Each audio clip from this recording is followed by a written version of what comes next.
Chapter 342. Even when Shark King was young, it was not good to look at. Sia could not bring it back to Quinn's manor to raise it. After Death Knell cleaned up the traces on the island, he handed over the task of training Poison Vine Lady and raising Shark King to him. Death Knell had seen Poison Ivy's power, so he wasn't too against this task. Thea softly chanted a spell, and a small dust spell fell into the cave. From the outside it looked like a deserted cave. She nodded, opened a portal and left the island. Poison Ivy and Death Knell went to train, and the dead people were left for him to play with. Grud was responsible for returning to the Yellow Lantern Corps to keep track of Sinisto's progress.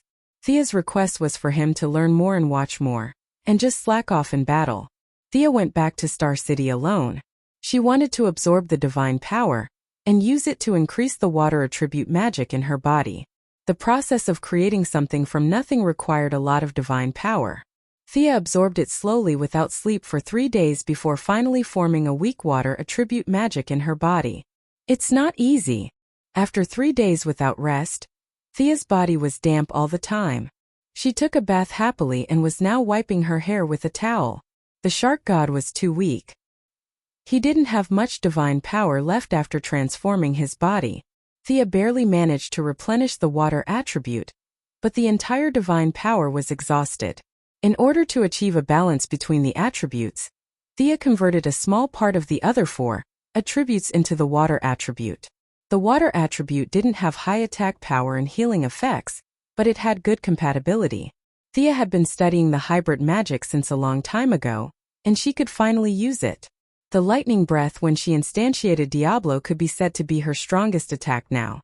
But the process of instantiating, controlling, mixing the energy, and spitting it out was too long. Few brainless villains would wait and watch the whole process without attacking in advance. Moreover, this demon image really had nothing to do with justice. Sia had been thinking about whether there was an alternative.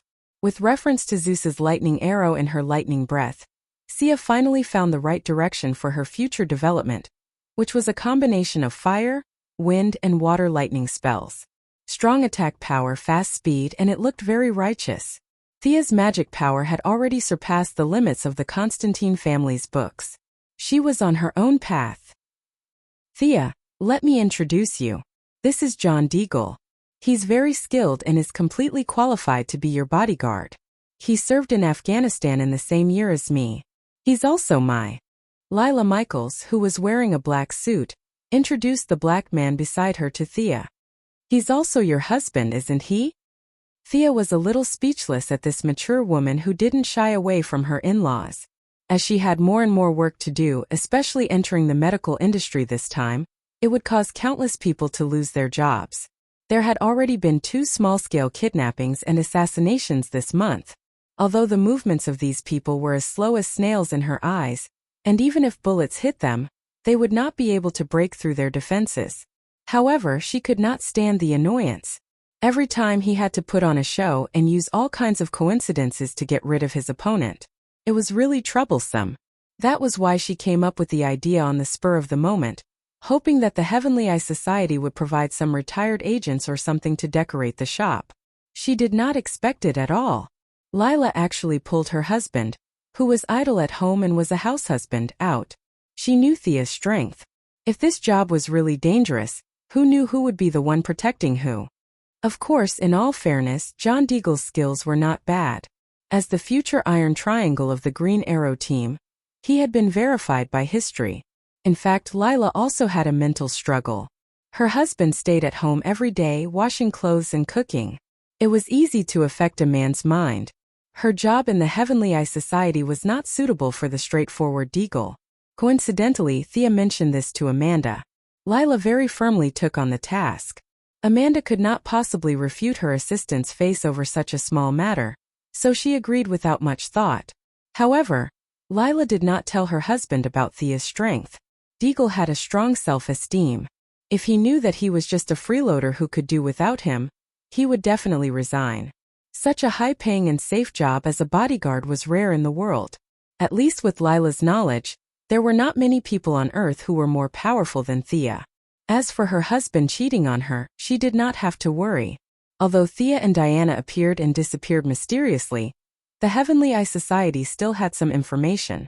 It was not difficult to analyze the relationship between the two. Her husband was as black as charcoal, so he was very safe. Welcome, Mr. Deagle. If you don't have anything else, from today onwards, you will be in charge of my personal security work. Thea could roughly guess Lila's intention, but there was no need to say it out loud. She herself wanted to hide it, and the Heavenly Eye Society did not want to create any large-scale supernatural phenomenon. It was a good idea to keep all kinds of clowns at the level of ordinary people. I'll start work today. The black man had been idling at home for more than a year. He did not know Thea's strength. He only felt that time was tight and the task was important. He immediately gathered a few bodyguards from the Quinn family and gave them the task. Is that your husband? Oh. Thea only asked Lila softly when the black man disappeared from her sight. Haha. Yes, yes. Lila laughed dryly. She was a little embarrassed to take her salary so openly. Thea did not mind. She just felt that her butterfly wings were getting bigger and bigger.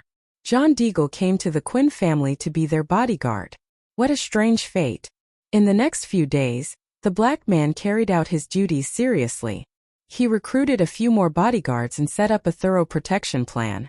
Needless to say, he really caught an attacker and realized his personal value. The black man became even more high-spirited. Unlike how he protected Olivier in the original timeline, Thea was a woman after all. He could not protect her 24/7. However, Thea did not run all over the city like Olivier. Overall, it could be said that both the host and the guest enjoyed themselves. Thea's secret base. This is artificial intelligence.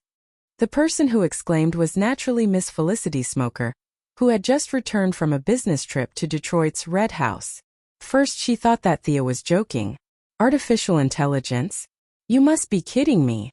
How could such a sci-fi thing exist in reality? However, when the 3D projection of Gideon greeted her, the former hacker was completely stunned. Fortunately, the secret base was deep underground and had good soundproofing. Her scream did not attract anyone's attention. Is it really artificial intelligence? After receiving Thea's confirmation, Felicity's eyes widened. She was afraid that her eyes were playing tricks on her, so she used her hand to check the 3D projection of Gideon. Finally, she confirmed that she was not hallucinating. The thing from the movie was right before her eyes. Chapter 343. Is this also an extraterrestrial product? Felicity, who had seen the world in the Red House, could not help but think. Thea did not answer this question. She needed Felicity's computer knowledge to strengthen Gideon, or rather, to limit the artificial intelligence. Countless movies and TV shows had shown that an unrestricted artificial intelligence would bring disaster to mankind. Gideon on the spaceship Waverider had even evolved emotions, so Thea had to be careful. I'll have to study it carefully. Thea ordered Gideon to show her the source code. Felicity's eyes lit up after reading 2 lines. Then she ignored Thea and started typing on several machines alone. The former hacker lady had been researching for a whole day. Thea had to ask her to stop because she was so focused that she forgot to eat and sleep. If Thea ignored her, she would starve to death. Miss Felicity was so excited that she poured out all of her research findings the moment they met. Thea was confused by the algorithms and logical relationships that she talked about. Anyway, Gideon was synonymous with perfection and refinement in her mouth. When do you think we can start designing the mechanical armor? Thea did not care about the construction of the artificial intelligence, as long as it did not rebel. Now. Felicity was still eating something in her mouth and said a little unclearly. Then let's get started. The design of the Iron Man armor was not too difficult. With the atom suit as the foundation, it was coupled with the new energy source developed by the Quinn Corporation. After the research of dozens of researchers from the Quinn Group, the white dwarf fragment, which is 1 cubic centimeter in size, weighs 1 ton. This small piece of output design is reasonable and can provide electricity for a large city with a population of millions for several years. This huge energy body can completely provide energy for the power of the Iron Man armor. Atomic Night Ray Palmer had only acquired the new energy technology after merging with the Quinn Group. His battlesuit was initially powered by a white dwarf.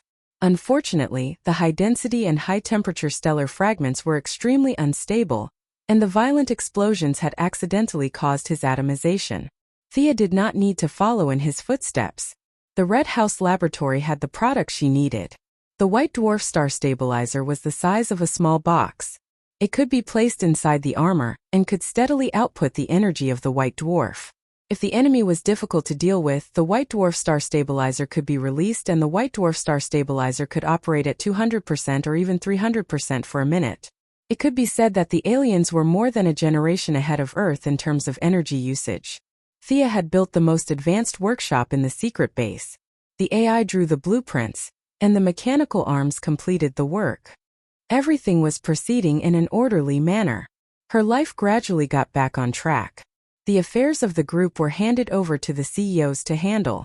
On Mondays, Wednesdays, and Fridays, she studied the magic of feudal superstition. On Tuesdays, Thursdays, and Saturdays, she studied modern science and manufacturing mechanical armor. In her spare time, she taught Damien, and on weekends, she played around the world with Diana. Her days were happy and fulfilling. While she was happy, there were naturally people who were unhappy. With the launch of the medical pod, a large number of medical workers were impacted. Originally, they could live a leisurely day by performing 2 surgeries a day. Now that the medical pod was on the market, they could perform a surgery in 10 minutes, and the patients could go home in 2 hours. It was more than 10 times more efficient than before. The Medical Practitioners Union, the Trauma Healing Union, the Nurses Union, the Attending Physician Union, and a bunch of other unions that Thea had never heard of responded. A group of people marched, demonstrated, and launched petitions. In the end, when they saw that no one in the Quinn group took them seriously, they filed an appeal to the federal court in a fit of anger. Under the system of separation of powers, for some reason, the court accepted the appeal. Thea, who was still developing her own weapon system, had no choice but to participate in the preliminary review. "Miss Quinn, don't be nervous. You don't have to say anything." This was the big brother of the bodyguard, Digger, who did not know the truth. "Thea, this is a small problem. Don't get agitated." This was the Heaven's Eye Society's Laura Michaels, who believed that she knew her strength. "Calm down. You must calm down." The one who said this was the Martian hunter, who was pretending to be the director of the Supernatural Investigation Bureau. He was afraid that Thea would go all out in anger. Because of his fear of fire, he could not stop Thea at all. The words of the 3 people sounded similar on the surface, but in reality, there was a big difference. Thea's mentality was now very detached. These people who were holding slogans and protesting loudly were zero threat to her. If she cast a large-scale fear spell on them, 80% of these people would wet their pants. She glanced at the Martian hunter from the corner of her eyes. This guy had been on guard all this time. "Hey, who organized these people?" Thea's question rang in his heart. "I don't know. The Super Investigation Bureau and the Heaven's Eye Society did not receive any news. But if I'm not wrong, it should be Lex Luthor." The Martian hunter did not hide anything from her and told her his guess. Thea pursed her lips and did not say anything. Luthor was too controlling. He would never allow different voices to appear in his sphere of influence. He had waited until today to launch his attack. It was already too late. However, this move was just to test the government and the military's support for Thea. Only when he knew the bottom line could he continue with his next move. She had to create some trouble for him. Should she send Death Knell or Poison Ivy? Thea thought about it and decided that it would be better for Poison Ivy to do it. Luthor was also equipped with black technology. Death Knell had a high reputation. It would be troublesome if they were discovered. Thea did not say a word during the preliminary examination and the press conference until she left. That night, a supernatural incident occurred in Luthor's building. From time to time, there would be overtime employees who went berserk and beat up their supervisors. It was originally thought to be a single case, but there were 3 cases in 3 days. Even a fool would know that something was wrong. "Did you do this?" The Martian hunter stopped Thea early in the morning and stuffed a newspaper into her hands. Thea opened the newspaper and looked. "Hey!" It turned out to be the Daily Planet newspaper that did not match Luthor's. The entire front page of the newspaper was news of Luthor Group's crazy exploitation of workers. The writer was not Louise Lane, but the style of writing was more pungent. The Luthor Group in his writing was similar to a sweatshop. She denied the Martian hunter's accusation. "Don't talk nonsense. You are a master of mind control. This is obviously not a mind control method." Thea made a disgusted expression. Poison Ivy's method came and went without a trace. Who would have thought that some plants could be so powerful? The Martian hunter naturally went to the scene to observe. He did not find any traces of mind control, but this made him even more confused. Who did this? Keep it under control. Don't let the situation escalate. He left these two sentences and hurried back to continue looking for clues. Chapter 344. Over the next few days, the media was abuzz. Today, they were saying that Quinn Corporation had forced a middle-class doctor to beg on the streets. The next day, they were saying that Luther Corporation had driven several employees crazy by working overtime day and night. Both sides fought back and forth for a few rounds, maintaining a subtle bottom line, which was to test the waters without killing anyone. Just as several domestic analysts were casually analyzing the development of the situation, things suddenly calmed down. No one on the streets accused Thea anymore, and there were no more paranormal incidents in Luther Corporation. Things were just like the beginning, appearing suddenly and disappearing quickly from everyone's sight. Thea did not participate too much in this matter, because her armor had entered the final stage. Power system intact, propulsion system intact, auxiliary operating system intact. 3, 2, 1, start. In the secret base, Felicity carefully stared at the various indicators on the display screen. Thea stood in front of the left, and there were 4 mechanical arms in front of her, quickly helping her equip the iron armor that the two had worked hard to make for many days. Unlike the Iron Man next door, Thea had enough combat power. She just needed some strong defense, and did not need to make a fully enclosed armor. Her armor was not so much like the Iron Man's, but more like Dr. Destruction's. Traditional metals could not be perfectly integrated with magic. Thea thought for a while and finally took out the body of Kamal, the shark god. Disemboweling and chopping into pieces was not enough to describe her brutality. The inner layer of the armor was traditional metal, auxiliary operating system, and energy conduction system were in this layer. The outer layer was Kamal's bones. Although Kamal was weak, he was still a god, and his body still had good magic conduction. Thea engraved a large number of practical magic circles on this layer, such as strength, agility, endurance, and so on. These were all spells that could improve the overall performance of the armor. The outermost layer was made of hafnium metal, which could only be artificially synthesized. Its hardness, melting point, and quality were extremely high.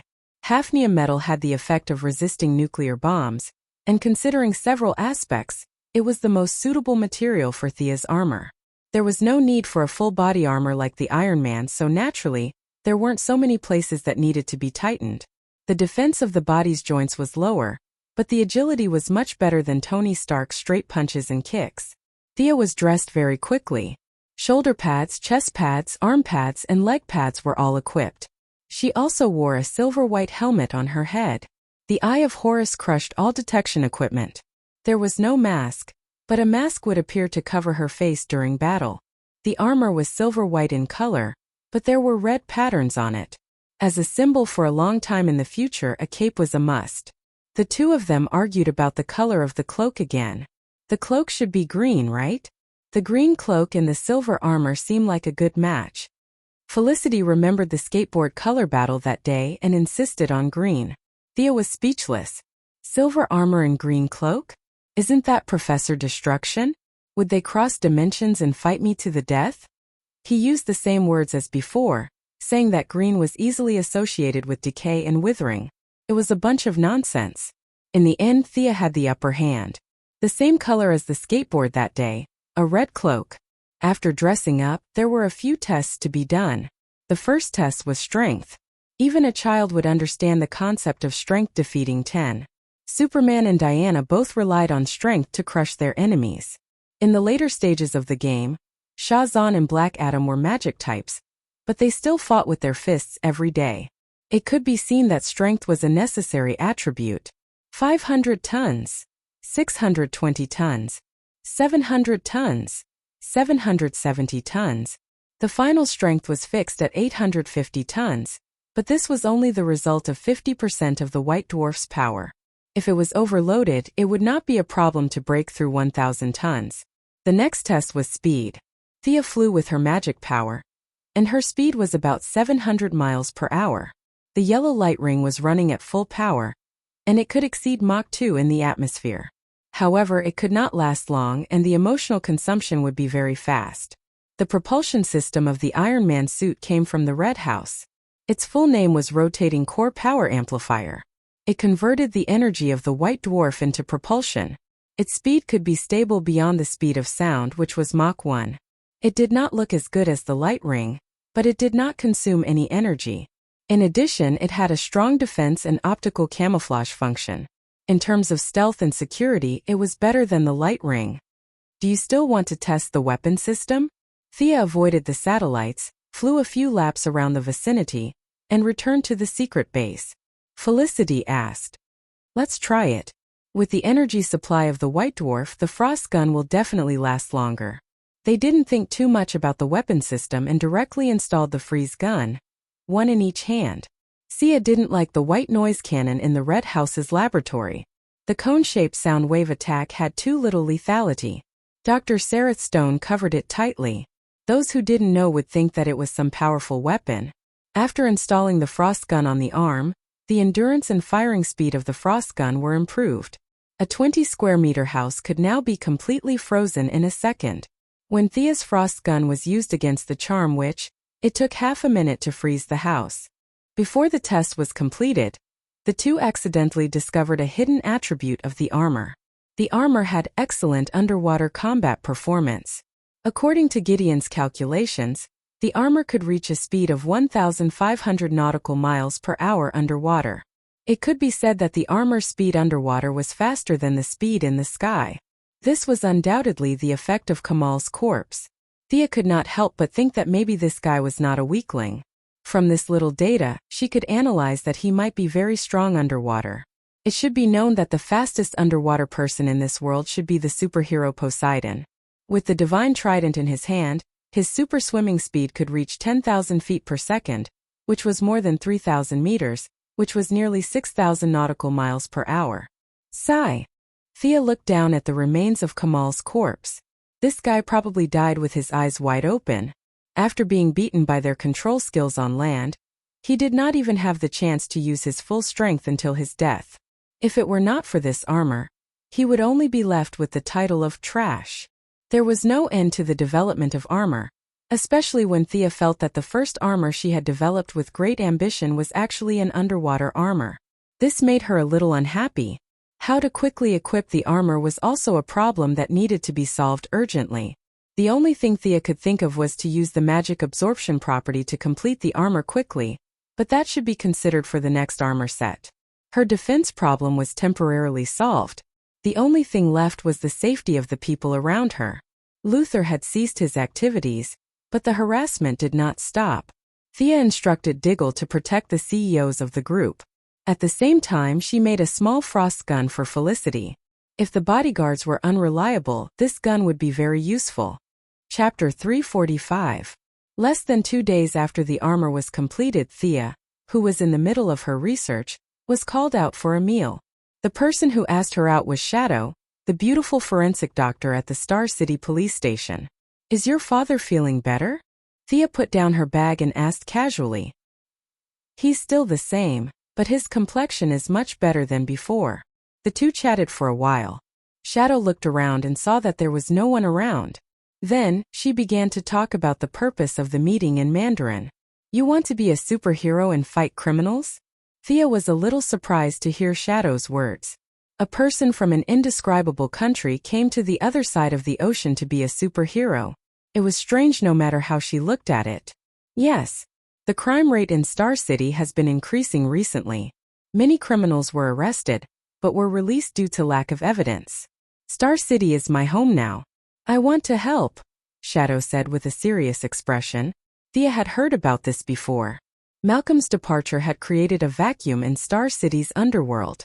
Many criminals who had been suppressed by him before were showing signs of re-emergence. In addition, the number of immigrants in Star City had increased over the past 2 years. The conflict between the locals and the foreigners had also increased the number of violent criminals in the city. Recently, the Quinn group had encountered several small troubles, which were inseparable from these people's eagerness to stand out. However, Sia was so busy every day that she really didn't have the energy to fight the criminals. Maybe she's a good candidate? Thea kept looking at Shadow. The little beauty was getting nervous. What's wrong? Why are you looking at me like that? Let's go to my secret base. I'll introduce you to a friend. Oh no. You know her. Thea said something that confused Shadow. Then she pulled Shadow to her secret base. Miss Felicity Smoker, a computer expert. You should have met her before. She's been my assistant. She's been supporting me. This is Shadow. She wants to be a superhero. I think you should cooperate with her. After all, I'm not in Star City most of the time. The two women knew each other before, but they were not close. Now that they shared some secrets, their relationship skyrocketed. Thea waited for them to chat for a while before asking, Shadow, how do you want to fight the criminals? Shadow didn't hesitate at all. I want to inherit my father's legacy. I'll use the bow and arrow. Her tone was resolute. Thea's eyes twitched as she asked with uncertainty, Green battle suit? Yeah. Thea was completely speechless. Wearing green clothes and using a bow and arrow. Wasn't this the green arrow appearing in advance? Was she going to call herself Green Arrow Girl? Green is good, green is good. Felicity didn't participate in the conversation, but she couldn't help but join in when she heard the topic of green. She even gave Shadow a knowing smile. Shadow was a little confused by her smile, but the gentle Shadow responded with a smile. Let me see your skills, Thea said and threw her a bow and arrow. Shadow fired 10 arrows in a row. She was a little unfamiliar with the first few arrows, but she was able to fully utilize her skills after that. Not bad. Thea gave it some thought. Shadow's archery skills were amazing in the eyes of ordinary people, but in Thea's opinion, her strength, speed, and accuracy weren't enough. Compared to Thea herself, Old Ma, and the future Olivier, she was still lacking. Shadow had a rough understanding of her skills. Father once said that I'm not strong enough. No matter how much I train, I can only reach this level. Try this on. Thea tossed her a pair of gauntlets. This was a transitional product between mechanical arms and steel armor. It could only increase strength and wasn't of much use to Thea. After development, it had been left to collect dust. Shadow was smart enough to put on the gauntlets. The sudden increase in strength surprised her. She pulled the bow and arrow hard, but the bow snapped with a crack. 1 ton of strength. The gauntlets can be adjusted. Try again. Thea tossed her another bow and arrow. This time, Shadow didn't suddenly exert strength. As a result, she could pull the bowstring to its fullest. The speed of the arrows instantly increased, and all 10 arrows went through the target. Shadow was shocked. She took off the gauntlets and carefully felt the difference in strength. As a member of Thea's team, technological equipment was indispensable. Thea took out the equipment she had worn that day. Are you afraid of heights? Thea asked. Shadow shook her head. Was there an archer who was afraid of heights? She jumped on the roof every day. If she was afraid of heights, she wouldn't be able to play. Thea couldn't give her atomized hoverboard. First of all, the color wasn't right. She looked weird in green with a red hoverboard. Second, the hoverboard was bound to Thea's brainwaves, so no one else could use it. Fortunately, their machining skills had improved compared to 4 years ago. Gideon could further optimize the structure, so it wasn't as messy as before. In less than an hour, a new hoverboard was produced. Thea also prepared a Kevlar combat suit for her. They were about the same size, but Shadow was slightly shorter. She was equipped with all kinds of technological arrowheads, basically replicating the equipment Thea used to go to Gotham. Seeing Shadow flying around happily, Thea decided to pour cold water on her. You're not good at close combat. If you don't want to use guns, you have to improve your close combat skills. Father only taught me archery. Come attack me. You can only go out and fight criminals when I'm satisfied. Sia's close combat skills were among the best in the world. In her eyes, Yao Fei's close combat skills weren't that strong either. As his daughter, Shadow was even worse. It was impossible to expect her to be able to shock the world, but she should at least be able to fight back. The next few days were spent training Shadow. In the end, Sia dragged Damien into the class as well, as she had no qualms about teaching Shadow. Damien liked the tactic of teleporting to the enemy's side, stabbing the enemy, and then running away. His magic was limited by his mana, so Thea didn't continue teaching him. She could only teach him close combat. It was too troublesome to teach both sides, so she just pulled them together. When introducing names, they couldn't mention Batman's surname. So, Thea used someone else's name when talking about Damien, which made the kid very unhappy. Shadow could only understand that such a young child had to learn martial arts because the United States was too dangerous. Children at the age of 6 had to learn martial arts to protect themselves. Otherwise, they wouldn't be able to survive. The gentle Shadow was quite lethal to the kid, so they got along well. Shadow's basic close combat skills were passed down from the Assassin Alliance, so they learned a lot from each other. Occasionally, Thea would feel lazy and let them practice together after teaching them. The two of them improved quickly. Chapter 346. Shadow had a good foundation and she was an adult. She picked up all kinds of knowledge, especially some Eastern martial arts, very quickly. Damien's strength was that he had a high starting point.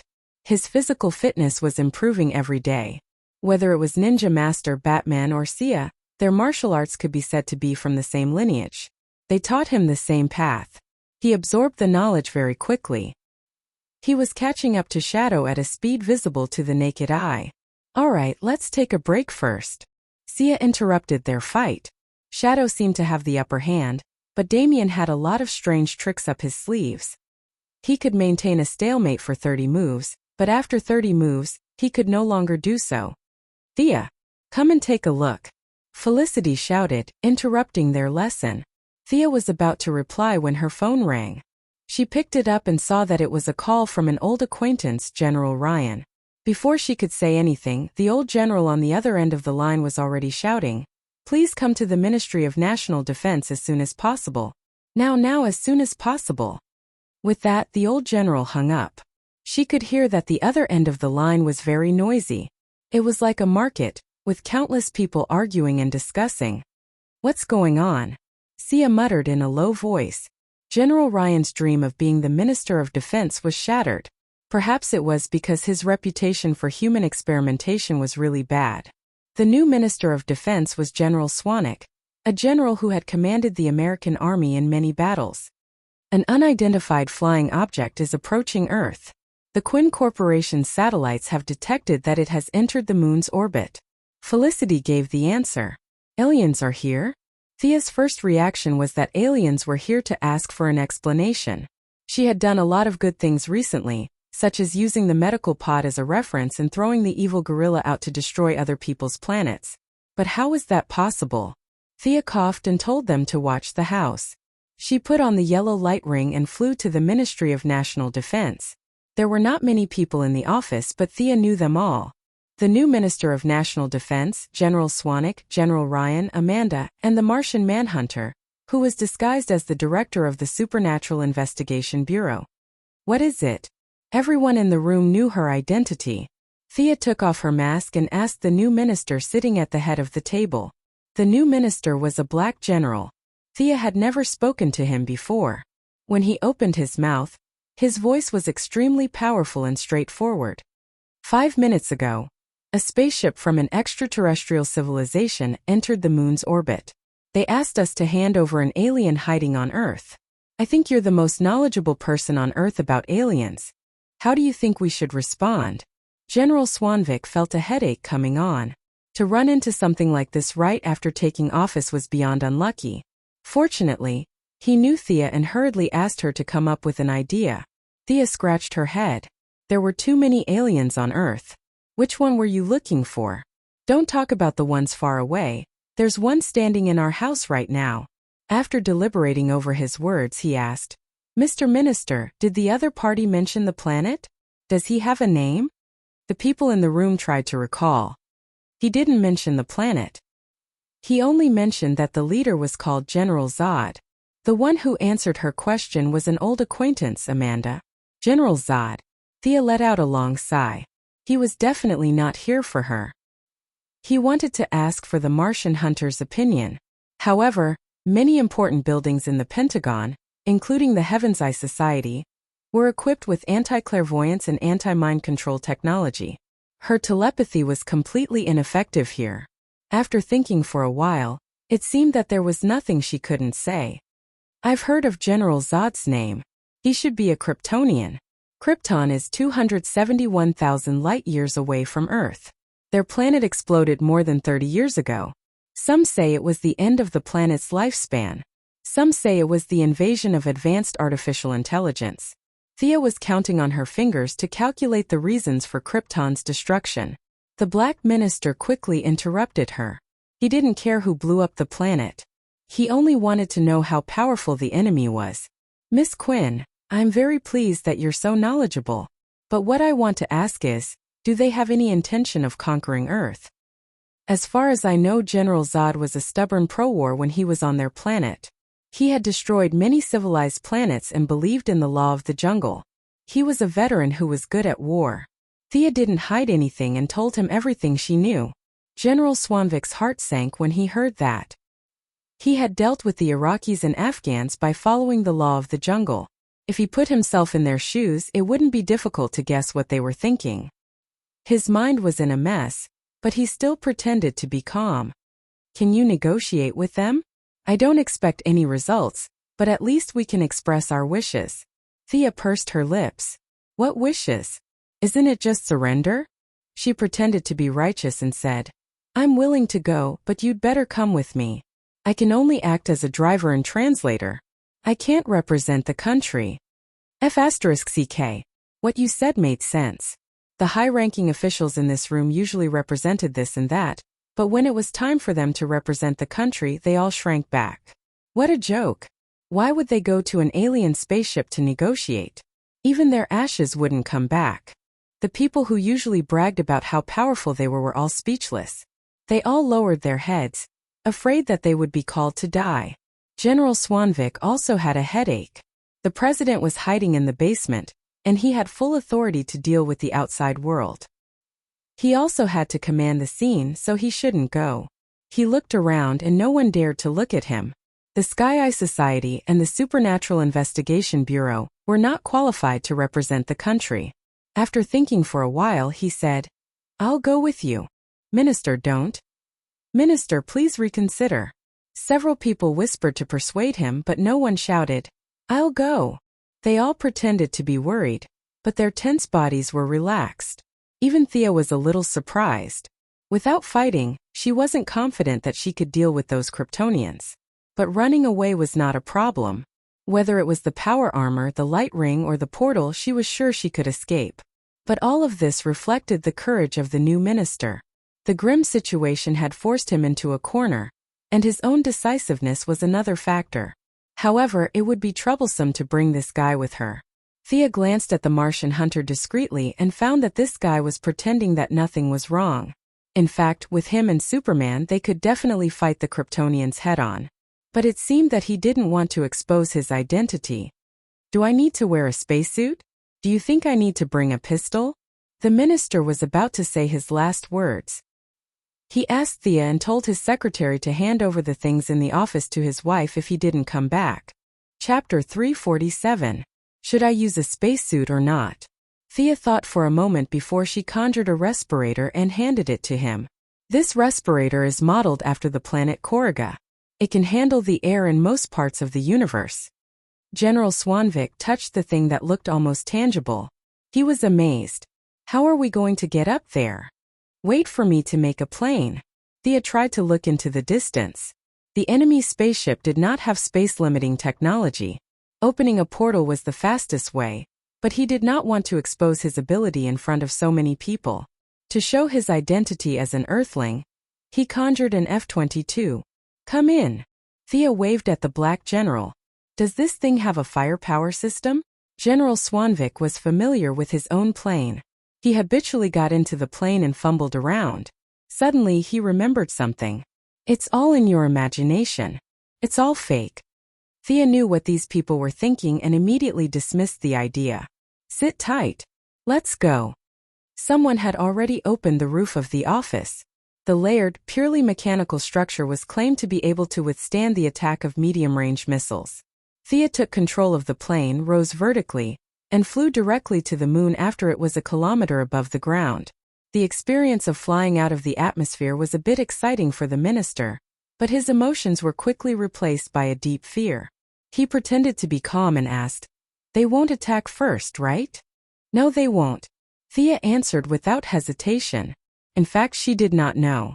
She was just judging from her impression of Zod. He was a very cautious man with leadership qualities. The two of them were obviously here to talk, so he would not turn them away. "Mr. Minister, you are very brave." Thea meant what she said. Seeing that the Kryptonian spaceship was getting closer and closer, General Swanvik calmed down. When he first boarded the plane, his legs were shaking like noodles. "I'm so old. No matter how useless I am, I can't embarrass myself in front of a little girl like you." Haha. General Swanvik threw away his politician disguise and revealed his true colors. He didn't have Thea's strength, and he didn't know that Thea didn't care about him in the face of danger. She threw away all her worries and focused on completing her mission. In some ways he was a hero. Thea chuckled but did not say anything. They had already reached the side of the Kryptonian spaceship. The spaceship did not attack them. Instead, it opened the cabin and motioned for them to enter. The spaceship was not small at all. Sia steered the aircraft into the cabin and began to look around.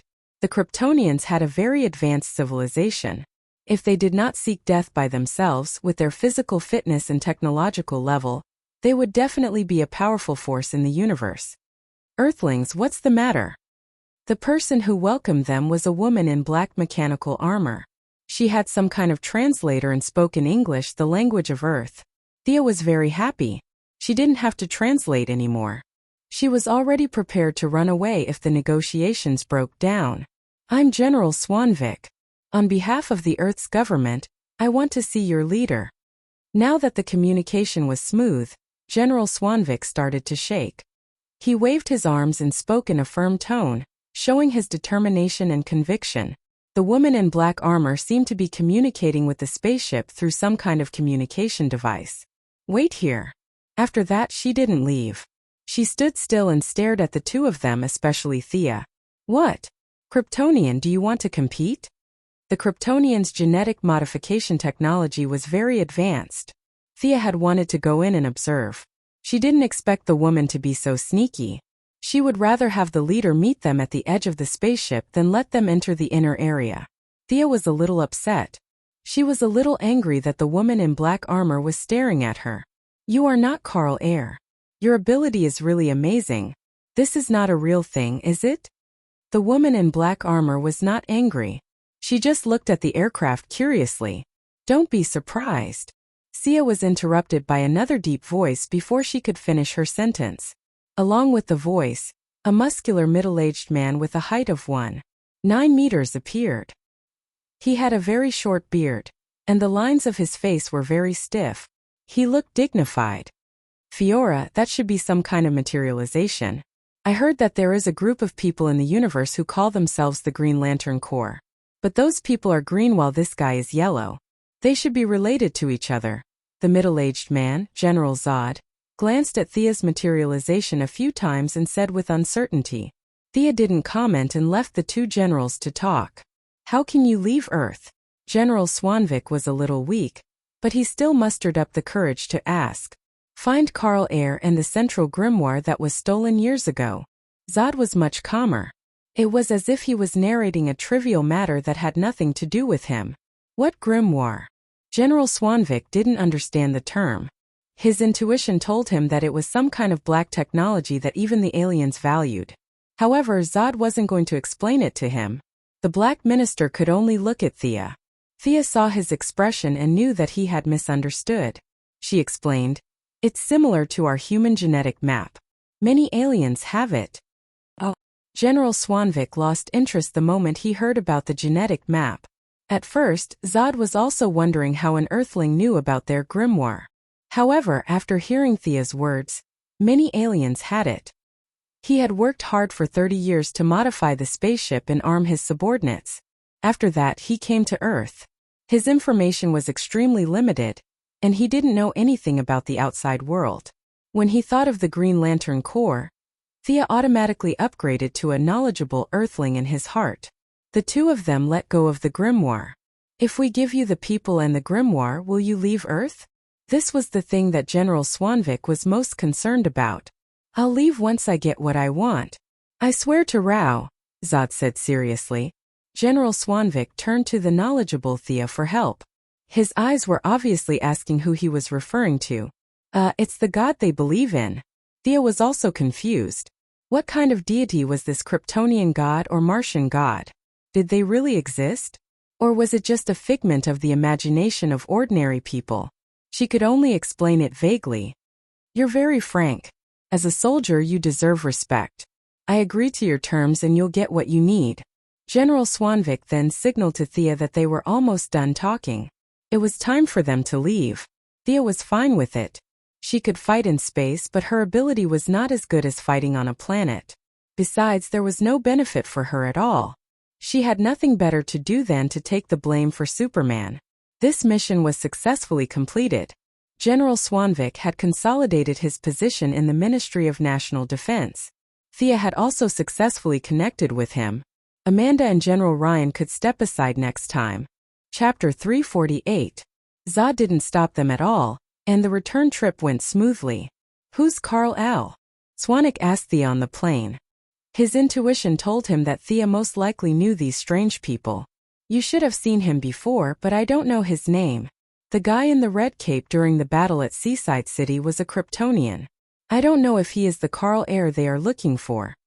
Thea's words were 70% true and 30% false. When General Swanwick heard this, he knew that it was good news that they wouldn't have to search for Carl Air in the vast sea. The plane landed on the ground, and General Swanwick walked back to the Ministry of Defense in high spirits. He was greeted by everyone's praises. Regardless of camp, brave people were worthy of admiration. For the first time, the African minister's personal reputation suppressed all the voices of dissatisfaction. Immediately, find this Carl Air immediately. The high-spirited Minister of Defense issued a new order, and everyone started to get busy. Miss Thea, I need you to take charge for a while. Now that the African minister and Sia had gone through so many trials and tribulations together, their relationship had improved imperceptibly. The way he addressed her had already transitioned from Miss Quinn to Miss Sia. Sia also needed to strengthen their relationship. At the same time, she wanted to see the internal conflict between the Kryptonians up close. Naturally, she agreed. Not long after Superman and Louise Lane arrived at the Ministry of Defense, Superman was there to surrender himself, while Louise was there to be captured, half forced and half willingly. The reason was that she claimed on the internet that she knew the true identity of the Kryptonians hiding on Earth. Looking at the furious Louise Lane, Thea was speechless. She came to the Ministry of Defense to talk about freedom of the press? The word fear was not in her dictionary. If it weren't for her father, General Lane, who would have talked to her nicely? She might as well drink a liter of water first before she spoke. Standing at 1.9 meters tall, Superman's red cape fluttered in the wind. He didn't surrender like he did in the original timeline. He hovered outside the Pentagon waiting for them to come out. It was as if the minister was trying to persuade a suicidal person to commit suicide. He laid out the facts and reasoned with him. There was only one meaning behind his words. He wanted Superman to sacrifice himself for the greater good. On the surface, Superman seemed to be listening to him carefully. In fact, he had already entered a chat channel called Martian Hunter. Once they were out of the high-tech area of the Pentagon, their telepathy returned to normal. Since they knew each other well, Thea was also pulled into the chat room. With the help of the Martian Hunter's powerful telepathic ability, the three of them started chatting telepathically under everyone's watchful eyes. Uncle Rong-en, are you sure you don't want to do anything? Thea had been wondering about this for a long time. With her, Superman, and herself, the Kryptonians, who had never been exposed to the sun, would be finished in minutes. The Martian Hunter's tone was firm. I want to protect Earth as an Earthling. I won't do anything unless I have no other choice. What kind of situation is considered as a last resort? When this Kryptonian and all of you are dead. Thea rolled her eyes. He obviously wanted to be a bystander, but this guy made it sound so righteous. It was no wonder that he had been teaching psychology classes at the Zhonglian Association every day, cooking for them and cleaning for them. He had reached a new level of idleness. Carla Danvers also wanted to come, but I persuaded her to go back. Rong-en, she still needs you to take care of her. Superman's voice was a little sad. On one side was his fellow Kryptonians, and on the other side was the Earthlings who had raised him. He didn't know what to choose. Maybe he just wanted to take it one step at a time. "Miss Thea, if possible, please take care of my foster mother for me." Seeing that he was saying his last words, Thea had to nod and agree. His mother must be that peasant woman. Her name was something like Martha. Superman looked like he was going to the execution ground as he ended the conversation between the three of them. While he was being lovey-dovey with Louise Ryan, he didn't know that his future father-in-law, General Ryan, was among the onlookers. Although he was curious as to who this old man was, this wasn't a game, and his character didn't have a name above his head. Plus, he had too many things on his mind right now, so he didn't pay much attention to it. He let go of Louise Ryan and flew towards General Zod's spaceship. "Is this the end of the matter?" the African minister asked Thea in a low voice as he asked everyone to go back to work. "Should be." Thea laughed secretly. This was only the beginning. But in order not to hurt them, she told a white lie. "Where is the grimoire that they want?" The African minister suddenly remembered this. Thea shook her head, indicating that she didn't know. However, the minister reminded her that the Kryptonians' biotechnology was at the peak of perfection. The genetic makeup of their people had reached a perfect level. From a certain point of view, they were man-made gods. Superman's father injected the genetic map into Superman's blood and combined it with the device on the Kryptonian spaceship. Both the blood and the device were indispensable. In the original time, Zod was so sad when his spaceship was destroyed by Superman. He felt that the hope of Krypton had been destroyed. Maybe she should make a copy of this data in advance? Their genetic technology was not very useful to her. But even if it couldn't help her, it would still be beneficial to Moira, Malcolm, and the others. But these things could only be done secretly. She couldn't let these politicians know. Thea was secretly planning her plan. Time was also slowly moving forward. "Sir, 2 small spaceships have entered the atmosphere," a lieutenant reported. "Calculate their landing point." General Swanvik hurriedly asked. These aliens would go back on their words after getting the item. At the same time, he felt lucky. If they landed in another country, he wouldn't have to worry about them. But the lieutenant's next words shattered his fantasy. "Sir, the landing point is in Kansas." Ouch! General Swanvik's expression was as if he had eaten expired food. His face instantly turned yellow. Was it too late for Kansas to become independent? "I'll go take a look." Thea didn't wait for him to speak. She took the initiative to accept the mission. If she remembered correctly, Zod and the others were looking for the alien spaceship that Superman had when he was young. She had promised Superman that she would take care of his adoptive mother. No matter what, she had to do something. Kryptonians. Humph. Thea felt her fighting spirit rising rapidly as she flew. She wanted to test the combatability of her new armor. Thea finished changing her armor while accelerating. A silver armor with a red cloak covered her body. General Zod had entered through the atmosphere, while she had flown over from Washington. Their speeds were about the same, but they were much closer to Thea.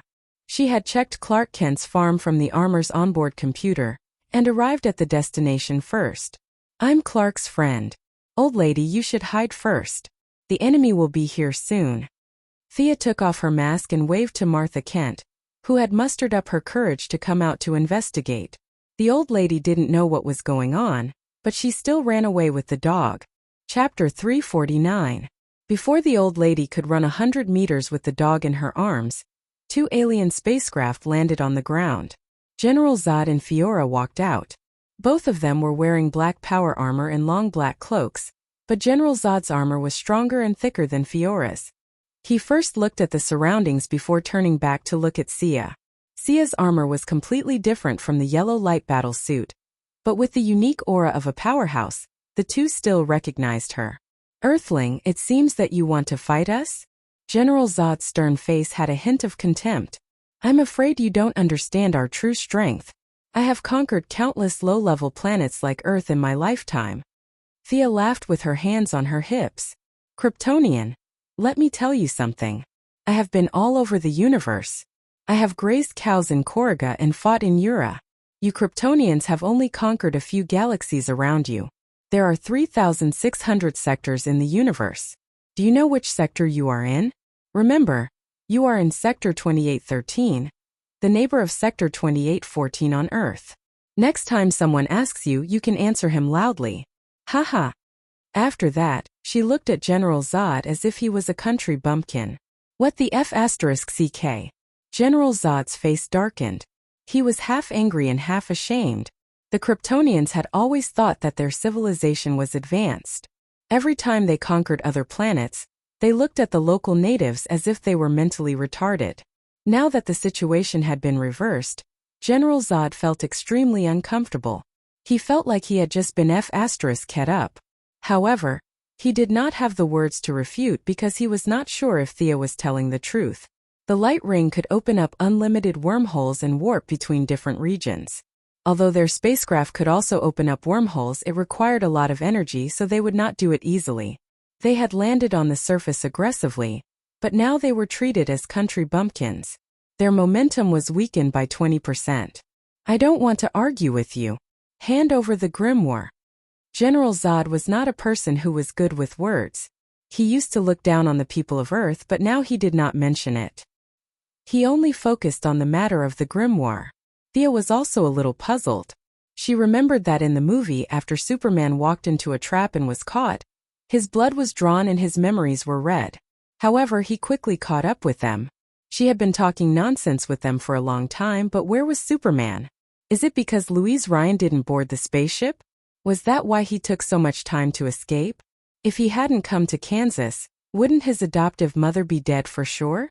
Exhaling a mouthful of turbid air, the white dwarf star converter on his chest began to violently output energy.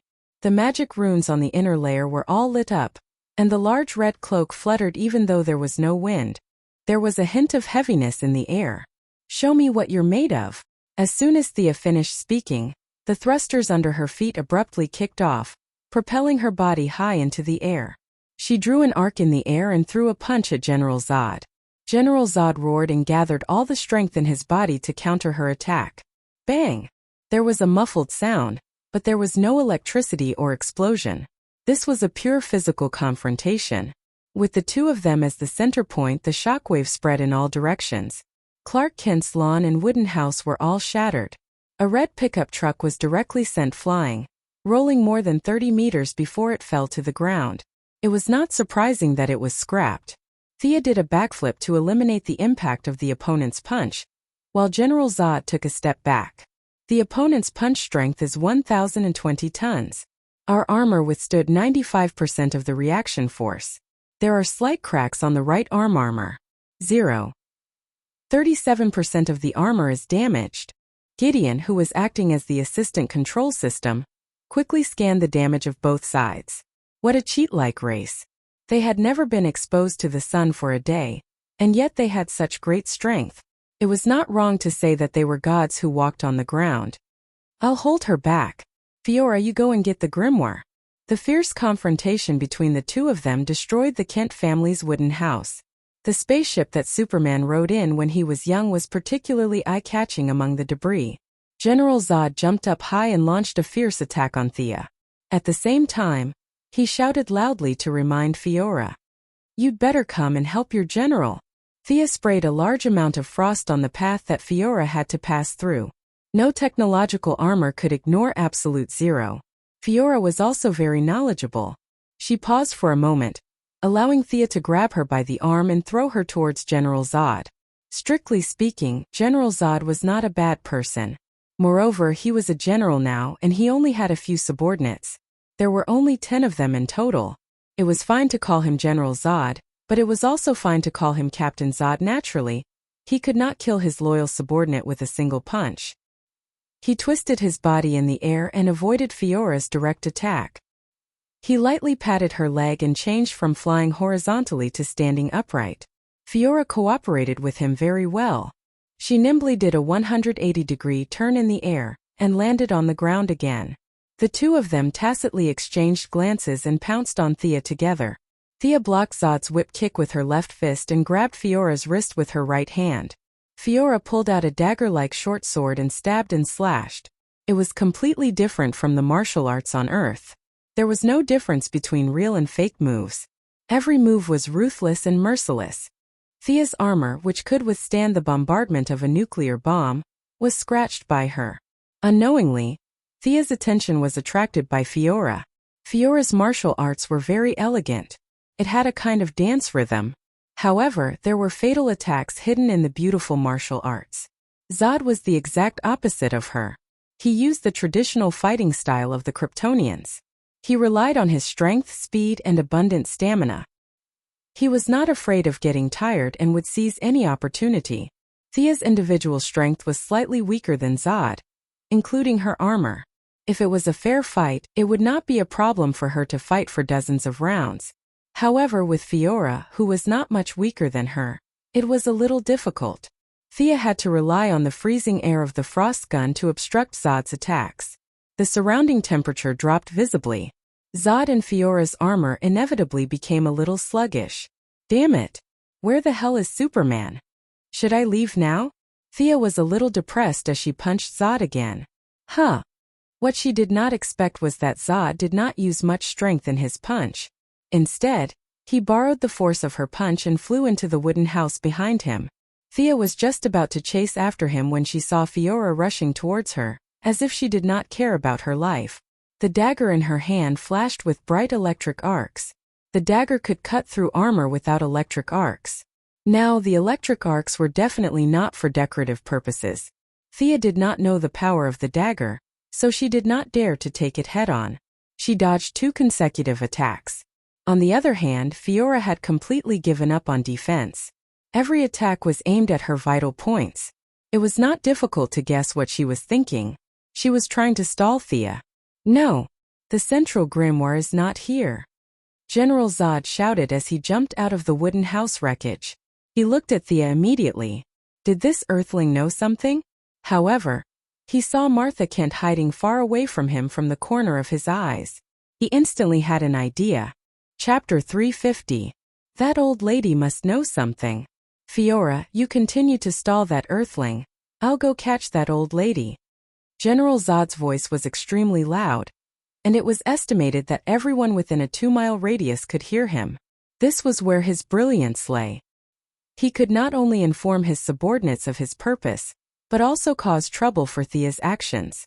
Zod did not believe that the other party had come all the way here to protect an earthling's old lady. This was a blatant conspiracy, and Thea was indeed affected as he expected. That old lady didn't go far.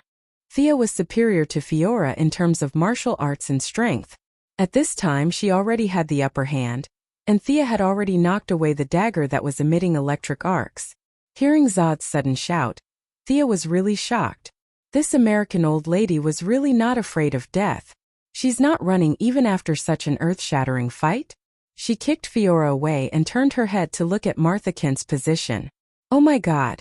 She saw the old lady hugging a dog and hiding behind a big tree. She was observing the battlefield with her hand over her eyes.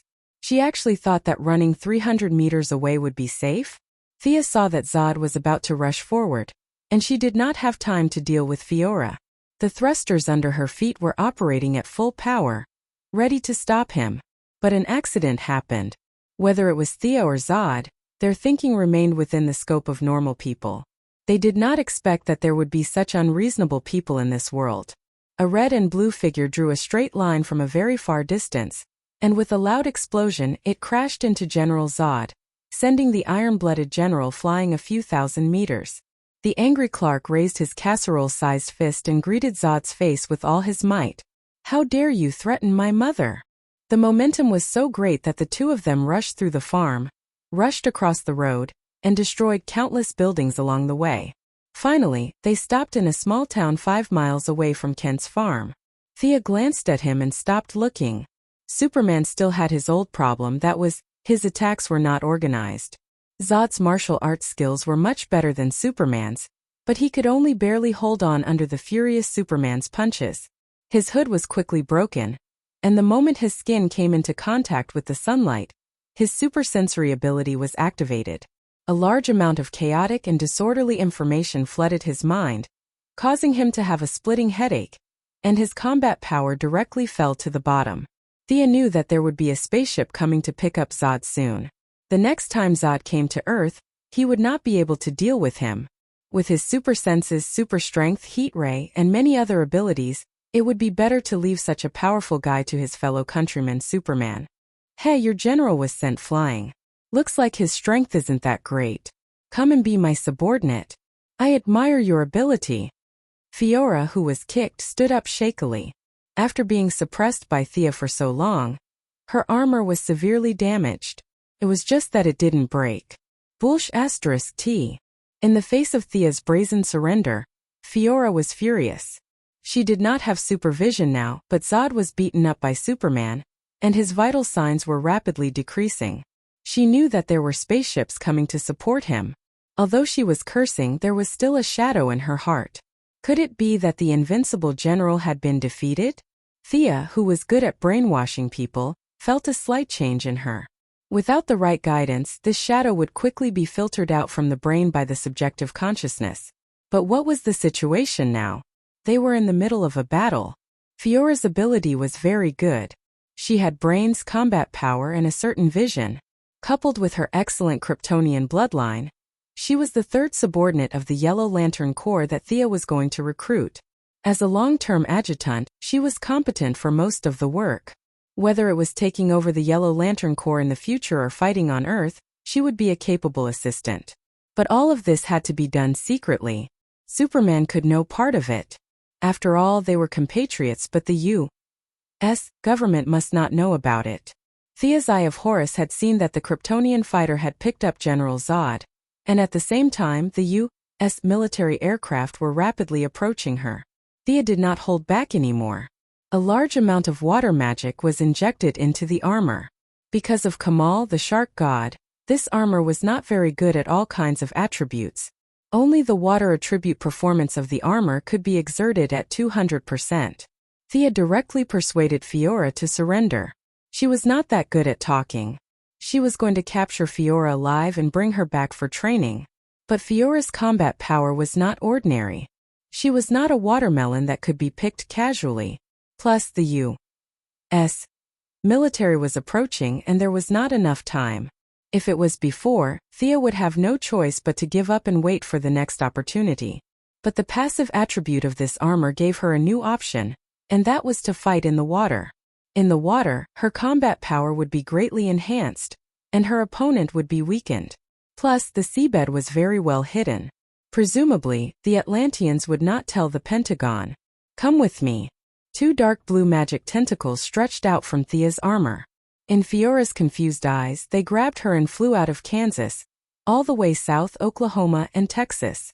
Fiora struggled desperately, but the magic tentacles were very tight. In the end, she followed Thea and plunged into the bottom of the Gulf of Mexico. What are you doing? Fiora roared. As Thea expected, their armor could fight in the water, but the ability was very weak. It could only be said that it had the ability to fight underwater. As for the extent of this ability, it could be seen from the constant alarms on her armor. I'm going to take you to see the vastness of the universe. Your vision is too narrow. You have no idea how big the world outside is. Thea was full of nonsense. She just swam to the deep sea area. Fiora was so angry that she almost vomited blood. Although she had heard this before, she still felt that it was too annoying. It was as if the Kryptonians were uncivilized aborigines. In the past, they were the ones who felt superior and used this to criticize others. Now that the situation was reversed, how could she not feel aggrieved? The most important thing was that Fiora did subconsciously believe Thea's words. Previously, General Zod only vaguely knew about the Green Lantern Corps. Out of caution, he did not argue with Thea, which was a kind of tacit agreement. Fiora, who had always regarded General Zod as a leader, misunderstood him and subconsciously developed the concept that the Kryptonians were frogs at the bottom of a well. It could be said that General Zod's caution inadvertently helped Thea. Thea's swimming speed was very fast. Although she was carrying a person and Fiora was constantly struggling, her speed was still more than 1,000 nautical miles per hour. No sea creature or submarine could catch up with her speed. Fiora's armor was already seriously damaged. The huge pressure in the deep sea accelerated the speed of the armor's damage. At first, she could barely resist a few blows. Later, her consciousness became a little blurry, and she could only punch and kick mechanically. Chapter 351. Their fight at the bottom of the sea, or rather, Thea's one-sided abuse, startled a lot of underwater creatures. But the powerful shockwaves of the fight and the fast swimming speed made these creatures choose to stay far away. However, the Kryptonian's body was really resilient. Thea's armor was passive, so her strength under the water was not weakened, but increased. Hundreds of tons of force hit Fiora, but she did not suffer any fatal injuries. But many a little makes a mickle, and in the deep sea Fiora's resistance was getting weaker and weaker. Finally, after Thea punched her in the abdomen, she could not hold on and fainted. Phew! Thea was also exhausted. It was too tiring to use physical attacks to fight the Kryptonians. The body of this kind of genetic science was too strong.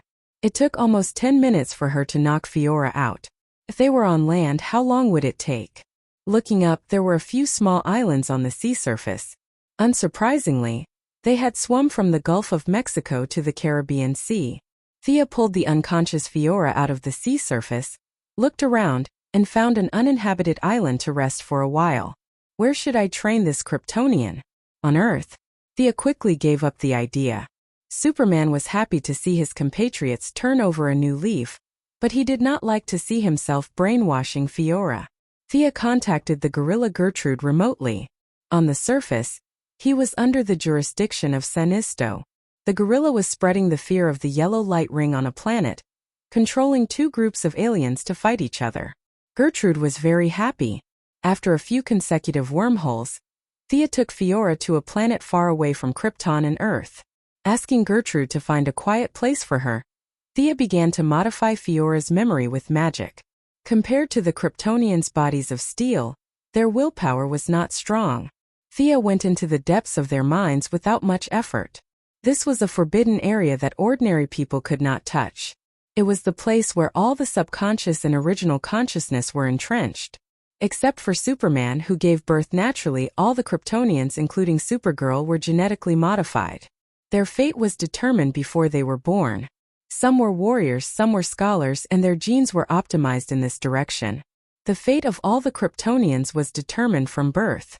Even if some wanted to resist, they would not take up other jobs because they could not learn anything. Superman's parents gave him freedom or the right to choose. Superman could do any job. Zod's combat power was about the same as his, but he couldn't do anything else. His fate had already shown that he was born in battle and must die in battle.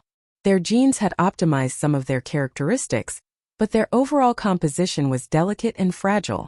Thea searched carefully and finally found what she needed. Fiora's loyalty to General Zod was very firm and unshakable. But if one observed carefully, one would find that the object of her loyalty was not entirely General Zod. Fiora's genetic modification was a little special. She was optimized as an adjutant. She had a little bit of various abilities, but relatively speaking, they were not the best. She had to have an object of loyalty in her subconscious to realize the value of her life. God is helping me. Thea had to think so. She slowly changed Fiora's impression of Zod. Father, teacher, these were the labels that Thea put on Fiora's mind. As for the object of her loyalty, she changed it to herself. Of course, the process could not be too fast. It was estimated that it would take a month for Fiora's mind to change. Thea left a cloud of dark magic in her brain. This small cloud of magic would keep her in a coma for 7 days. She had to deal with the things on Earth first before continuing the brainwashing. After instructing Gruder to take care of Fiora, Thea returned to Earth alone. It seemed like a long time, but in fact only 20 minutes had passed. General Zod was carried away after his first exposure to sunlight, but several of his subordinates stayed behind. Originally, Fiora, the adjutant, and another tall Kryptonian were fighting Superman together. But now, Fiora had mysteriously disappeared.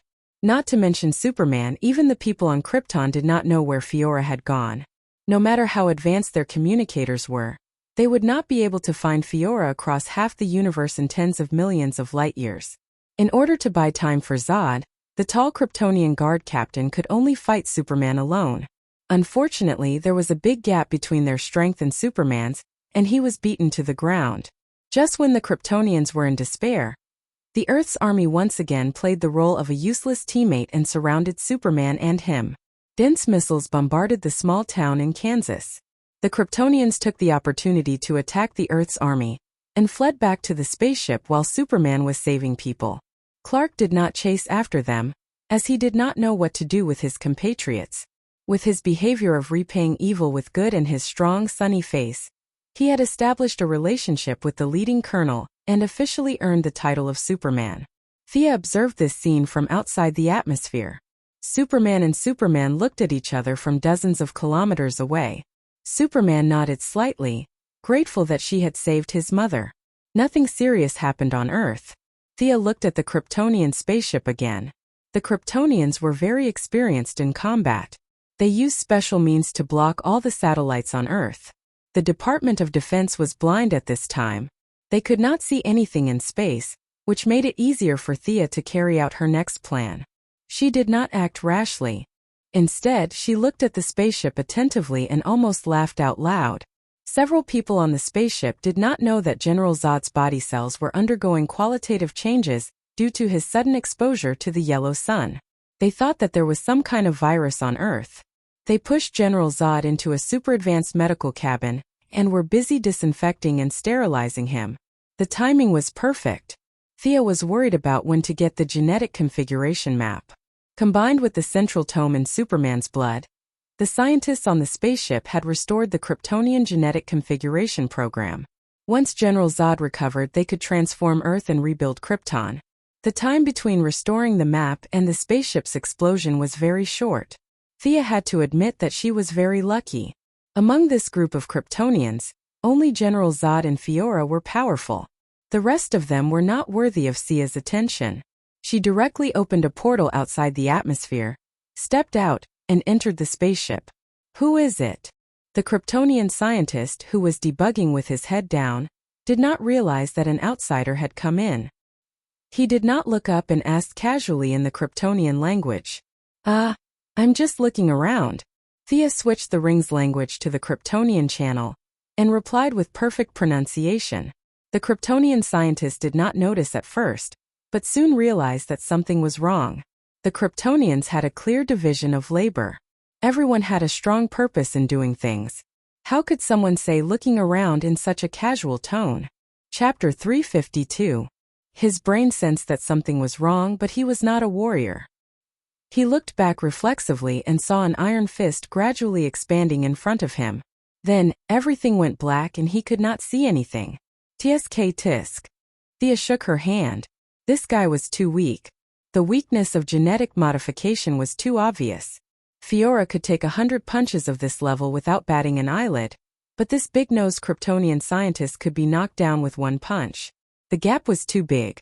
Thea then put her hands on both sides of the Kryptonian scientist's head and began to read his mind with her modified version of the Martian Manhunter. This scientist might have a sharp mind and was good at doing research, but his willpower was worse than Fiora's. All the memories were placed in an orderly manner, waiting for an outsider to read them. Thea learned how to operate the main console without hesitation. The Kryptonians were limited by the rule of technological planets that did not allow the development of artificial intelligence. They had created a pseudo-artificial intelligence that did not have the ability to think logically and could only execute orders. Thea took out the communication interface of the power armor and used the authority of the Kryptonian scientist to turn off the pseudo-artificial intelligence on the spaceship. She then connected Gideon to the Kryptonian system. Scan and copy all their data, Thea ordered. After receiving the order, Gideon quickly started the file transfer, and a large amount of data began to enter the power armor's memory. Who are you? In less than 2 minutes after the data transfer, some of the backup data still caused the spaceship's alarm to ring. The tall guard captain, who was beaten up like a dog by Superman, rushed over when he heard the spaceship's alarm. But when he saw Thea, an outsider, he was obviously confused. Only Zod and Fiora had seen Thea in her yellow light costume, but now both of them were unconscious. During the battle on Earth, several Kryptonians had seen her through the monitor, but at that time she was wearing a power armor. In other words, her yellow light costume was a new look in the eyes of the Kryptonians. What are you doing? The tall guard captain saw that she did not respond and asked again. In less than 30 seconds, the remaining people on the spaceship also came to the main control room. They had lived on this spaceship for 30 years. They were so bored that they almost named the microorganisms on the spaceship. Now that Thea had jumped out, they were at a loss for words. Krypton was a hierarchical planet.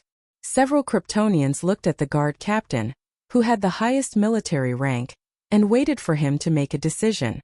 If Zod and Fiora were here, they would have started the battle long ago.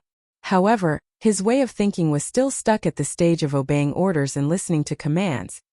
He was completely dumbfounded when he was asked to make a decision all of a sudden. Thea didn't know about his hesitation, but she didn't mind stalling for time. For a moment it was very quiet, and only the alarm on the spaceship could be heard after the information from the mainframe computer was read. Take him down. The guard captain finally gave the order. Although it was an order, there were only 10 people on the spaceship, including the leader and the soldiers. Zod and the big-nosed scientists were dizzy. Fiora was countless light years away. Plus, there was a lab technician who couldn't fight, a spaceship mechanic, and a medical staff who was still taking care of Zod. The Kryptonian guard captain rushed up with 3 of his subordinates. Thea was too close to the control panel, so they didn't dare to use laser weapons. They were going to take down Thea with their skillful combat skills and ask her who she was. Thea was also waiting for the data to be transmitted. She wanted to have a fight with her fists and legs. She used the chosen talent, Eternal Night. Except for Fiora, who was far away in the sky, all of these guys were men. Her overall strength was suppressed by 30%.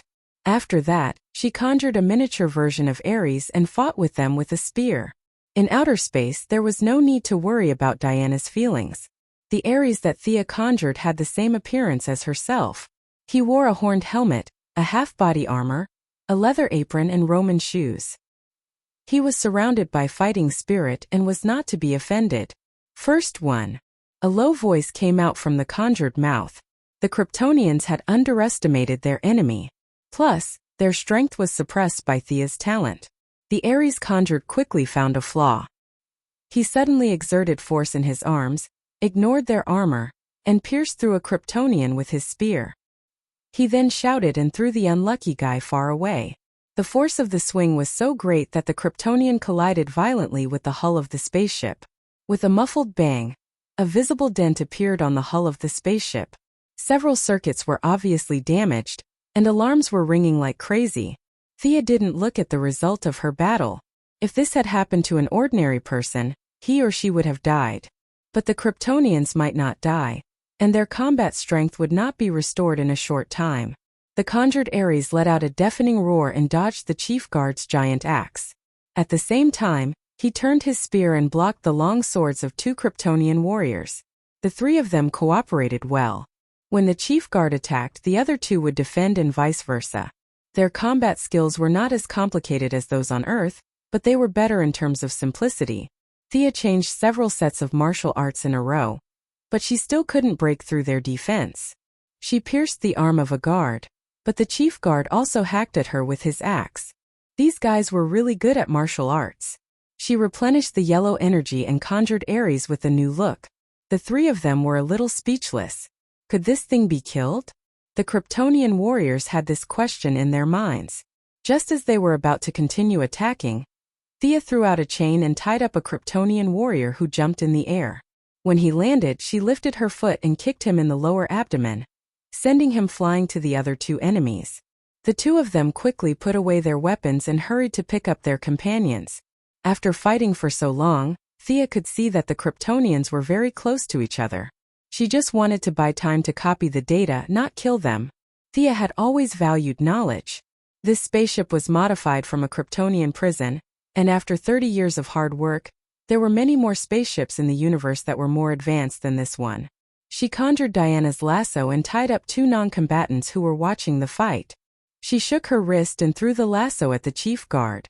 "They are not combatants," the chief guard roared and went to pick up his companions. Thea didn't care whether they were combatants or not. The lasso she conjured seemed to come alive and tied up the Kryptonian warrior who was seriously injured earlier. She clasped the neck of the seriously injured warrior like a villain. "Don't come over. I will kill him if he comes over." Apparently, the chief guard had never watched such a TV series. He was so angry that his mouth was trembling. He kept saying things like, "You don't have the honor of a warrior. And come at me if you dare. Chapter 353. When the replication of the data reached 100%, Thea threw out the hostages. While they were busy trying to save the hostages, she shouted and threw the golden spear in her hand at the weak point of the spaceship. The spear was as fast as lightning. Thea threw it out fiercely, and it pierced a big hole in the spaceship while the Kryptonians roared in horror. Whoosh!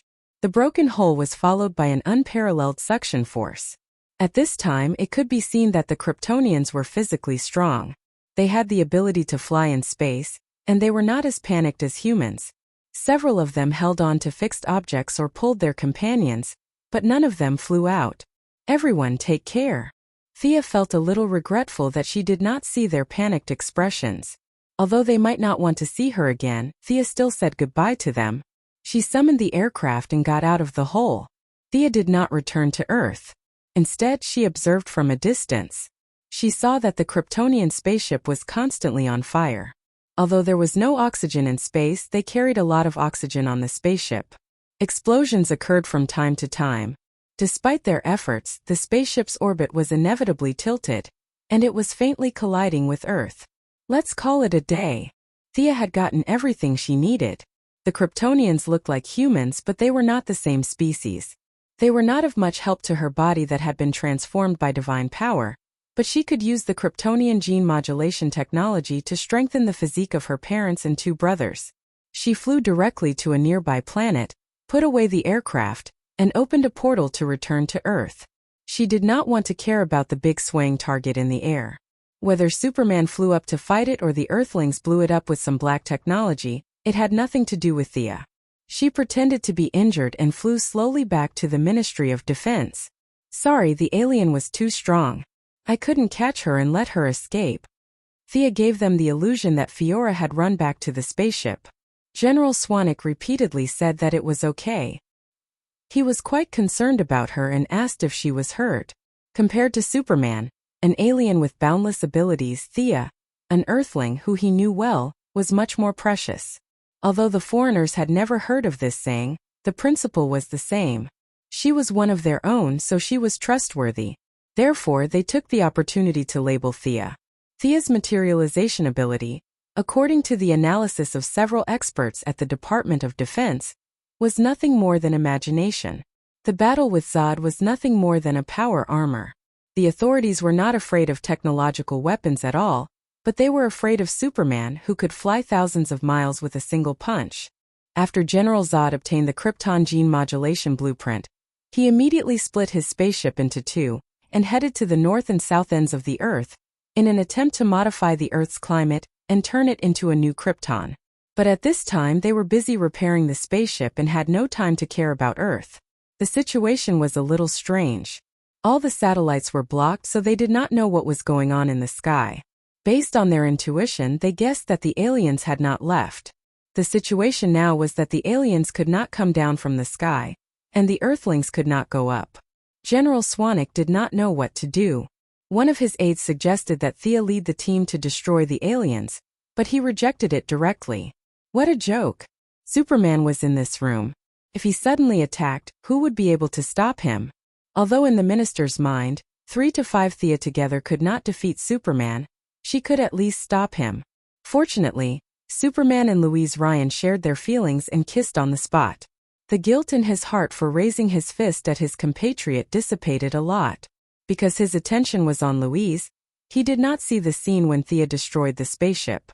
Now that the Kryptonians had repaired the spaceship, he did not notice anything strange. I'm going to end everything. Clark looked at Louise affectionately, then nodded to the generals and flew into space. His smile was very charming in Louise's eyes, but in General Swanwick's eyes, it was an expression of arrogance, and even a little provocation if one were to look deeper into it. They waited anxiously for the news. After a while, a guard ran in quickly.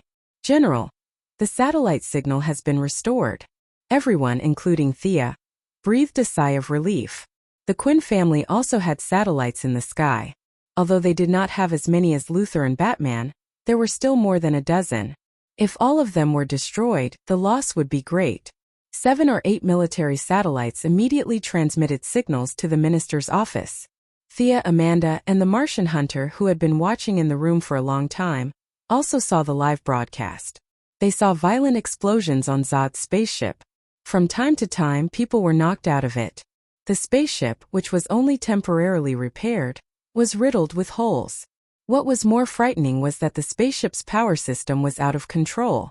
Under the influence of Earth's gravity, it was rapidly falling to the surface. The minister quickly picked up the phone and asked the Department of Defense scientists outside the room, "Where is the landing point? Quickly calculate it for me." The person on the other end of the line was busy talking and finally gave the minister an answer. "The landing point is in Metropolis." The minister put down the phone and was dumbfounded.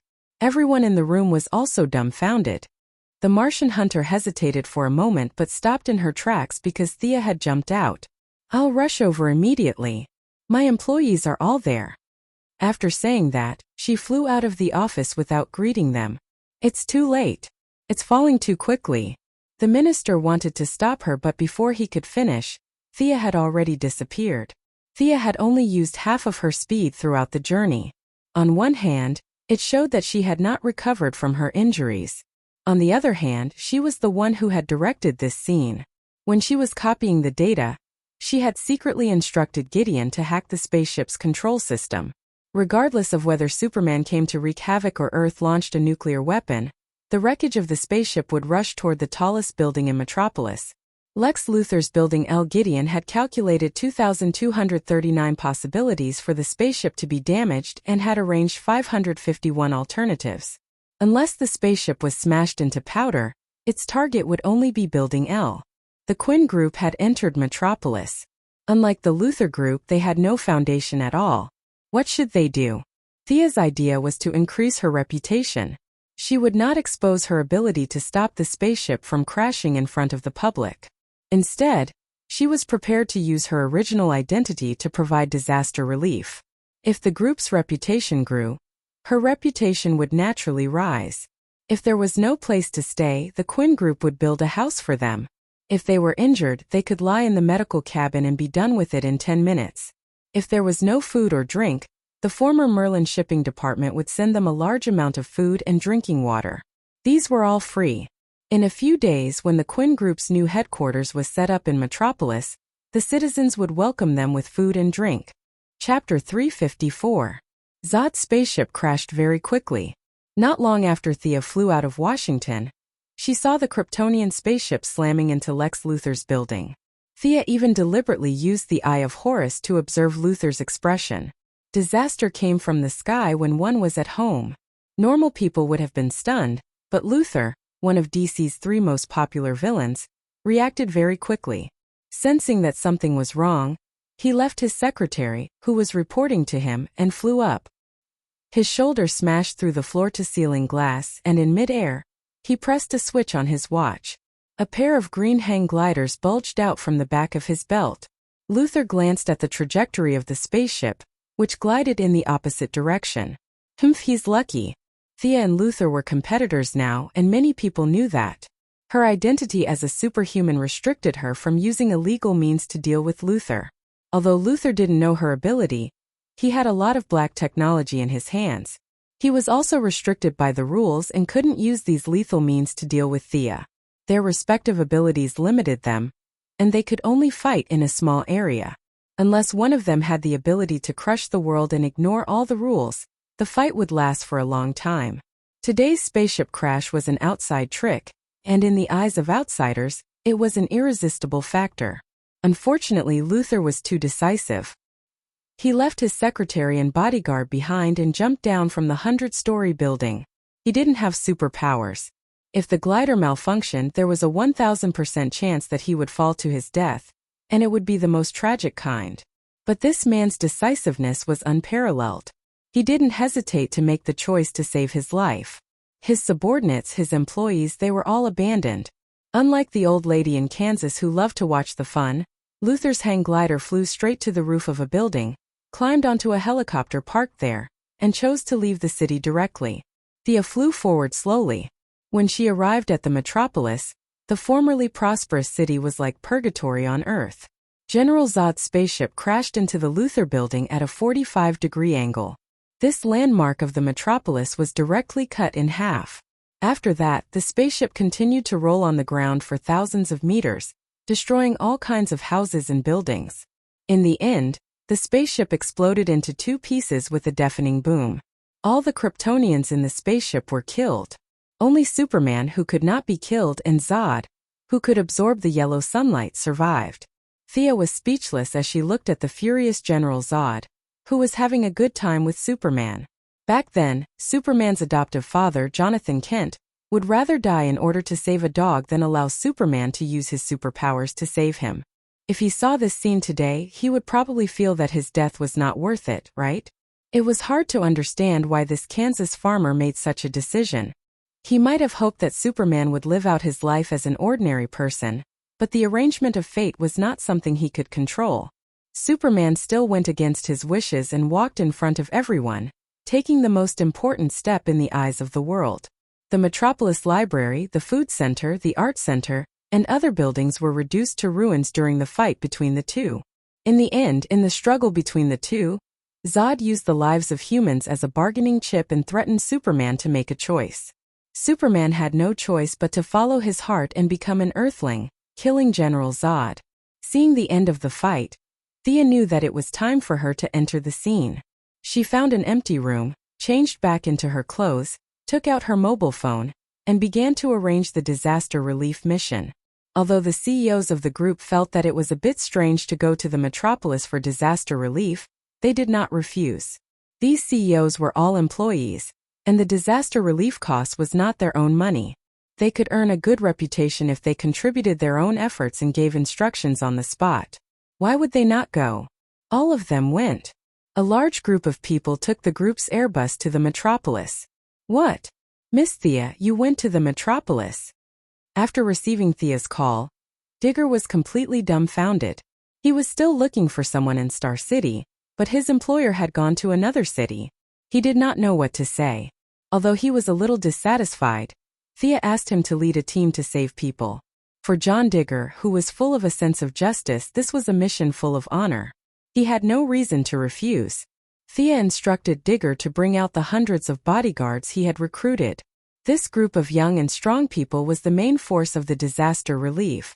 After that, she contacted Bruce Wayne and Lucius Fox in Gotham, hoping that the Wayne Group would also help. In the original space-time, Batman inexplicably went to the metropolis to save the injured because his Wayne building was also in the metropolis. But in this space-time, because of Thea's participation, things took a turn. The merger of the Wayne Merlins and the news of the new headquarters being located in the metropolis made the Wayne Group give up on the strategic deployment of advancing into the metropolis. They chose to wait and see, and even had thoughts of benefiting from the conflict between the Snipe and the Clam. At this time, Bat was watching TV with Fu at home.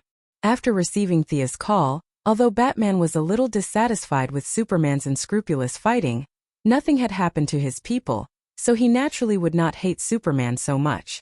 He expressed his support for Thea's wish to help with the disaster relief. As for him personally going to the disaster relief, he did not have the time because the clown had run away again. Jason Todd, who had become the second-generation Robin, was working hard to track down clues. After watching the live broadcast of the metropolis, he still had to catch the clown. Lucius Fox's relationship with Thea was naturally a little cold because the Wayne Group had been snatching the Wayne Group's business recently. But he also said that he would send people to participate. Thea went directly to the Wayne Group's stronghold in the metropolis. Luthor was in the north, Wayne was in the south, and the spaceship landed in the Luthor building in the north. Naturally, the battle site was also in that area. The south was affected, but the losses were not great. She found the person in charge of the scene and explained her purpose.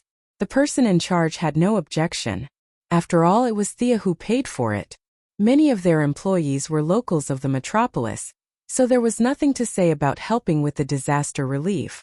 Many people took all kinds of tools and started to follow Thea to save people. Little friend, be good. Follow this uncle to the side and rest. We will save your mother. Madam, don't worry. Your husband's injury has stopped bleeding. Our medical cabin will arrive soon. This kind of injury can be treated very quickly. Your boyfriend is still down there? Okay, you go to the side and rest first. We will save him. Thea kept searching for survivors in the rubble. She did not use the Eye of Horus. She only relied on the thermal imaging equipment of the Wayne Group to rescue many trapped citizens. Now that she had been on many television interviews, she was also a celebrity. Even if there were people who did not know her, they would know who she was after being introduced by the people around her. She was a good person. It was rare to see such a conscientious capitalist. People had a herd mentality. More and more citizens gathered around her. Chapter 355. Everyone worked together to speed up the rescue operation. Digger and his bodyguards also arrived at the scene. They all wanted to show off in front of their new boss, so they fought to be the first to join the rescue operation. The team gradually moved from the South City to the North City. Many hot-blooded citizens who were not injured also automatically followed Sia's team. After all, Sia's team was very capable and had a large number of people. They could even be said to be the only rescue force in the city. Please God, can someone help me? Thea heard a faint voice calling out to her. Get a few people to follow me over there. Thea did not have time to explain. She led Digger to the west. She saw two middle-aged men trying to pry open a stone slab. A woman was struggling in the gap. Editor Perry? Sia realized that this was an acquaintance. This guy was the editor-in-chief of the Daily Planet. Although Louise Lane had done all the interviews, Sia also knew the editor-in-chief. You are? Oh, Miss Thea, come help. At first, the old man didn't see who Sia was. In order to increase her reputation, Sia, who was a little bit of a clean freak, also went all out. Now her face was covered in dust. If he didn't look carefully, he wouldn't recognize her. More than 10 strong men rushed forward and rescued the female reporter who was pressed down below. Is everyone okay? The female reporter had just crawled out and hadn't even caught her breath when she saw Louise Ryan running over from afar. Louise did not know that Sia had been involved in this matter, either openly or covertly, but she recognized Sia in an instant. The two of them greeted each other, and at the same time, a thought appeared in their minds. Why is this guy here? Sia's thoughts were very simple. Why did she always see this guy in dangerous places? Is there a mistake in my memory? Is Louise Lane not an ordinary person? Does she have the ability to teleport to wherever there is danger? I remember that she was in Washington before this. She looked behind Louise Lane and saw that a large number of American troops had entered the city. General Swanwick was directing the rescue operation with a righteous face. F***CK. How dare you fight with me for prestige? Thea couldn't take it anymore. She told the people from the Daily Planet to go back and rest while she led the rest of the team to harvest the worship of the citizens. Superman had originally planned to call it a day and go home after the fight. However, when he saw Thea helping with the disaster, he thought about it and started to rescue the citizens. Most of the people would form 3 groups to help the disaster relief.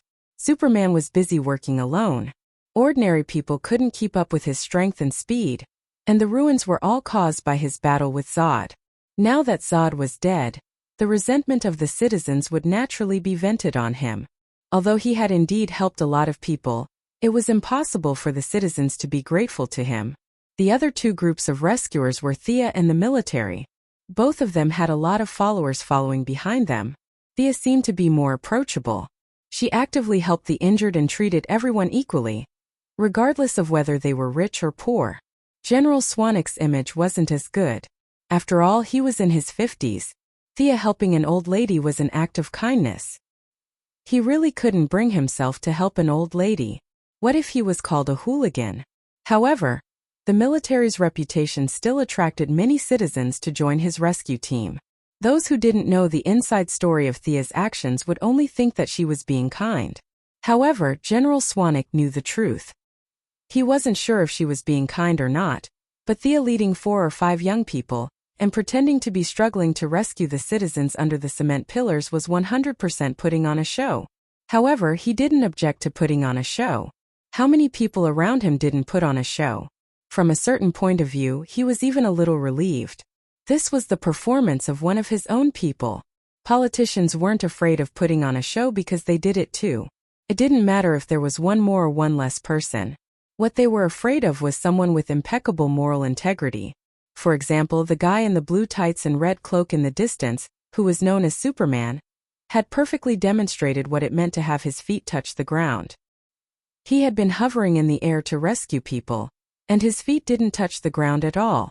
This made General Swanwick feel a little empty. Could such a person really obey the orders of the country and respect the Constitution? General, the young heir of the Quinn Group wants our transport plane to help her transport the medical pod?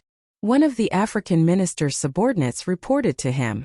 Thea didn't intend to reveal her identity in front of everyone. The African minister immediately understood what she meant and nodded in agreement. Benefits were also a way to build relationships. It couldn't be a one-sided effort. Only by helping each other could the relationship be stable. The two didn't communicate with words or eyes. They completed the cooperation tacitly. With the orders of the Minister of Defense, the military transport plane C-17 was mobilized quickly. In less than half an hour, the medical pod produced by the Quinn Group had been transported to the metropolis. 70% of the injured citizens had external injuries. A series of debridement and suturing work could be completed within 10 minutes of lying in the medical pod. The medical personnel on the scene were still dissatisfied with this kind of technological equipment for destroying their livelihood, but they were secretly relieved that their workload had been greatly reduced. Superman could destroy the world, but he didn't have the ability to heal. Seeing that Thea's medical ability was fast and that countless seriously injured people were transported over, the citizens finally had a good impression of him under his perseverance. They were no longer as cold as before. However, medicine couldn't cure diseases. No matter how heaven-defying the medical pod was, it couldn't save the dead. When the rescue team arrived at the ruins of the former Luther building, a large number of the dead were transported out. The impact was swift and violent.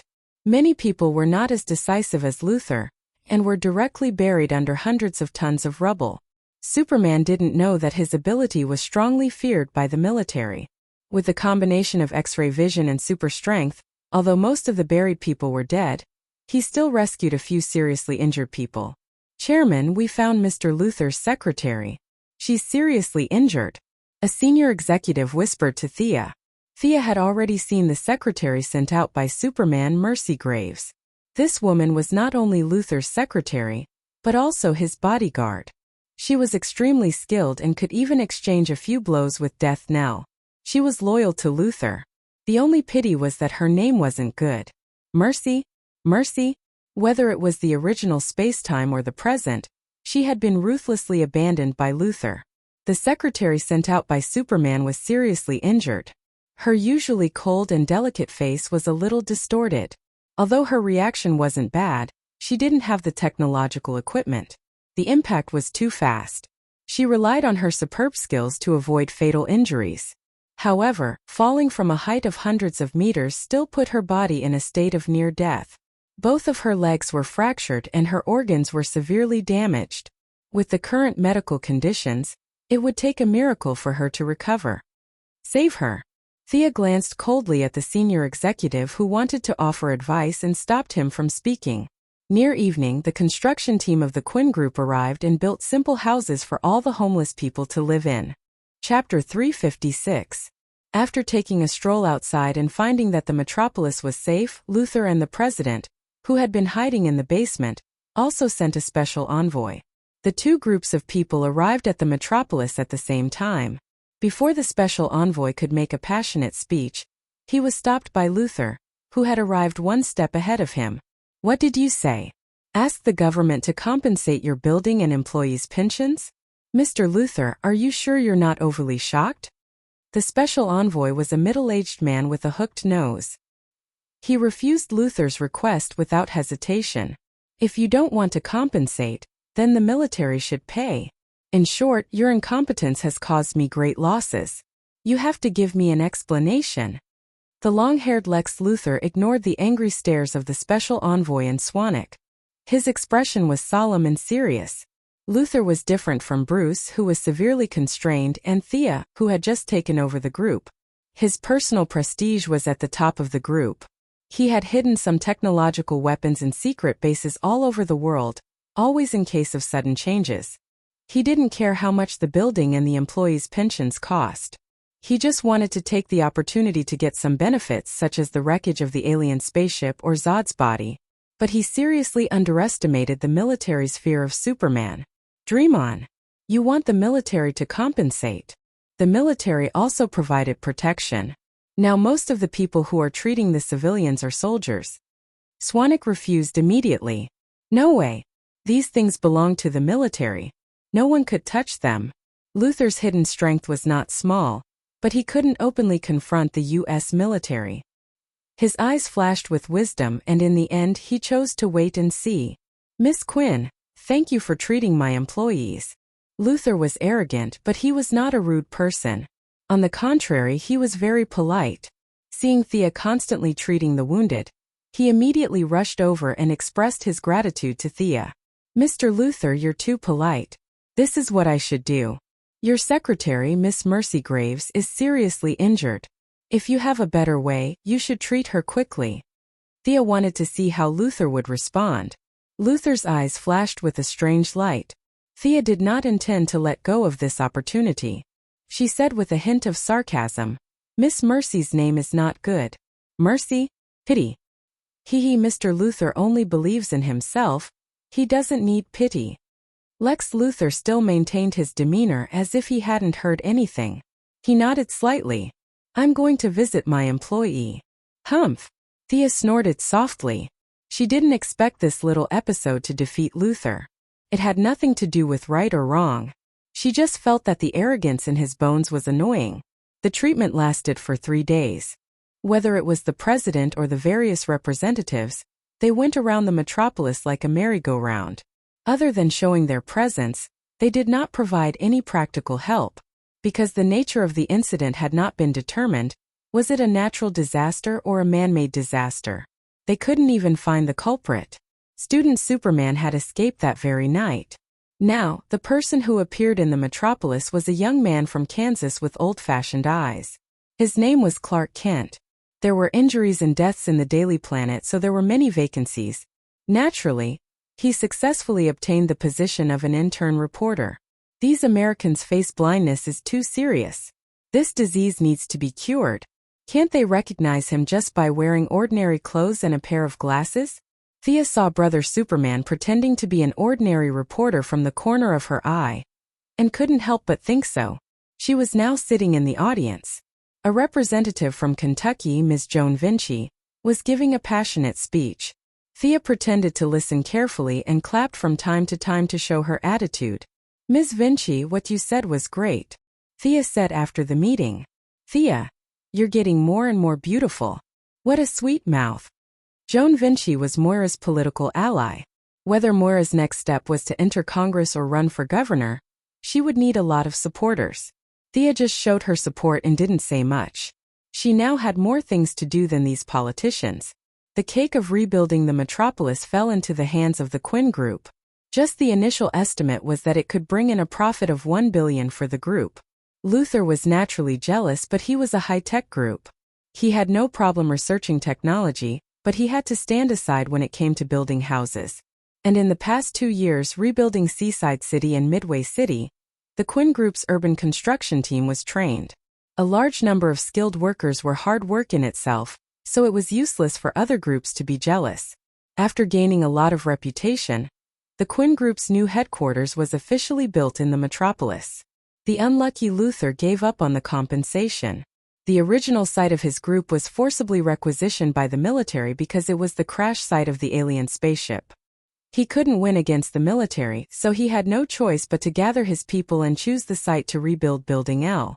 In a short time, the bustling metropolis could be renamed as a big construction site because there were more excavators than cars in the city. That evening, Thea avoided everyone's gaze and changed into a yellow light costume alone. She went to a hidden corner in the city. Death Knell, what's the matter? The burly Death Knell walked out from the shadows. His originally burly body was now transformed by the energy of the light ring, making him as strong as a brown bear. Boss, someone issued a high-reward mission in the underground world. Death Knell was hesitant, but he still said it. I won't interfere with your mission. I remember I told you before. Death Knell organized his words and said cautiously, according to my principles, I will accept it. But personally, I am very against it. Oh, Death Knell, who valued money more than his life, Was there a mission that he didn't want to accept? Thea's curiosity was piqued. What mission? Threaten a rich man who has been in the limelight recently. In the limelight? Thea made some connections, and with death knells personally against it, she seemed to have guessed something. What's the name of the rich man? Death Knell gritted his teeth, but the hinting technique made him choose to obey. Quinn Merlin Group's new chairman, Thea Quinn. As if he was afraid that Thea would accept the mission, he quickly added, I have a good relationship with her brother. I don't really want to do this mission. F*CK. F*CK. F*CK.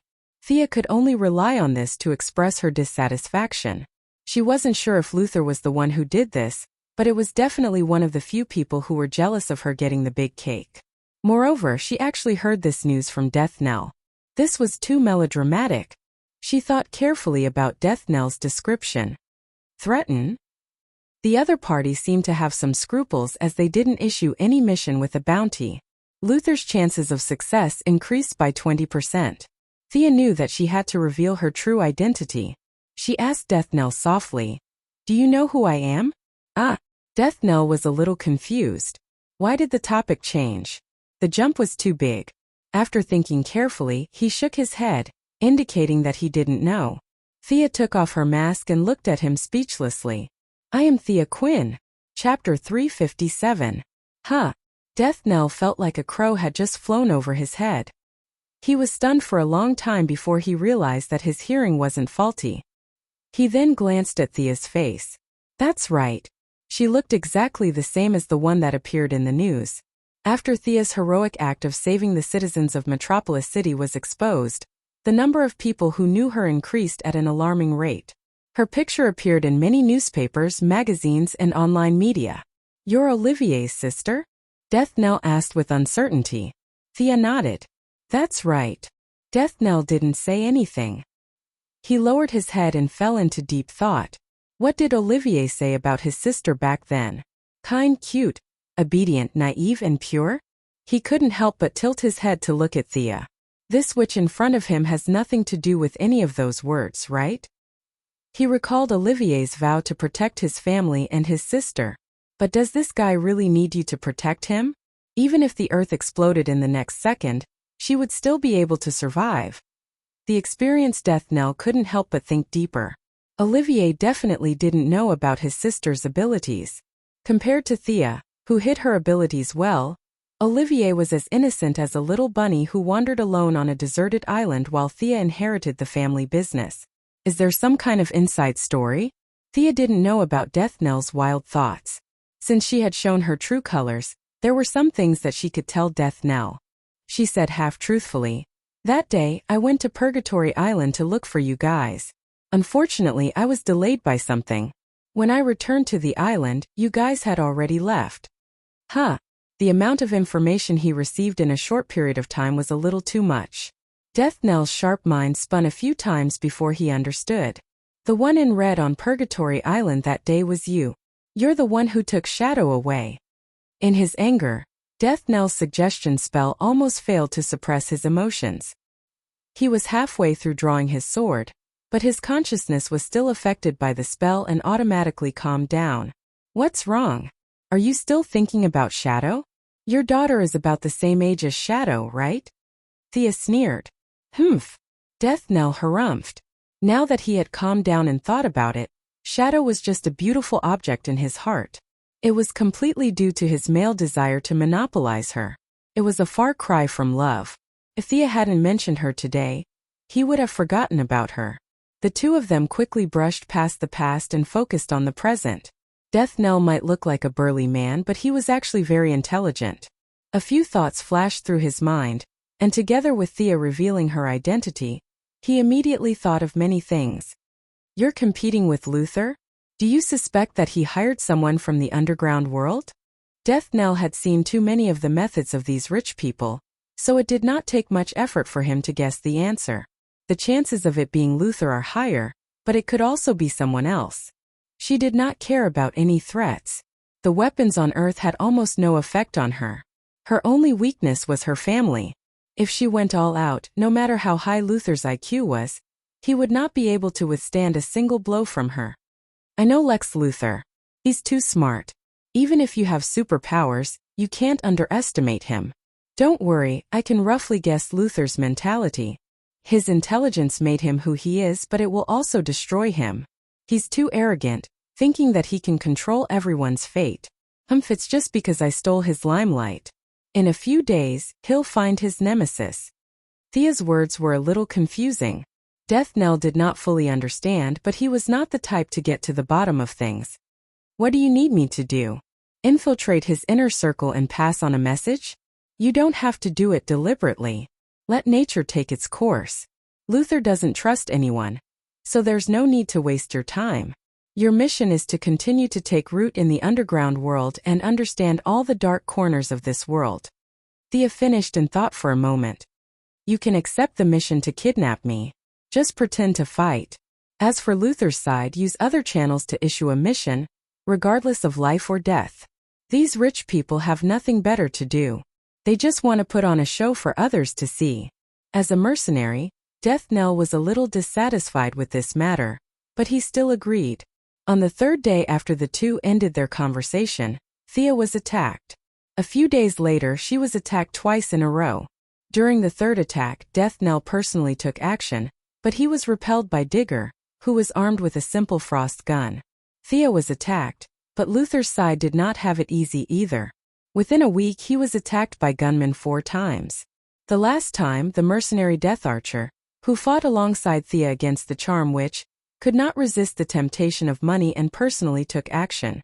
He shot Luthor's long hair from a distance, but the bullet was blocked by a layer of transparent energy shield. Subsequently, the underground world removed these 2 missions at the same time. Both of them revealed some technological equipment. As for whether it was active or passive, only they knew. Just as Thea predicted, Luthor quickly shifted his attention. Ordinary business battles did not have much interest in him. He had his eyes on the superhero who had recently risen in the metropolis, Superman. This pair of old enemies still had the fate of going against each other. Because of the battle between Superman and Zod, where the spaceship destroyed his iconic building, the conceited Luthor was jealous, dissatisfied, fearful, and other emotions mixed with hatred. As for Thea, because she was too busy, some people sent her a signal to stop, and she obediently withdrew the bounty. She spent the extra energy on studying the Kryptonian genetic modulation map. The data was extensive and profound. In the movie, Luthor secretly used Zod's corpse to create Doomsday. This was simply nonsense. The probability of finding information on the superbiological cells invented by the ancient Kryptonian scientists in such a huge amount of data was less than 1 in a billion. Thea was clearly looking for information on Doomsday. Gideon worked with the supercomputer and searched for 2 days before he found it in an inconspicuous corner. Luthor was very smart and had the so-called level 9 intelligence, but this referred to his IQ. In terms of pure computing power, he could never catch up to an artificial intelligence. It was obvious that someone of a higher level had interfered with his judgment. The mastermind behind this, if there were no surprises, was Dawnstar Darkseid's uncle, the Wasteland Wolf. The other party definitely did not teach Luthor the knowledge of Doomsday just because he was a complete celestial being. There was a lot of inside information. Thea could not see the other party's intention at the moment. She could defeat mortals, but she was a little weak in the eyes of the new gods. She needed to plan ahead. Kill Luthor directly? First of all, Luthor was not easy to kill. Second, if Luthor died, there would be others. There was a company of mad scientists on Earth. What was to come would come, and it would not stop because of one person's life or death. Thea did not want to run away. She wanted to see how strong these new gods were. She ordered Gideon to bring up all the information on Doomsday. She wanted to study it carefully to see if there were any flaws, and if she could even take Doomsday for her own use. Chapter 358. No, it's still not working. Thea flipped through the records of Doomsday from the past tens of thousands of years on Krypton. Countless scientists had tried to control Doomsday and make this biochemical weapon their own. Genetic modification, cell manipulation, targeted therapy, some methods that Thea could think of and some that she had never seen before had been tested on Doomsday one by one. But all these attempts failed without exception. The scientists did not dare to let Doomsday's cells grow, so they had no choice but to seal off the Phantom Zone. Doomsday had been resurrected twice over the past tens of thousands of years. Although the Kryptonians did not have the power of Superman, they still found Doomsday's weakness, which was his fear of kryptonite. Both times, Doomsday was defeated by the sheer number of Kryptonians. The ancient Kryptonian god, Ra, once left a prophecy that Doomsday would return to the world. In order to prevent the recurrence of the disaster, the Kryptonian Supreme Council originally planned to destroy all the data, but in order to preserve the information of Doomsday for future generations, they finally chose to seal it. There were 3 conditions to resurrect Doomsday: Doomsday cells, Kryptonian corpses, and Kryptonian genetic modification technology. Now Doomsday cells were brought out by Zod, who was exiled to the Phantom Zone. Besides General Zod, there were 4 more Kryptonian corpses than in the original timeline. When the spaceship exploded, there might be some corpses that were blown up, so it was hard to count. Thea had all the genetic modification technology in her hands. When she first read the data, she was very rough. It was more like cutting than copying. Plus, the spaceship had crashed. At best, only 10% of the data was left for the military. Even this 10% was incomplete. Some of the data had conclusions but no derivation process, and some had reasons but no results. It was difficult for the scientists on Earth to derive anything from these incomplete data. Thea had tried to participate in the research of extraterrestrial technology, but the military's intention was obvious. They would only allow outsiders like Thea and Luthor to participate if they could not find anything. As for Superman, he wanted to participate. He would wait until all the people on Earth were dead. Everything was back on track, and the citizens of the metropolis had recovered from the shock. The official data was that thousands of people were killed, but Thea was in charge of the medical cabin. According to the most conservative estimate, the death toll was no less than 5,000, and tens of thousands of people were missing. However, this was all Superman's fault and had nothing to do with her. She would rush to the alien planet every few days to modify Fiora's memory to the final stage. In the beginning, everything went smoothly. The image of General Zod gradually became an elder in Fiora's heart, a relative. Subconsciously, she did not reject this kind of scene. However, when it came to the change of allegiance, Thea felt a strong resistance. Fiora's recognition of her was really low. Thea refused to admit defeat and continued to increase her magic output. She had to convince her. Fiora, who was unconscious on the first day, subconsciously lost her loyalty and was filled with confusion. Thea took advantage of the situation and the effect was remarkable. However, there was a sudden change on the second day. Fiora's allegiance was forcibly conjured up in her mind, and it was none other than Thea's old acquaintance, Clark Kent. Damn! Do you know each other? You should pledge your loyalty to him. In the original spacetime, you had at least fought with him once, but in this world, Fiora had only met him once when Superman surrendered. The two of them weren't familiar with each other at all. She had painstakingly spent half a day to train someone else's underling. Thea was not so selfless. Her magic continued to pour in. On the third day, something even more devastating happened. Perhaps Fiora really did not have a deep impression of Superman, and the idea of pledging her loyalty came and went quickly. However, there was an inexplicable mission to continue Krypton in her mind. It sounded great and noble, but Fiora's subconscious thought was that the way to continue Krypton's mission was to give birth to babies for Superman. Thea directly spat out a mouthful of old blood. Just thinking of the image made her irritated. She might as well pledge her loyalty to Superman. In desperation, Thea could only wake Fiora up. In order to get her wholeheartedly support, she had to break her original worldview. It was too easy to break the worldview of the Earthlings. She just had to drag them to another planet. Although it was more troublesome to deal with this Kryptonian, there were still ways. Where is this? Thea withdrew her magic from Fiora's mind. The Kryptonian's powerful self-healing ability kicked in. She quickly sat up and looked at the purple sky outside the house. She asked with uncertainty, if Krypton and Earth are in the south of the universe, this is the west. It's a planet in Sector 1125. With the speed of your Kryptonian spaceship, you can return home in about 812 years. Thea replied with her arms crossed. It was good news that the Kryptonian spaceship did not start a war. General and the others? Fiora's voice returned to normal, as if she was asking about something unrelated to her. General Zod was a true warrior. He was born on the battlefield and he died on the battlefield. Thea had been studying Kryptonian genetic modification recently. The information revealed between the lines gave her some understanding of Kryptonian customs. For someone like Zod, who was born a warrior, dying on the battlefield was definitely more honorable than dying at home. Especially since he was of the same generation as Superman's father. He was not young anymore.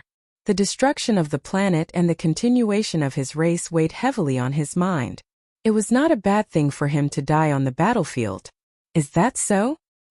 He died on the battlefield. Fiora was silent for a while. You want me to be loyal to you? Sorry, I don't see that you have the ability to help me restore the glory of Krypton. You can kill me, but I will not be loyal to you. Hehe Fiora, I once said that you are short-sighted. My words are still true.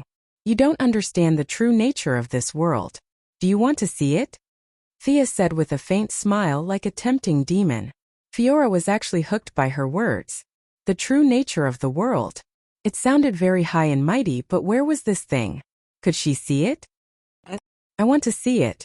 I have also sailed in the universe for many years and conquered countless planets. You are the most boastful person I have ever met. Fiora looked at her seriously after she finished speaking. Let's go to space. She took the lead and walked out. Fiora thought for a while and followed her. When the two of them reached space, Thea immediately opened a wormhole and started a long-distance journey with Fiora. When they crossed the 16th wormhole, the surroundings were dead silent. It was as if they had walked into the desert of civilization. There were no more intelligent planets and no signs of life. Fiora could not hold it in any longer. Where are you taking me? The end of the world, the edge of the universe. The continuous large-scale long-distance warping consumed a lot of energy from her light ring. She had never been to this area before. There was only a void around them. Only her yellow light ring could emit some light, allowing the two of them to see each other. Chapter 359. The End of the World. Fiora's head was full of question marks. Wasn't this a philosophical concept? Did the universe really have an end? Curiosity killed the cat. Fiora felt that if she continued to follow Thea, she might be able to see something unimaginable. This Earthling's knowledge was beyond all the Kryptonian scholars she knew. Let's keep going. Thea saw her hesitation and did not explain further. She opened a wormhole and continued to follow the coordinates in her mind. Yes, she was going to take Fiora to see the Wall of Origin, the boundary of the universe. If Thea could maintain a complete worldview after seeing the Wall of Origin, she could only say that she was impressed. During the battle with the Parallax Demon, as the first person in the world to wear a dual-color light ring, the light ring showed Thea the existence of the Wall of Origin and left a unique coordinate. Otherwise, she would not be able to find it even if she searched until the end of time. When the wormhole jumped for the 33rd time, Thea was so tired that she could not speak. Are you okay? Fiora asked. Her tone was a little hesitant. She was not worried about Sia, but she was afraid that if Sia died, she would not be able to return. Fiora did not have much knowledge about space, but she knew that her location was probably beyond the limit of the universe described by the Kryptonian scholars. Kryptonians could survive in the universe, but if something happened to Thea, she would not be able to fly back even if she was exhausted. We'll be there soon. Thea pretended to be calm, but in fact she was cursing in her heart. This time she was a little too arrogant because the journey was much further than she had imagined. She had planned to bring Diana here next time, but now she had to give up. If there was nothing else, she would rather die than come here again. At first, Thea was worried that she would be discovered by Yoja Khan, who was glued to the wall. He was a fierce man who could scare Darkseid into peeing his pants. If he had not insisted on sticking to the Wall of Origin, no one in the entire universe would be able to defeat him. The light rings did not want the air of the emotional spectrum to go up against him. The coordinates they left for Thea were the few places where she would not be discovered. It was as if they were sneaking into the village to shoot at her. We're here. Thea panted as she spoke. Fiora was not in the mood to care about her anymore. What did she see? There was actually a wall of unknown height in the universe in the void? Fiora couldn't see where the boundary of the wall was even after using her eyesight. All she could see was a mysterious brilliance. All kinds of brilliance reflected each other's brilliance. It was really difficult to use words to describe the wonders here. This is the world boundary you mentioned? Fiora had to admit that she was stunned. If Krypton hadn't been destroyed, she wouldn't have been able to witness such a scene for the rest of her life. Thea rested for a while before carefully looking at it. It was also her first time here, and she found that it was countless times more sacred and solemn than she had imagined. Even though she was mentally prepared, she still felt incomparably shocked by the vast and distant sense of mystery. Facing Fiora's question, she cleared her throat and said, "This is the universe boundary I mentioned, the end of the world. The ancient scholars called it the Wall of Origin. Outside the wall is the source, and all the answers are there. The source of everything is there. Countless strong people have tried to pass through this wall to find the source, but without exception they all failed. Those who failed would be stuck on the wall. Currently, there is an unparalleled strong person on the wall. We can't call him by his name directly. You only need to know that even the most powerful evil god in the universe would turn around and flee upon hearing his name. You can imagine how terrifying this place is. Then why did you bring me here?" Fiora couldn't see what the wall had to do with her. "It has nothing to do with you, but it has something to do with me. I'm still very weak now, but I want to go to the other side of the wall to see what the source is. If I can control the source, perhaps I can have the power to change cause and effect, change time, and turn non-existence into existence," Thea said softly. She didn't finish her sentence and hid the second half of her sentence. Perhaps if she could control these powers, she would be able to compete with those existences whose names couldn't be mentioned. Just thinking about it made her excited. Turning something that doesn't exist into something that exists? Fiora muttered in a low voice. That's right. On that day, perhaps Krypton could return to the universe again. Your parents and friends might still be waiting for you to return home like before you were destroyed. Thea didn't know if she had such an ability, but she wanted to draw a big picture first. Anyway, she was determined to reach the peak. If she were to die midway, then there would be nothing left to talk about. But what if she could succeed? What if she could really embark on the path of immortality? At that time, it wouldn't be difficult to restore Krypton. Oh, Fiora was completely stunned. She couldn't think of such an ingenious idea even in her dreams. She wanted to ask Thea if she was bragging, but the endless wall in front of her reminded her that Thea was indeed extraordinary. Seeing her hesitation, Thea decided to give her another dose of medicine. "Do you know how Krypton was destroyed?" Fiora didn't know why she suddenly asked this question, but she still answered. "The core of the planet was destroyed and the planet exploded. This is what we saw with our own eyes in the Phantom area. What you said is only one of the current mainstream views." Thea didn't give Fiora a chance to interrupt and continued. "The Green Lanterns once went to the wreckage of the planet to investigate. There were traces of the advanced artificial intelligence Brainiac's activities at the scene. There were also many alien scientists who asserted that the entropy of Krypton was much higher than normal. This didn't seem like a natural reaction. Many people thought that it was man-made. This is also a view." And Thea told her about 5 to 6 reasons she knew about the destruction of Krypton. Seeing that Fiora was dumbfounded, she continued, "Do you understand? The genetic technology of Krypton has reached the point where it can threaten some strong people. The destruction of your planet is not simple. I can only say that there must be the answer you want to know in the source behind the wall." Thea reached out her hand. "I'm still very weak now, but I really need your help." Fiora was struggling in her heart. The information she received in this quarter of an hour was more than the information she received in the previous 30 years. Did she know nothing? Facing Thea's hand, she was full of hesitation. Pledging loyalty to an outsider was simply unimaginable. But the glory of Krypton was restored, and she was full of expectations. How should she choose? Thea didn't urge her, but just raised her hand and waited for her response. Time passed by, and finally Fiora made up her mind. Her genes determined that she was an adjutant, and she could only be an adjutant. If there was no one to assist her, her life would be meaningless. This was a command that was deeply rooted in the genes, and she couldn't refuse. "Okay, I promise you." The two of them shook hands with each other. Thea revealed a satisfied smile. Chapter 360. Thea was very happy that she had successfully subdued Fiora. This time she did not use magic. Instead, she used facts and reason to convince others. This feeling of accomplishment was really intoxicating. Although Fiora's desire to revive Krypton played a decisive role, the deterrence of the Wall of Origin was also a factor. With the combination of several factors, Thea was able to persuade the Kryptonian adjutant to surrender. It's really not easy. Thea could not help but sigh. This Kryptonian lady was good at fighting and tanking. She was currently the most lacking strength in the small team. The next time they formed a team, there would finally be someone who could stand at the front and tank the monsters. Controlling skills were very powerful, but a team full of control types without any offensive skills would be too awkward.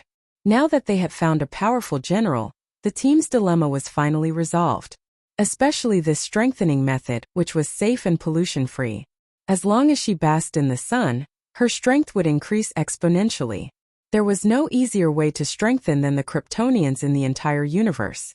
As for once Fiora was out of control after strengthening, Thea was not very worried. Kryptonians could strengthen, and her own improvement speed was not slow either. Superman had stayed on Earth for 33 years to reach his current strength. Fiora would not be able to catch up with Thea even after basking in the sun for a year and a half. Coupled with the genetic modification of the Kryptonians, they were more straightforward. Like Superman, Supergirl, and Zod, they were the kind of people who did what they said and did. They were almost simple-minded people. From the perspective of the mind-playing game, 100 Kryptonians were no match for one Earthling. Thea did not stay too long near the Wall of Origin. After recovering a little strength, she began the journey back with Fiora. After a few twists and turns, Fiora heaved a sigh of relief when she saw the traces of a civilized planet again. Previously, she was afraid that Sia would die from exhaustion, but now that she saw traces of intelligent life, she was finally not so worried. What do you want to say? Thea had used up a lot of her strength and needed to stop and rest from time to time. She saw that Fiora was hesitating to say something. General's body. Can you help me get it? Fiora asked uncertainly. Don't worry, I've already gotten it back, Thea said, retrieving General Zod's corpse from her spatial ring. General Zod was the most important person to Fiora, and his death at the hands of Superman was considered a civil war among the Kryptonians. It would not cause much backlash. However, if his corpse was dissected by the Earthlings, Fiora would definitely not agree. Thus, Thea had long sought out the African minister to obtain the corpse. Earth scientists are more concerned about spaceships and don't care much about corpses. Thea also has the habit of sending alien corpses for burial. Abin Su in the green light incident. When the minister hears that she only wants a corpse, he agrees after thinking for a while. Zod's neck was broken by Superman, but there were no other wounds on his body. He lay quietly in the coffin as if he had fallen asleep. Fiora gently stroked Zod's coffin and remained silent for a long time. Where do you want to bury him? Thea asked after a while. Do you know the original coordinates of Krypton? Yes, Thea not only knew it, but also visited such a famous place with Diana. The two soon arrived at the place where Krypton exploded. The original planet was long gone, replaced by countless fragments of planets and space junk, which were scattered messily, indicating that there was once a strong civilization here. Thank you. Fiora found the largest fragment of the planet and buried General Zod on this piece of land. Then she turned back and sincerely thanked Thea. What are you talking about? We are partners in the future. After solving all the problems, she returned to Earth with Fiora and found an empty house in Star City. Take off your helmet, Thea ordered domineeringly. Fiora was dumbfounded.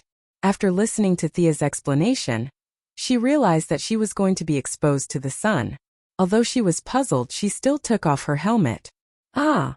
The first time she was exposed to the direct sunlight of the yellow sun, the Kryptonian cells in Fiora's body were activated by the sunlight, and a large amount of information flowed into her brain. Fiora only screamed once before she fainted. She knew it.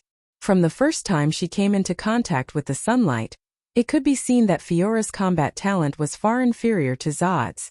Although Captain Zod was also dizzy from the sunlight, he was still conscious. He could still walk 2 steps with the help of others. Fiora, on the other hand, directly fainted. The difference was obvious. Sia conjured some tables and chairs, placed her properly, and waited for her to wake up. 2 hours later, Fiora slowly woke up, but his condition couldn't be described with just the word bad. His eyes were blurred and his voice was wavering.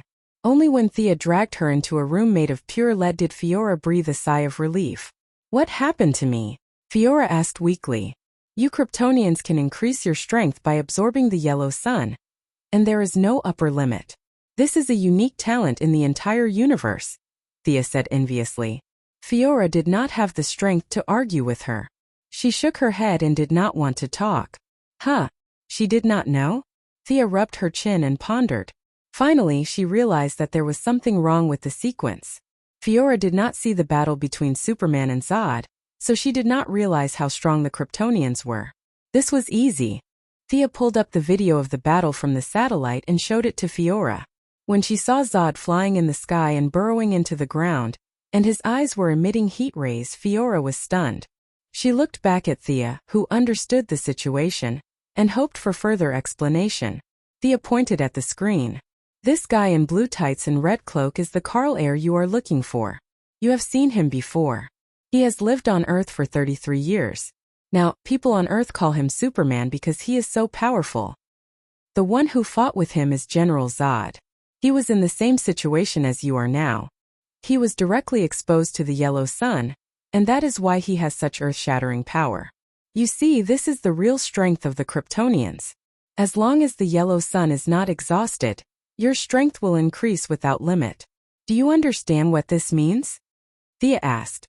Fiora shook her head blankly, indicating that she did not know. "If there are 1,000 or 100 Kryptonian warriors like you, no other race will survive. After knowing this, do you still think the destruction of Krypton was accidental?" Thea asked Fiora seriously. Oh. Fiora was speechless. In this short span of a day, she had accepted too many things that she didn't know before. Her brain, which was originally considered sharp, was now a mess. She really didn't have much ability to think. Chapter 361. The Kryptonians' first exposure to sunlight was mainly due to receiving too much information in a short period of time, causing them to faint. After Fiora adapted to the environment and blocked out a large amount of useless information, the only thing left was feeling comfortable. Super senses, heat rays, freezing breath, super strength, speed, endurance, and that incredible super recovery ability. The two occasionally exchanged pointers. Thea had tried to attack Fiora with magic, but she was somewhat speechless because of their super recovery ability. Even if she used magic to control Fiora, it was useless. Warriors like Zod and Fiora, who had conquered countless planets, had strong willpower. Their magic could not be controlled for long, so it was difficult to cause fatal damage to them in this limited time. For example, the Kryptonians were the type of people who had a long HP bar and fast recovery ability. Without kryptonite to weaken them, it was impossible to kill them. Usually, after casting a bunch of spells, the damage received would be offset by their strong recovery ability. When the Kryptonians woke up, they would be fine. If there was no kryptonite in this world, it would not be an exaggeration to say that the Kryptonians were gods walking on the ground. After Fiora adapted to the new strength in her body, Thea took her to Korriga. "This is your new subordinate?" Thea and Sinisto met again. Both of them looked behind each other at the same time and were a little speechless. Sinisto's first two recruits were all normal people. Perhaps he felt that Thea's previous recruits, such as the dead people and the evil gorillas, were very different and cool. This time he had also spent a lot of effort to find two subordinates with unique bones to compete with them. But he did not expect Thea to change her style and take the normal route this time. His original intention to compete with her was like a punch to the air. Thea looked at the two subordinates that Sinisto had recruited this time and could not help but sigh. The universe was so big that it was full of strange things. One of them was called sludge, a cell-like creature. Its outer membrane was a corrosive liquid, and its insides contained the corpses of many enemies. Usually, it would lie on the ground in a green mass, but it could barely maintain a human form during battle. The other fellow was even scarier. It was a deadly virus that was usually as small as a speck of dust. According to Sinisto, this was a virus developed by a certain high-tech planet for war. They kept iterating on the virus and finally produced a supervirus with intelligence. It was the microbe in front of Thea. It named itself Dispersus. "Your new subordinate is a Kryptonian? Are there any survivors after the destruction of Krypton?" Sinisto originally thought that Fiora was an Earthling, But the light ring's scan gave him a slight shock. He was actually a remnant of an extinct planet.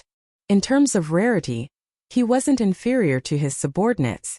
There were more and more feelings of fear in the universe, and the collection of yellow energy was also increasing. Sinisto had made a lot of light rings, so he didn't have to live so frugally like before. He threw a yellow ring to Fiora. The Kryptonians' technological weapons are very powerful, but their combat power is not high. I agree to let you join the Legion, but you have to show off your skills to my subordinates, Sinisto said sternly when he saw that the two of them were about to leave. Ha! Thea almost burst out laughing when she heard that. The Kryptonians' combat power is not high? That's because you don't understand the body structure of the Kryptonians. Let Leader Sinisto see the Kryptonians with low combat power. Thea signaled Fiora to show them his strength. Previously, Thea had told Fiora about their current situation of being harmonious on the surface, and Thea had also talked about her ambition to control the Yellow Lantern Legion. Fiora naturally knew what he needed to do. That was to intimidate. Only by suppressing everyone with absolute strength would he be able to take over the army after Sinisto. Thea allowed Fiora to join the Yellow Lantern Legion because the Yellow Lantern Legion had a function that was not very eye-catching. Kryptonian recharge. This function was meaningless to any other race, and only the Kryptonians could use it. What if the Kryptonians couldn't absorb sunlight during battle, and their energy was depleted? Ring recharge. What if the kryptonite damaged their combat power and caused them to fall to the bottom? Ring recharge. The term perpetual motion machine was used to describe the Kryptonians who wore the Yellow Lantern ring. The only limitation was that they were born with great strength and had little resistance to fear. Thea could only make a magic ring for Fiora with the bones of Kamal, the shark god. She had cast a constant resistance to fear on the ring, so that Fiora would not be affected by fear whenever he wore the Yellow Lantern ring. Fiora didn't wear the Yellow Lantern ring directly. Instead, he flew up on his own. Then, under Sinisto's puzzled gaze, he quickly landed and punched the ground. Boom! The ground within a radius of dozens of miles shook violently, and a crater 100 meters deep and 1,000 meters in diameter appeared on the ground directly under her attack. Are you kidding me? Sinisto was a little confused. How could this woman have such great strength? If he hadn't prepared beforehand, he wouldn't have been able to withstand this punch. After all, without the power of the Yellow Lantern ring, he was just an alien with a strong will. He didn't have any supernatural abilities. He had received Sinisto's order to compete with the newcomers brought by Thea. Now that he saw Fiora's powerful punch, the guy called Sludge naturally wriggled backward. As for the super virus, it hid. Thea searched for it with the Eye of Horus for a long time before she found that the guy ran faster than Sludge. Fiora didn't stop. She flew up into the sky again. Her eyes were scarlet, and the heat rays in her eyes were shot at the mountain not far away. The heat rays hit the mountain with a sizzling sound. When the smoke and dust dispersed, the symbol of the Yellow Lantern Corps was engraved on the mountain. Well, not bad. Thea cheered for her own people loudly. She cast a fluorescent spell, and the symbol on the mountain emitted a yellow light. From afar it looked like a sacred place. Well, not bad, not bad. Sinisto praised insincerely. After seeing the two of them leave, Korriga heaved a sigh of relief. He was originally determined to rebel, but now he couldn't help but hesitate. To be honest, he was really surprised that an unknown Kryptonian could be so powerful. Could there be a stronger race in the universe? Those people didn't need any emotional energy and could fly in the sky and burrow into the ground with their own strength? Everything now had Green Lantern in front of him. If Green Lantern was killed, the task of maintaining the order of the universe would fall on him. Sinisto was a little hesitant. If 100 or 80 Kryptonians like the one just now came, how could he resist? He had seen the performance of his subordinates. They ran very fast. If he relied on them, he wouldn't even know how he died. It seemed that the rebellion would have to be delayed. Sinisto couldn't help but think that he needed a few loyal subordinates. Chapter 362. Thea did not know that Fiora's strong performance had made Sinisto cautious for a while. On the way, she tested Fiora's concretions. The Kryptonian adjutant's imagination was much better than Gruit's, but most of her concretions were technological weapons. It could only be said that her own strength was far beyond the ability of the concretions. The light ring only provided her with energy to recover. Relying on the power of emotions to replenish the energy lost in the battle was a fantasy in Fiora's eyes a few days ago. But these days, her worldview was so shattered that she silently accepted this unscientific explanation. When the two returned to Earth, Thea did not arrange a job for her. She just told her to adapt to life on Earth first. Fiora could absorb the yellow sun every day and see her strength growing. She was not dissatisfied with that. But soon a problem arose. Superman had a super mind. He could learn all the medical books on Earth in 5 minutes and master the knowledge that others learned in 10 years. Fiora was not an omnipotent Superman. The adjutant's genetic modification allowed her to learn a little bit in all aspects. Compared to the Kryptonians of the same race, she was considered to have a strong learning ability. But compared to Superman, who gave birth naturally, there was a big gap. Thea drew a tube of blood from her. The needle was naturally made of kryptonite. In the original spaceship, in order to transform the Earth's climate, it was divided into 2 parts. The kryptonite was sunk in the Indian Ocean. Now the spaceship did not go anywhere. It crashed in the metropolis. The kryptonite exploded everywhere. Thea secretly collected a lot of it while saving people. Leaving Fiora to study alone, Thea rushed back to her laboratory. She had already obtained her master's degree. Now she was studying for a doctorate in biological genetics. The blood of God was hard to find. It had always been Thea's wish to let Malcolm and Moira live healthy and happy lives. Of course, if she was in a good mood, she could also bring her 2 brothers along. Malcolm came and went like a shadow. Thea did not know if he was injected with the blood of God. But the effect of Moira's injection was immediate. She looked at least 20 years younger, and her skin regained its luster. At first, Moira was distressed and said that she used to wear makeup to look younger when she went out, but now she wore makeup to look older. Thea was not satisfied with this. Since magic could not solve the problem, she could only turn to science for help. Coincidentally, the genetic modification map of the Kryptonians had fallen into her hands. Naturally, she had to put in some effort in this aspect. Although she did not have a supermind like Superman, Thea's learning ability was far superior to Fiora's. Combined with the knowledge of Earth, the preliminary genetic optimization fluid had been configured. It was completely in line with Earth's technological environment. The Krypton genetic modification atlas only provided her with a direction to advance. Thea didn't stop there. She needed Fiora's blood to extract a substance from the Krypton cells to create a super gene optimization fluid. Who is it? One day, when Thea entered her laboratory again, she found traces left behind by a stranger. Her laboratory was kept secret, and only a few of her closest friends knew the location. Thea turned on the light and saw a young woman in a wheelchair slowly sliding out from the side of the laboratory table. The young woman lowered her posture and said softly, "Miss Quinn, I'm here to ask for your help. Please help me." Oh. Thea did not say anything else because she knew this woman. She was Maisie Graves, Luther's secretary and bodyguard. Maisie Graves was seriously injured when the spaceship crashed.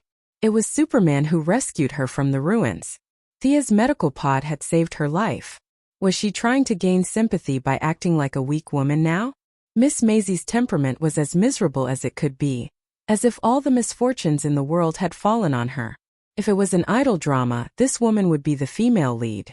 Unfortunately, Thea knew her battle record. She was someone who could fight with death now.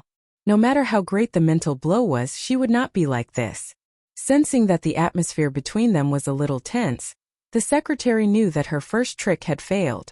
She calmly put away her bitter face.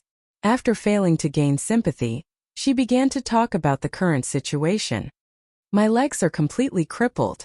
Mr. Luther said to amputate them and install mechanical legs, but I can't bear to part with these 2 legs." The secretary's words were hard to tell if she was lying or not. The tears hanging at the corner of her eyes flowed down completely. Thea glanced at her. Although it was still covered in scars, the lines of the secretary's legs were straight and beautiful after rigorous training. Combined with her appearance, it was indeed a pity to amputate such a pair of legs. Even though she knew that the secretary was up to no good, Thea could not help but ask, "Mr. Luther is an intelligent man. If he can't do anything, what's the use of me?"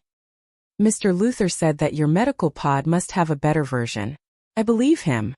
The secretary's eyes were still shining, but from her tone of worship, it did not sound like Luther's words. It sounded more like the words of a god. Thea chuckled and pointed at her with her finger. You worship your Mr. Luther so much? Why did you come to me for help? You should know that he is my competitor. He used a lot of tricks behind my back. Why should I help you? As she spoke, Thea's tone became more and more severe. Her usual smile disappeared, and at this time her eyes were filled with fear. The secretary persisted for 2 seconds before lowering her head. It was not that she was timid, but Thea's eyes were too scary. She avoided Thea's gaze, but the fear did not dissipate. The huge mental pressure almost made her collapse.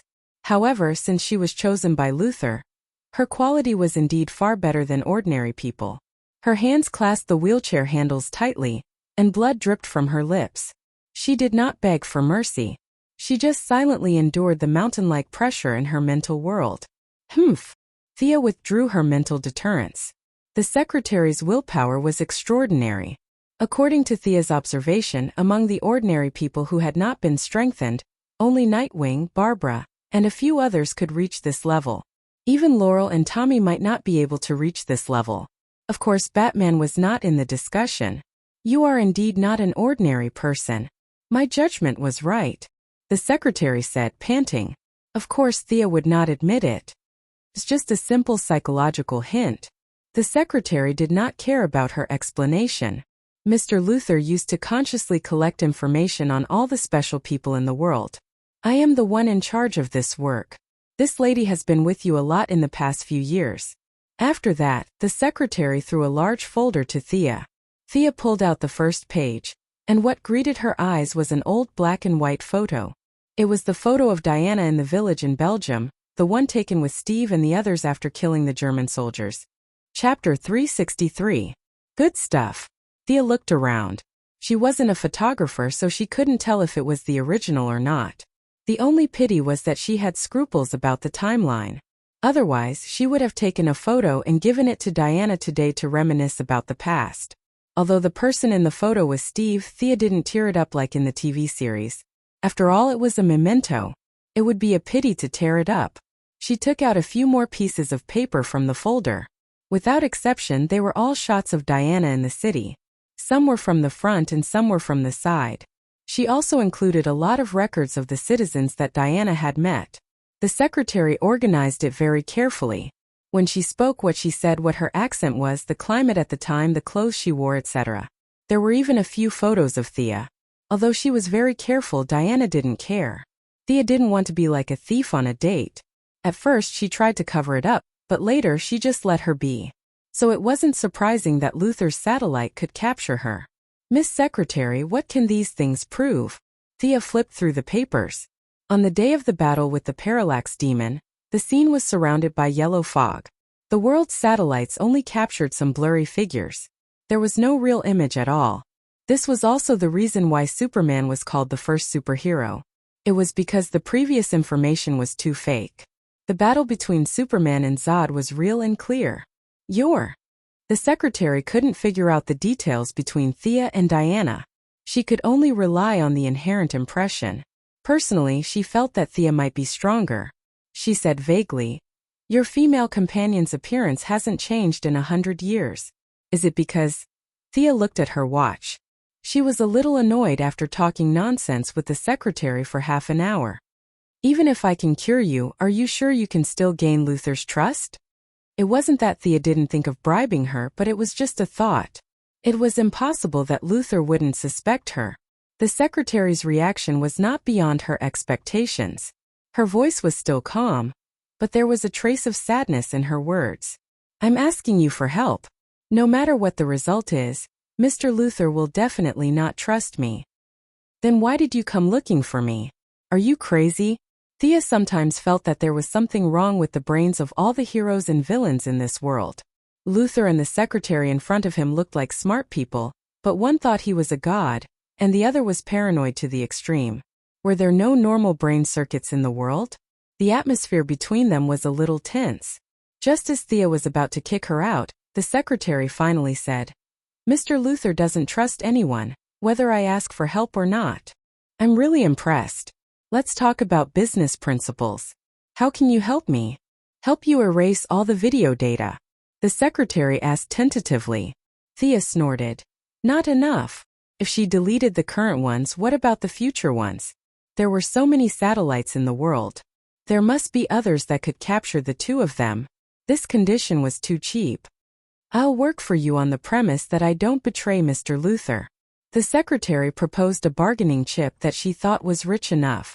To be honest, Thea was not very satisfied with this condition, but after thinking for a moment, she agreed. When Luther abandons you again, you can come to me. I'll take you to see the world that you don't understand. By then you'll know how narrow-minded you are. It was the same familiar tone and the same familiar feeling. It was similar to the words used to fool Fiora. But for a native of Earth, there was no need to take her to visit the Wall of Origin. Otherwise, if she brought 100 people to watch every day, the Khan on the wall would jump down and kill her. What Thea valued was not her power, but the emotional power contained in her body. Miss Mercy Graves, just like her name, had a power that she didn't realize. It was a matter of knowledge.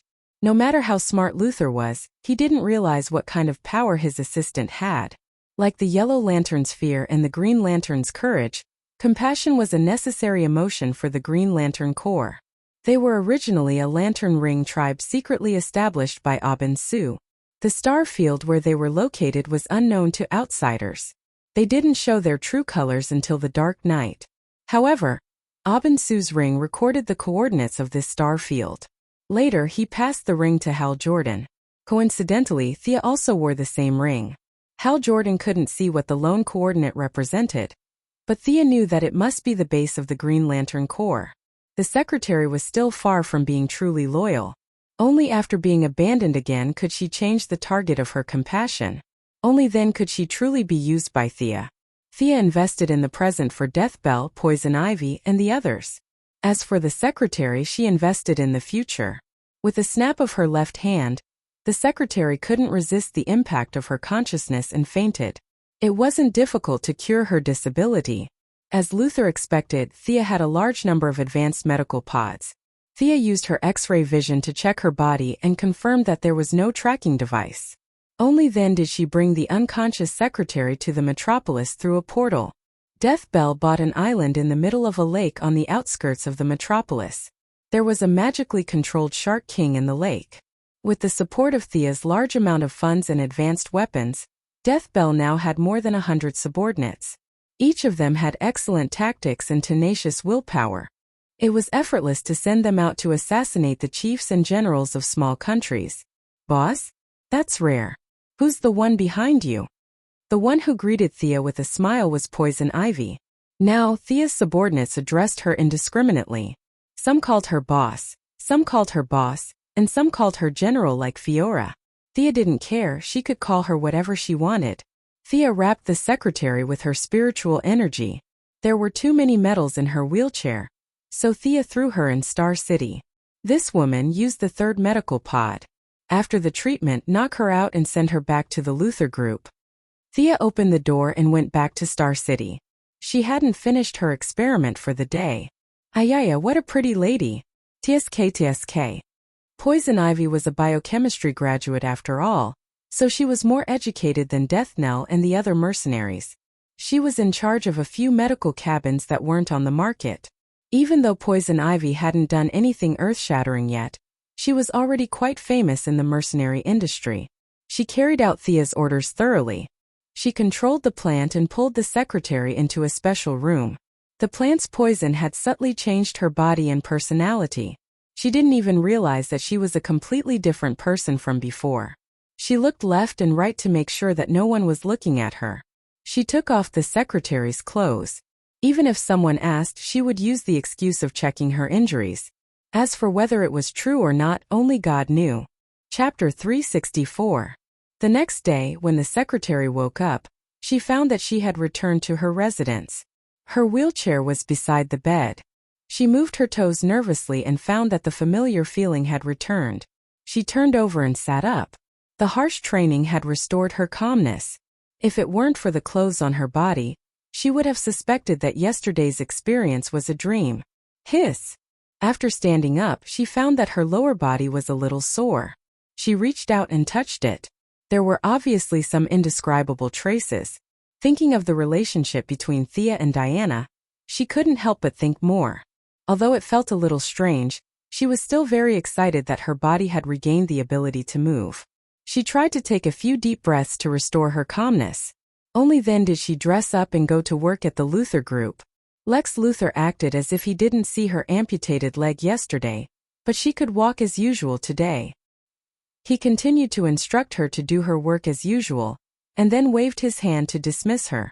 The secretary, who was originally a little excited, felt as if a bucket of cold water had been poured over her head. The joy in her heart disappeared, and only bitterness and grief remained.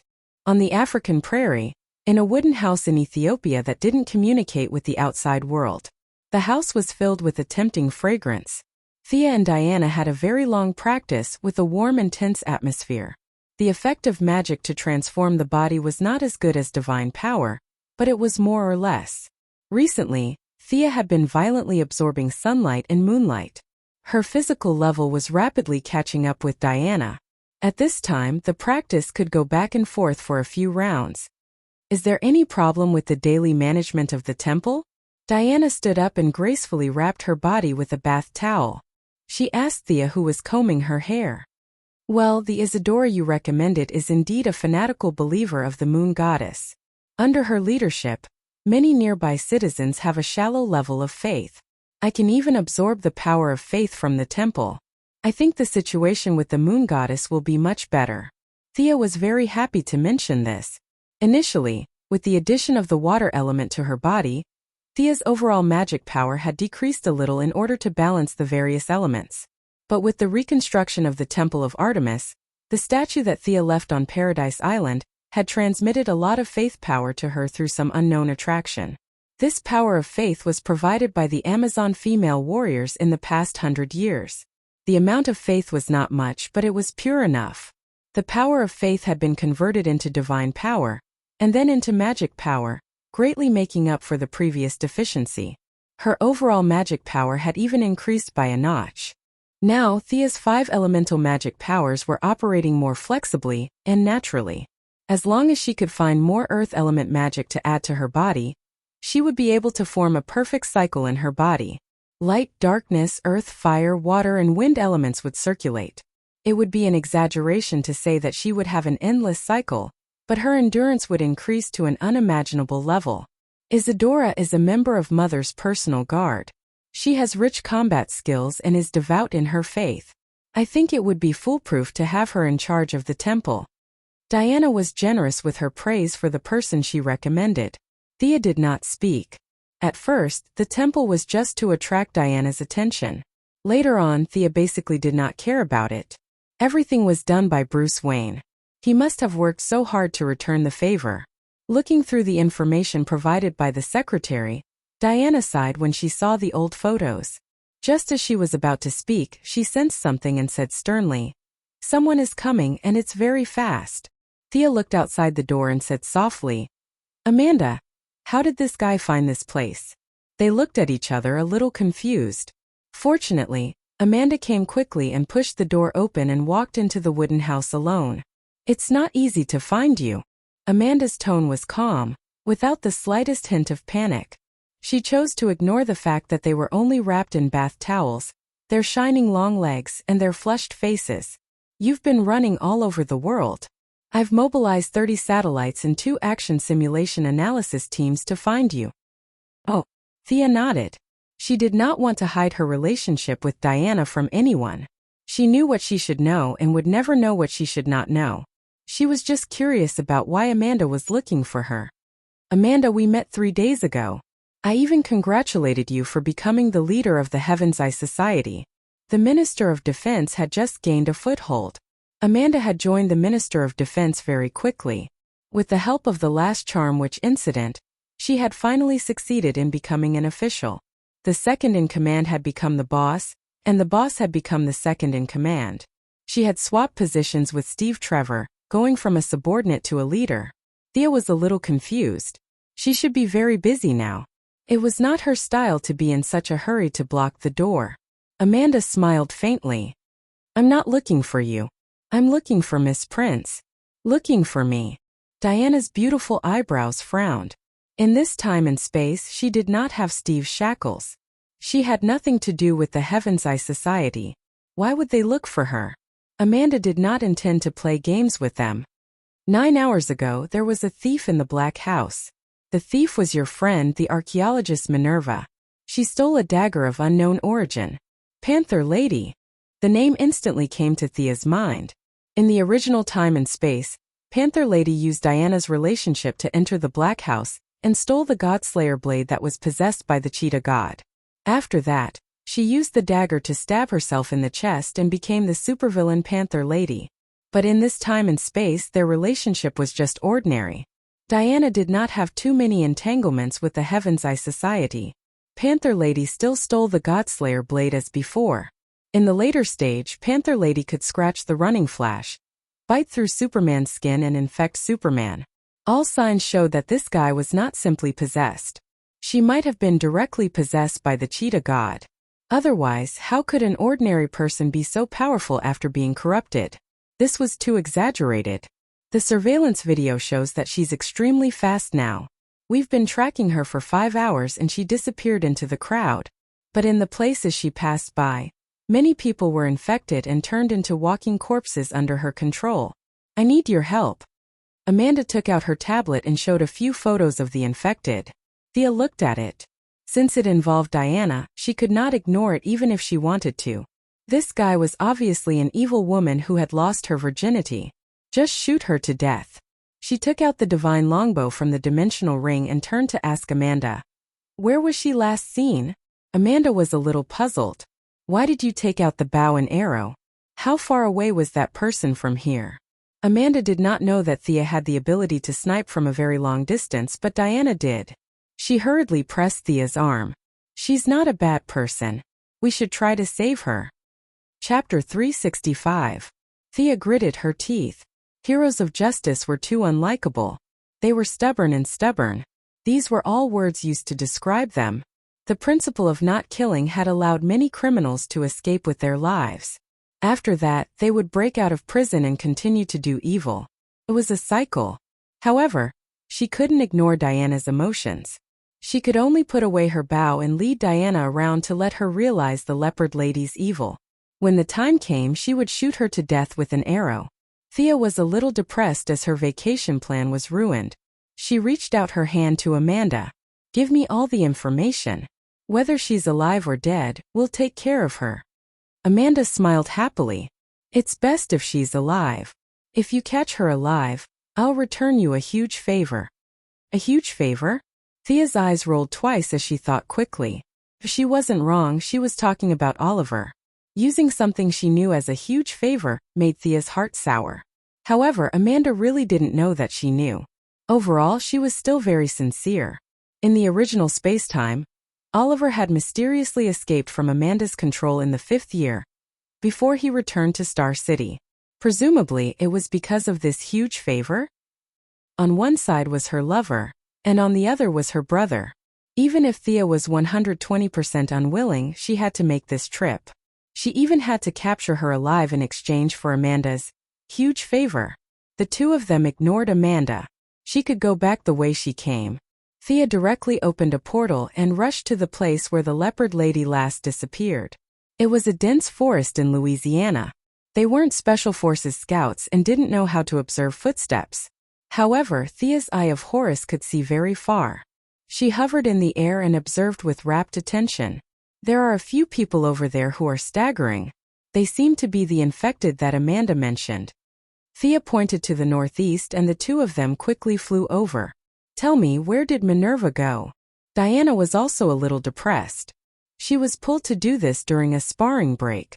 Naturally, she was a little angry. When he saw an infected person, he threw out the truth lasso and asked loudly. Half of the infected's face was covered with bruises, and their eyes were white. The canine teeth in their mouths were obviously longer than those of ordinary humans. They seemed to have sensed the signs of life of the two girls, and they turned their heads. Their movements were obviously very slow, but they accelerated extremely fast. In less than 0. 1 second they completed a series of movements such as turning around, bending their knees and pouncing. Thea knew that the Panther Lady was extremely fast and that her attacks were infectious. She had already changed her combat equipment with Diana in advance. The Panther Lady's pouncing speed was extremely fast in the eyes of ordinary people, but in their eyes it was nothing much. With a flying kick, the force of several hundred tons landed directly on the leader of the infected. The other party crashed into more than 10 trees before falling to the ground. What came out of his mouth was not blood, but some kind of black sticky substance.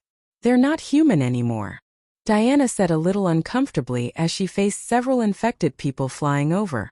However, her hands were not slow. The two of them had sparring on the weekend. If Thea improved, she would naturally benefit as well. The growth in her body was not obvious, but Diana's resistance to fear had now reached an inhuman level. At least, it was much higher than when the two girls reunited. The increase in her resistance also increased her willpower, which was reflected in her abnormal calmness in battle. No matter what kind of unfavorable situation she was facing, Diana could easily deal with it. She used the least amount of strength to throw out the most fatal punch. Her attacking style was unknowingly influenced by Thea. Fatal, efficient, and simple. This was Diana's current fighting style. Compared to the unskillful shield bashing of 100 years ago, her current fighting style was more artistic. Thea cooperated with her and drew her divine longbow. The two of them, one in close combat and one in long range, cooperated seamlessly. After 30 seconds, over 100 infected people were all knocked down by the two of them. Black sticky substance flowed out of the infected people's wounds and gathered into a dirty river. It smells so bad. Thea, who was a little obsessed with cleanliness, could not stand it. She directly used Magician's Hand and gathered a bunch of people who were either dead or alive. The freezing gun on the power armor froze the bodies, and the pungent stench was finally contained. What should they do next? Diana automatically looked at Thea. Just like the day when they left Paradise Island, Thea did not disappoint her. The secondary control system on her arm was connected to the mainframe of the Quinn Group, and a large amount of information was analyzed and summarized. Combined with the simple clues given by Amanda at the beginning, Thea determined the next step. Minerva was originally adopted by a woman named Letta in Idaho. This woman seems to be running a religious school. Let's go there and see if there are any clues. Diana had no objections, and the two continued to fly northwest. The other party's school was built in an extremely remote area, surrounded by mountains. Many local people's faces changed drastically when they talked about this school, and all of them kept their mouths shut. Sia finally got the detailed address from an old man with fear and hints. Since they were looking for clues, the two naturally would not fly there. Instead, they changed into casual clothes and drove a jeep. The two sitting in the jeep looked like adventure enthusiasts going out for a vacation. Stop! This is our private property. The two women drove to a wooden fence, and a fierce woman with a submachine gun stopped their car. When it was time to show off her acting skills, it was usually Thea who went up to talk, and this time was no exception. Thea talked nonsense like a river, saying things like lost tourists and public-spirited female university students. She said all sorts of harmless things, but the fierce woman guarding the gate believed her. She opened the gate to Thea's enthusiastic thanks. After entering the wooden fence, he realized that the space inside was not small. The people who lived here were all women. Some were young, some were old, and some were young. The color of their hair and pupils were all different. The only exception was their clothes. They were all made of rough linen. The children carried baskets, the adult women carried all kinds of tools, and only a few fierce women carried rifles in their hands. Other than the few rifles, Thea did not see any modern equipment. These women lived in the 21st century as if they were in the Middle Ages. However, she did not look at them for long. Thea's eyes were automatically attracted to a statue standing in the square. A young girl with antlers and a bow and arrow. Thea looked at Diana and found that she was also looking at her. It was unbelievable. This statue was a statue of Artemis. In other words, this group of people climbed mountains and waded through rivers to America to worship an ancient Greek god. That's not right. After all, Thea was a chosen. Her perception of the goddess was higher than Diana's. She quickly found the problem. This statue did not have a trace of holy power. Combined with the ascetic attire of the surrounding people, it was not that they were not devout, but that there was something else going on. Chapter 366. Sia carefully observed the expressions of the women around her. Pain, numbness mixed with cruelty. All kinds of emotions were mixed together, and it was difficult to determine their true feelings. The only thing she could be sure of was that they were not happy. This was not in line with the teachings of the moon goddess. Her teachings were cheerful girls in the forest. These people in front of her were far from cheerful. What should we do? Diana gave Thea a small look. The question was obvious. Thea shook her head slightly. She had already sensed the fluctuation of divine power. Although it was weak, the evil in the aura was obvious. On the surface, this place was worshipping the moon goddess. What kind of evil god was actually worshipped? Only the leaders knew. Ms. Letta, which god are you worshipping in the middle of the square? Aren't you Christians? Thea asked the old woman who was the leader. She had introduced herself earlier. She was the nominal organizer of this school, Panther Girl Minerva's adoptive mother. The old woman pretended to be kind, but when her lips parted slightly, her two canine teeth flashed under the moonlight. We are an ancient race. People call us the Amazons. As for what we worship, it's the moon and the goddess of the hunt. F***ck. Do you have any shame? Thea's expression was obviously suspicious, but her excellent acting skills quickly turned this suspicion into shock. Her shock was fake, but Diana's shock was real. Diana, who had been pretending to be expressionless, could not help but observe the old woman from head to toe. Unfortunately, she could not find a trace of the old woman's aura that was compatible with Paradise Island. When the fake Li Gui met the real Li Gui, Sia didn't know what to say to these imposters. She could only open her mouth wide to express her shock. The old woman saw the expressions of the two and thought it was normal. This was the expression of a thrill-seeking college student in America. Her camp had entertained such young people many times so far. Clap, clap. The old woman clapped her hands happily. Many women with bows and iron weapons instantly surrounded the two. Come join our hunting activities. You should fully enjoy the fun of nature in the city. Come on, let's run. The old woman motioned for the crowd to make way for them to enter the depths of the forest. She looked at the two prey maliciously, expecting them to show a panicked expression. However, the two acted as if they didn't hear or see anything. Thea glanced around and saw that the other party's arrows were all made of stone, and the archers were a group of thin and weak women. Even Tommy and Laurel could kill them all, let alone the two of them who weren't human. She was different from Diana. Although she had been blessed by the gods, she was born with it. She didn't need to study it. She only needed to know how to use it.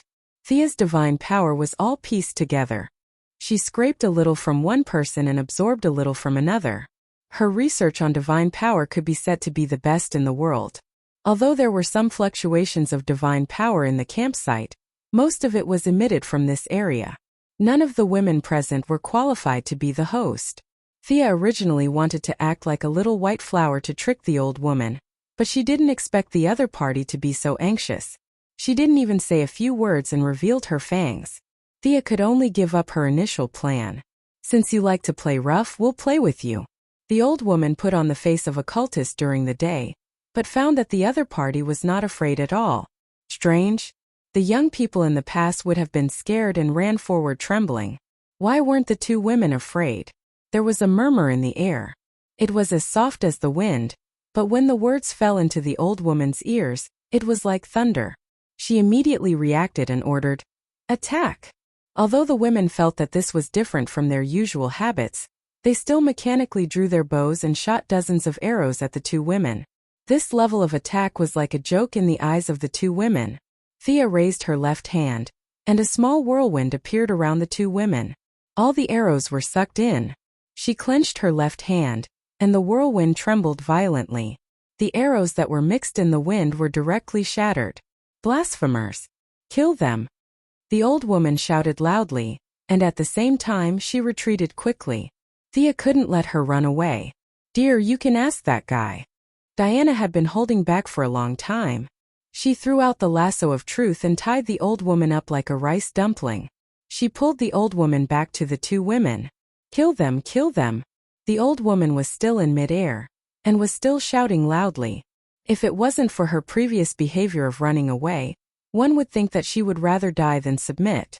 The leader was invaded at first sight, but he didn't stop the enthusiasm of the rest of the women. The originally numb and dull faces were replaced by fanaticism. Cold light flashed in their eyes as they rushed towards the two women. Many children even picked up stones on the ground and tried to attack the two women. Back off. Thea completely released her aura, and the power of fear instantly spread out in all directions with her as the center. The few women closest to her were paralyzed with fear, and the women in the distance were all stumbling. Obviously, their souls were damaged, but their bodies were still under the control of the evil god, and they were ready to continue attacking. Quite tenacious. Thea observed the results of her battle. The evil god here was the so-called god of the cheetah. How ironic. The prey pretended to be the hunter and enjoyed the worship. She didn't know if this guy was a Native American god or an African totem animal spirit. Let me give you an even bigger surprise. Thea put on the yellow light ring and magnified her emotions 100 times. Using the method of the Martian hunter, she released a wider range of mental shock. An invisible shockwave swept through everyone's hearts like a hurricane. This time, no matter if it was far or near, old or young, except for Diana, who had a high fear resistance and was sparring with her, everyone was knocked out. These people were not injured physically, but because their minds were controlled by the evil god, it meant that the evil god took all the power of the shock wave. They just needed to rest after the battle. However, the evil god was in trouble. Its biggest weakness was that its consciousness was divided into hundreds of parts to control these believers. Its original consciousness might have been able to resist Thea's mental shock, but after being divided into hundreds of parts, its resistance was weakened 100 times. It would be strange if it could resist it. The cracking sound was faint at first, but it grew louder and louder. A big crack appeared on the statue of the goddess of the hunt, and a pure black cheetah rolled out from it. The cheetah's eyes were still shining with wisdom, but it quickly dimmed, as if it wanted to remember Thea and the girl's appearance. Then it fell down and never got up again. Chapter 367. Is she dead? Diana asked. Thea looked at the corpse carefully for a long time. From the perspective of this corpse, she is indeed dead. The mental burden was too great in a short period of time, and her soul was crushed. But before she completely died, she used some kind of secret method to abandon this body. If I'm not wrong, your friend Minerva is the new host. Thea's judgment was not baseless. The evil aura lingering in the surrounding land, sky, and jungle was rapidly dissipating. As for the women who pretended to be Amazons, she was too lazy to care about them. After they recovered their minds, they would be seriously ill, but it was also a good thing for them to leave this evil place. Do you still want to ask this guy? Diana raised the old woman in her hand and asked. The old woman was the closest, and it just so happened that she had the most evil aura in her body, so she was the first to bear the brunt. Facing Thea's mental attack that was magnified 100 times, she could not resist and fainted. Thea scratched her head a little. She had indeed forgotten about this guy, but it was not appropriate to not use a ranged attack in the situation at that time. She could only say that this old woman was unlucky. Let her go, you ask, I'll deal with this corpse. Thea lowered her head and touched the Black Panther's body. There was not much divine power left in this body, and Thea guessed that it might have been transferred to the Panther girl. However, this corpse was an out-and-out divine corpse. It was of a slightly higher level than the shark god Kamal that Sia's team of 5 had killed. If they brought it back to make a new set of armor, it would definitely be very effective. Because they did not directly fight, Thea was afraid that the other party was not completely dead. What if the other party faked her death? Or what if she came back to life after a while like those melodramatic TV dramas? She took out an alien cutter, installed a portable power source, and worked on the spot, cutting the panther's body into 8 pieces. The body was scattered like this. If she could still come back to life, Thea would write the word admire for her. Summoning water magic, he washed the dirty water on his hands, and Diana's questioning ended quickly. The old woman said that she was the one who ordered Minerva to steal the Godslayer's sword. Minerva was also under her orders to pierce her chest with the sword and turn into that half-human half-beast monster. However, she did not know Minerva's exact location. She only knew that Minerva headed south. Diana puts away the lasso. The old woman also sees Thea's brutal dismemberment of the leopard's body. She seems to think of something and has a mental breakdown. South again. Thea was a little depressed.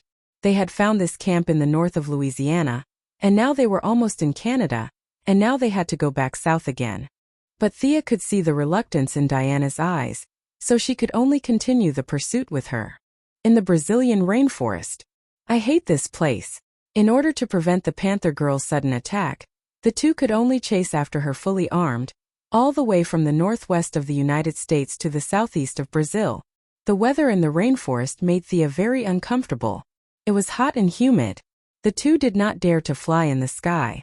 The trees on the ground were too lush, and they were afraid of losing her. The only good news was that Gideon had finished collecting the data of the other party. Footprints, hair, speed per second, walking characteristics, all were recorded. After that, the artificial intelligence would calculate the other party's route based on the Quinn family's satellite and supercomputer, and from time to time correct the direction through footprints and other traces. If not for Gideon's calculations, it would be a dream to rely on Thea and Diana to track the panther girl who had not been to human society and only fled in the jungle. The climate here is too uncomfortable. Diana also felt uncomfortable all over. She was familiar with the climate of the African grasslands and the Mediterranean Sea, but she was not used to the humid climate of the tropical rainforest. Her body seemed to be sweating all the time, but her divine body was far beyond that of a human, so she could not sweat even if she wanted to. While the two were moving, they suddenly noticed something unusual and looked at each other. The traces disappeared? Diana took off her shield, held her sword with one hand, and looked around vigilantly. Thea no longer cared about the consumption of her magic power, and used the Eye of Horus to search for suspicious figures. To the west, Thea shouted, and at the same time the freeze gun in her arm shot out several frosty air. A golden figure flashed past her eyes, and a 5-centimeter deep hole was cut in the metal armor on her chest that could withstand a nuclear bomb. Thea! Diana hurriedly protected her side and threw out a lasso. Unfortunately, the other party was too fast, and after missing the first attack, she escaped into the forest again, preparing for the next sneak attack. In fact, to deal with this kind of fast guy, flying to a high place and bombarding from above was the most convenient. However, Thea and the others still had to catch the other party, so they had to spend some effort. You don't want to come out, do you? The two of them were vigilant for a long time, but the other party was very calm and only silently waited for a good opportunity. Thea and Diana established a telepathic connection, so the two of them could discuss plans at any time during the battle without worrying about the other party's vigilance. Dark magic. Thea gathered all of her magic power and suddenly released it. Thea was the most familiar with this spell, and although its level was low, sometimes low-level spells could be effective. A thick fog shrouded the space within a few miles, and although Thea couldn't see anything, she was the one who released the magic power, so she could more or less sense it. She quickly found the leopard girl hiding in a pile of withered leaves. The other party was stunned by the sudden darkness, but her bloodthirsty personality made her not escape, and instead wanted to kill the two girls. Thea's magic power sensed that the other party was cautiously approaching her. You bastard! Do you think I'm a pushover? If I don't make you lose a layer of skin this time, I'll take your surname. Close your eyes. Thea instructed Diana in the telepathic connection, and then she estimated that the leopard girl was still 3 meters away from her. The other party stared at her, bent her knees and was about to attack, but Thea instantly cast another spell. Illumination. A bright light shone in the darkness, and the leopard girl was completely unprepared, especially when she was staring at Thea. Her eyes were wide open, afraid that the other party would nimbly dodge her attack. Plan 2, Plan 3, the leopard girl thought about several sets in her heart, preparing for possible situations. But the premise was that Thea would dodge her attack, otherwise all of her ideas would be useless. The leopard girl calculated many possibilities, but unfortunately, she missed out on the variety of spells. A low-level spell like illumination, not to mention Thea, even Damien could instantly cast it. The leopard girl didn't expect this possibility, and the strong light was instantly received by her retina. Her pupils shrank, and her eyeball muscles spasmed. The leopard girl reflexively covered her eyes with her hands. Diana cooperated with her very well, holding the shield and slamming it down. At the same time, Thea also kept casting mud spell, oil spell, and dense spider web spell in the trees, with only one purpose, and that was to reduce her speed. Chapter 368. The leopard girl's vision was temporarily blocked. Although the burning sensation on her eyeballs had been affecting her judgment, she still managed to dodge Diana's attack by relying on her beastly intuition. The blind leopard girl didn't know that Thea had thrown a lot of grease spells. When she dodged Diana's pounce, she naturally took a step back. The soles of her feet felt as if she had stepped on a lump of grease, slippery. Normally, with her balance, she could run 2 steps on the grease, but now the swelling pain in her eyeballs seriously destroyed her sense of balance. She stumbled to maintain her balance. Diana's sword slashed her shoulder, causing yellow blood to gush out. Thea saw that they had already started fighting, so she put away her dark magic. This was something that Diana had discussed with her in advance. The leopard girl didn't have a deep relationship with her in this space-time, but they were more or less friends. Diana felt that she had an obligation to help her. However, as the saying goes, one is marked by the company one keeps. The upright Diana was also influenced by Sia to become a little two-faced. Her request was to create a fair battlefield, and Sia completed this task very faithfully. Within a radius of a few miles, Thea released nearly 50 spells related to speed reduction. Later, she was afraid that the leopard girl could still turn the tables, so she took advantage of the fall and added a gravity spell and a speed reduction spell on the leopard girl. She dug 2 deep pits on the leopard girl's path and pulled a few ropes between a few trees at ankle height. She used several tricks to deal with blind people. Even if the leopard girl escaped alive, she would still have a psychological shadow when she thought of today's scene. At this moment, the leopard lady could not see anything. It was as if there was an iron rod stirring in her head. There were sundries under her feet, and her body seemed to be carrying dozens of kilograms of lead. This was the fair duel that Sia had created for her lover. Putting away her dark magic, Thea finally saw the leopard girl's glory. Half-human, half-beast reputation was well-deserved. She had sharp ears and sharp teeth, and the nails on her hands and feet were replaced by sharp claws. Her body seemed to be covered with a layer of yellowish animal skin, full of spots and a long tail behind her. According to her image, she could be given a savage index of 70 points. The only pity was that her yellow vertical pupils, which were supposed to emit a fierce glint, were currently smearing her overall image. Facing the pouncing Diana, the leopard girl no longer had the time to rub her eyes. Her sore eyeball muscles caused tears to flow down uncontrollably. Diana's current attack rhythm was very strong. She didn't blindly attack, giving her opponent the illusion that the difference in strength wasn't big. The leopard girl, who didn't have much combat experience, was fooled. She knew that there were 2 enemies nearby. She didn't know what Thea was doing, so she could only desperately attack Diana, trying to create a one-on-one situation. Diana's defense was the best in the multiverse. At least, Thea had never seen anyone play a shield better than her. Facing the leopard girl whose speed had been reduced by half, she fought very calmly. Block, parry, dodge, she perfectly fused her movement and martial arts. If it wasn't for the wrong timing, Thea would have applauded. The leopard girl couldn't attack for a long time, and was dragged down by the messy environment around her. Whether it was physical strength or mental strength, they were all consumed quickly. She realized that she couldn't continue fighting like this. After forcing Diana to retreat with a feint, she didn't care about the direction. She turned 180 degrees and prepared to escape. However, she had only taken 2 steps before she was stuck by something sticky. If she sprinted with all her strength, she would definitely be able to break through the cobweb, but she had only run 2 steps. How could she have the speed? She was an agility type, not a strength type. Her arms swung widely, and with her sharp claws, she forcefully split open the cobweb that stuck to her. But this delay of a second allowed Diana to catch up. "Diana, let me go. Aren't we friends?" The leopard girl didn't know how many cobwebs there were around her. The big pit on the ground and the tripping ropes made her sick. She didn't want to stay in this broken place for a second longer. Her cunning nature made it impossible for her to rush out by force, so she immediately changed to a soft one. "Minerva, I'm helping you. Come back with me and accept the trial." You can't continue to be wrong. Diana said very sincerely. As expected, it's Diana. I think it smells a little like you. I didn't expect to guess right. The leopard girl's nose twitched twice. Is this the true strength you've been hiding? My God said that you're a long-lived species, an existence that's higher than us ordinary people? Isn't that right? Diana fell silent. No matter how she answered this question, it wasn't appropriate. She chose to keep her mouth shut. The one who created this battlefield is your companion, right? He's also a supernatural person, right? I'm so envious. The leopard girl's tone was stern. It didn't sound like envy at all. Instead, it sounded like jealousy, a jealousy that went deep into her bones.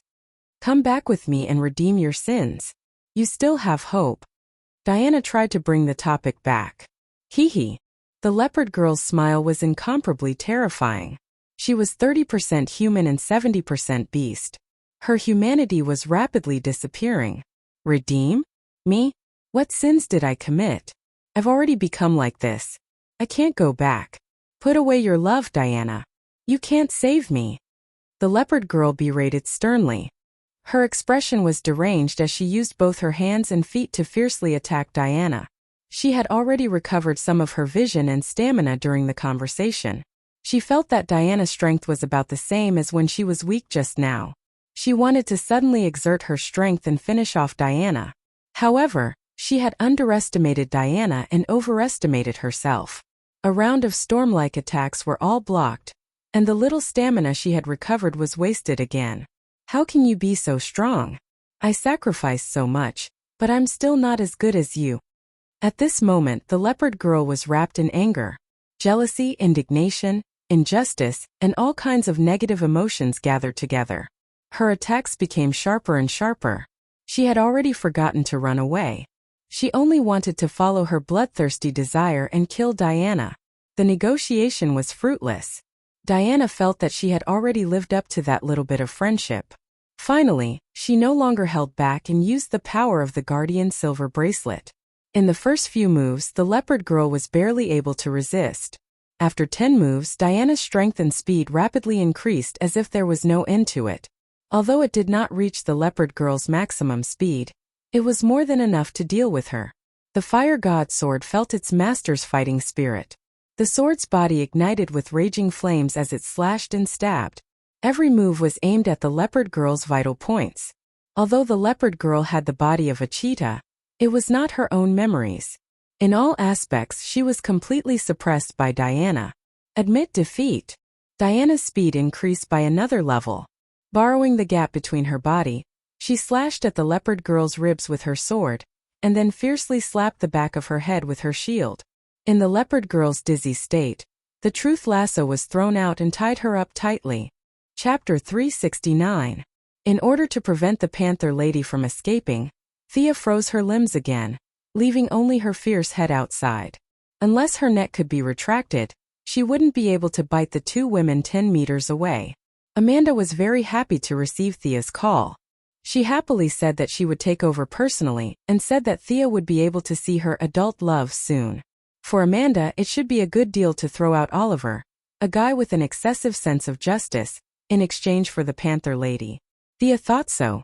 The agents of the Heavenly Eye Society couldn't jump out immediately, so the two could only wait. The Panther Lady was still scolding. Thea originally wanted to ask where the god-slaying dagger was, but the other party didn't communicate with her at all. They just insulted her with filthy words. Thea didn't want to touch such an evil weapon, so she left it to Amanda to deal with. After throwing out 15 mental attacks in a row and knocking the Panther Lady unconscious, the surroundings finally quieted down. In such a humid environment, it was inconvenient for the two to do something they liked, so they could only chat casually. Just as Sia was telling the story of her childhood surfing with Oliver, she saw a woman dressed in Arabian clothes in front, and a man wearing a black diving suit and a huge, strangely shaped oxygen mask behind her. The two of them kept fighting, killing their way from the forest to the open space in front of Sia and the others. Previously, Panther Lady had chosen this place as the battlefield after considering the surrounding environment.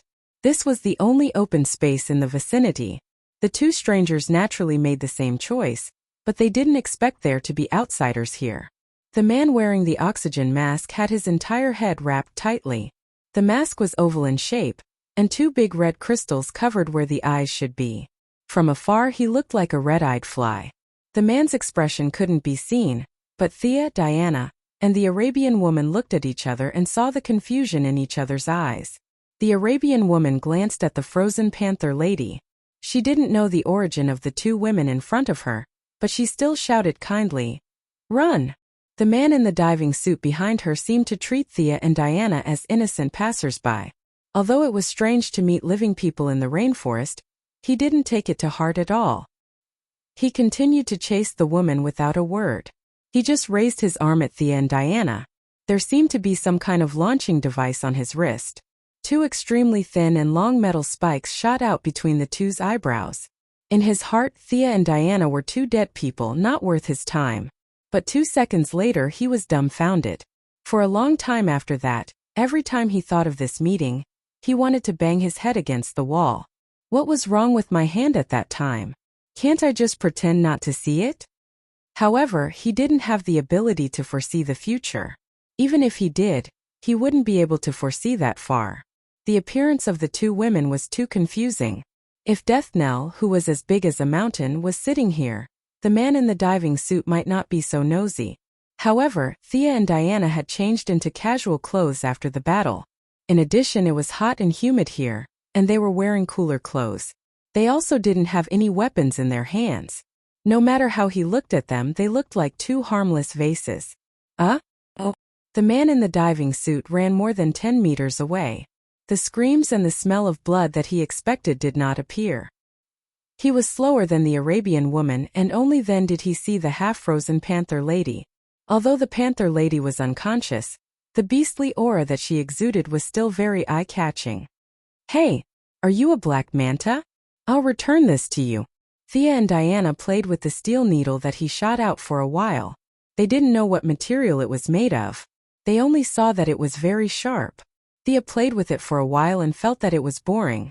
She threw it back.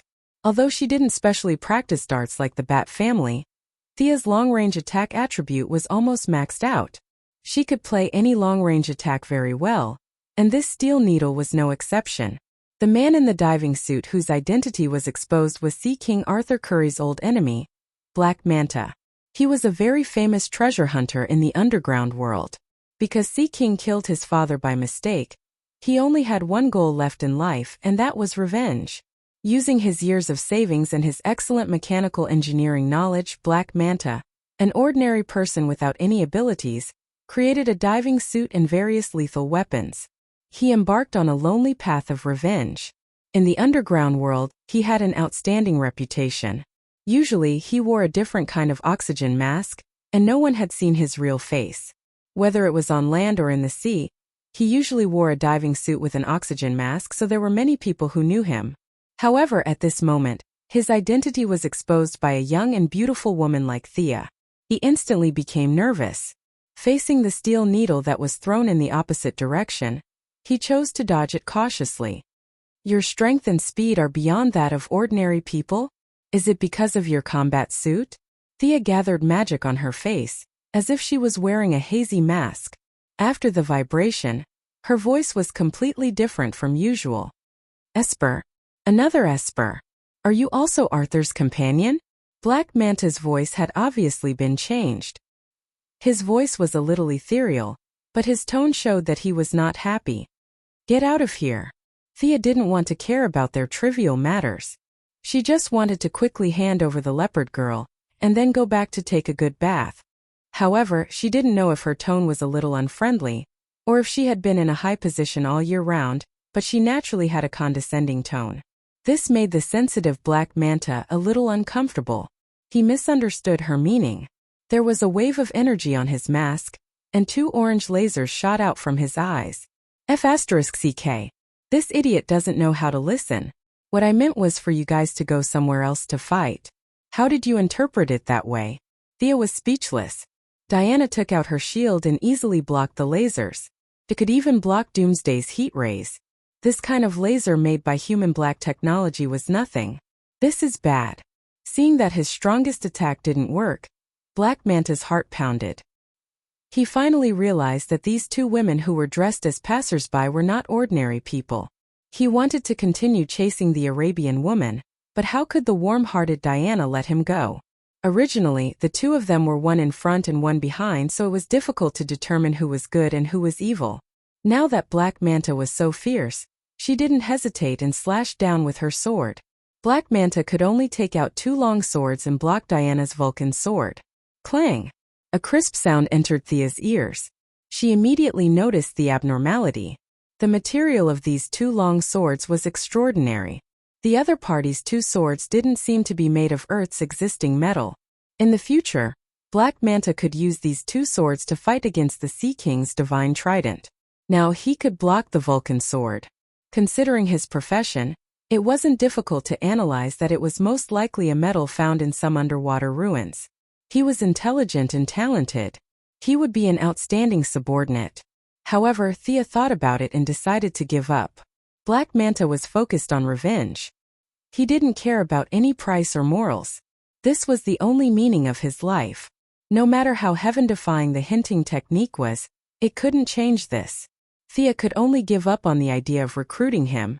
Chapter 370. What a waste of such a talent. Thea looked at the Arabian woman who had run 200 meters and realized that her pursuers were not following her. She circled around and came back again. This woman did not know the strength of Thea and Selena, so she took out a scimitar and was ready to help. Thea quickly pulled her back. What a joke! How could an Earthling win against Diana? Black Manta was quite strong and could even be said to be the underwater version of Batman. However, the main premise was that he was prepared, understood the opponent's information, and specially made a bunch of high-tech equipment. This was the secret to his victory. Now he had no information at all. He wanted to wear a diving suit and defeat Diana, who was wearing a godlike outfit on land. That was simply a dream. Moreover, Thea did not recognize this Arabian woman at first, but now she finally remembered some things. This woman was one of the first few teammates of the Sea King, Arthur Curry. The six of them formed a team called Alien Tribe. Unfortunately, their team was too weak. 6 espers with 6 divine weapons were defeated by an ordinary person like Black Manta. Thea felt that if she called her subordinates 6 against 6, it would be easy to wipe them out. Don't worry, my partner is very strong. Thea pulled back the Arabian woman who was about to attack with her scimitar. Black Manta is a famous hunter, Before the Arabian woman could finish her sentence, Diana had an overwhelming advantage. She opened her mouth to say something but could not continue. Diana was far superior to Black Manta in terms of strength, speed, and skills. Her opponent was not a martial arts expert, but an engineer and treasure hunter who was bent on revenge. He was no match for Diana. Lasers, fishing nets, water spikes, all kinds of methods were used. His attacks were effective against the Sea King team, but they were useless against Diana. The only thing worth praising was his diving suit. It was unknown what material it was made of, but Diana saw a flaw in it. She slashed the fire god's sword diagonally, and a huge force acted on the soft diving suit. There was an obvious dent, but the diving suit's toughness and density were extremely good. After a slight dent, it immediately returned to its original state. It actually did not break. Anti-piercing and anti-slashing? Diana put away her shield and feinted with her left foot. When Black Manta dodged to the side, she clenched her right fist and punched him in the stomach. The other party was just an ordinary human. She did not use the power of the silver bracelet. Otherwise, the power of 1,000 tons would have split him in half. The punch landed squarely on the Black Manta Ray's lower abdomen. The special diving suit's texture was indeed excellent, but it was useless in the face of pure strength. Diana's normal attack was not something an ordinary person could withstand. The other party's oxygen mask was airtight. Whether it was diving or fighting underwater, it was a very useful equipment. However, this time he suffered. A large mouthful of blood rushed to his mouth, but the airtight mask caused the blood to flow back into his trachea, almost causing him to suffocate. He wanted to cough, but he couldn't. He wanted to swallow, but he couldn't. Not daring to continue fighting, he turned around and ran. Come back here. Tell me, what's your motive? Diana pulled the Black Manta Ray back. Following her question, the mantra lasso flashed with light. Collect 3 artifacts of the god of death. Find the 7th artifact, rule the land and kill the Sea King. Black Manta was really shocked. Although he tried his best to resist, the power of the artifact was no joke. Even the gods had to tell the truth in front of the lasso of mantra.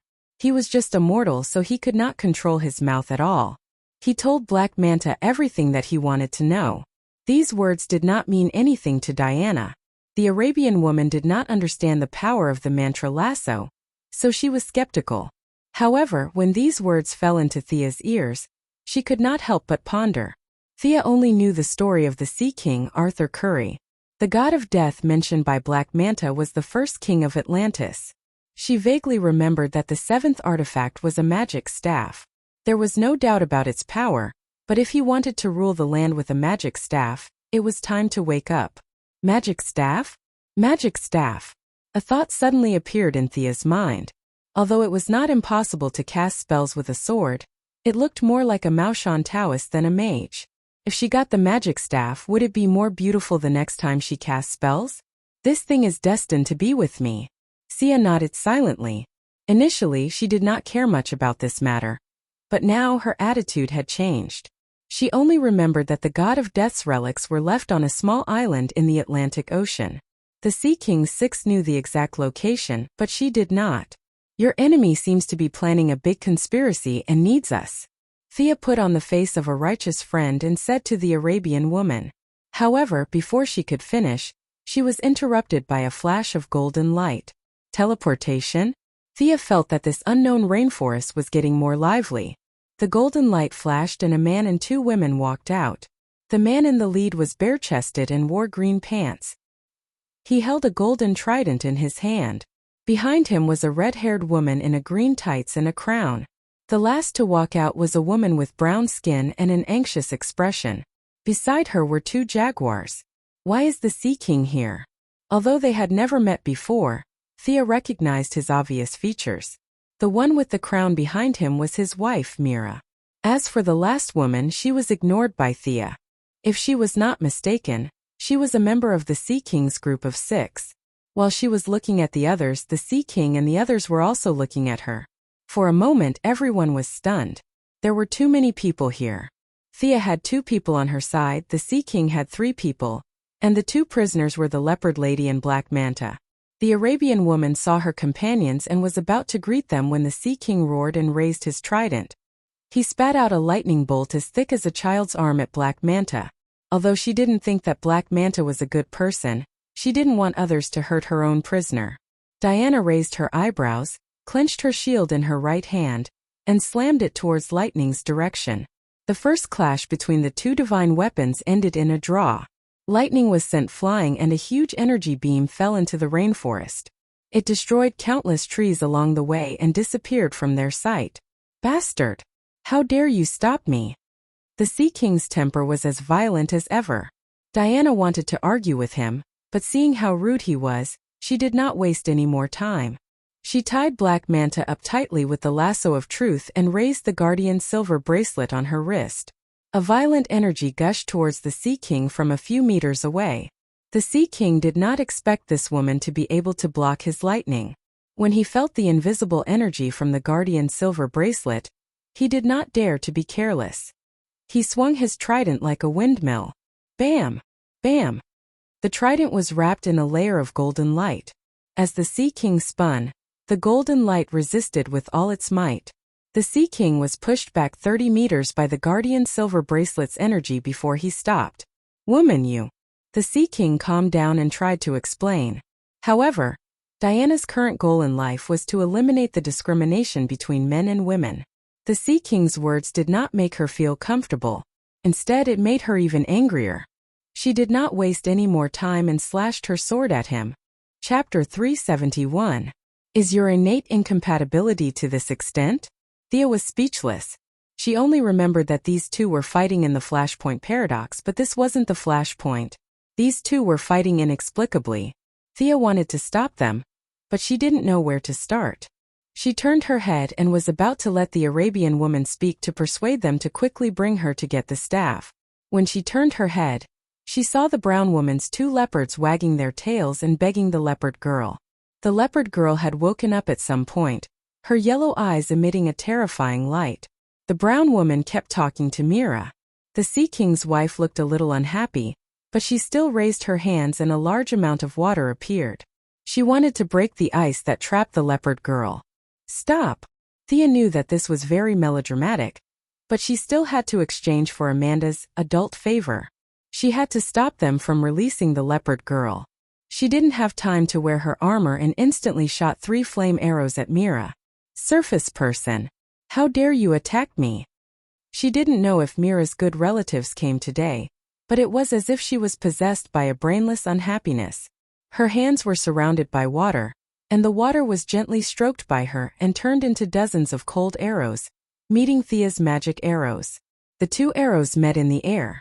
Thea's magic was more pure, and Mira's was more numerous. The 2 were evenly matched. Yawala, what are you doing? They're not bad people. The Arabian woman hurriedly pulled the brown woman who was about to attack Thea. Cassina, are you okay? But my animal companion said they're bad people? The brown woman, Yawala, also noticed the problem and hurriedly called for her pet. But the pet that could die for her in the past didn't respond to her call.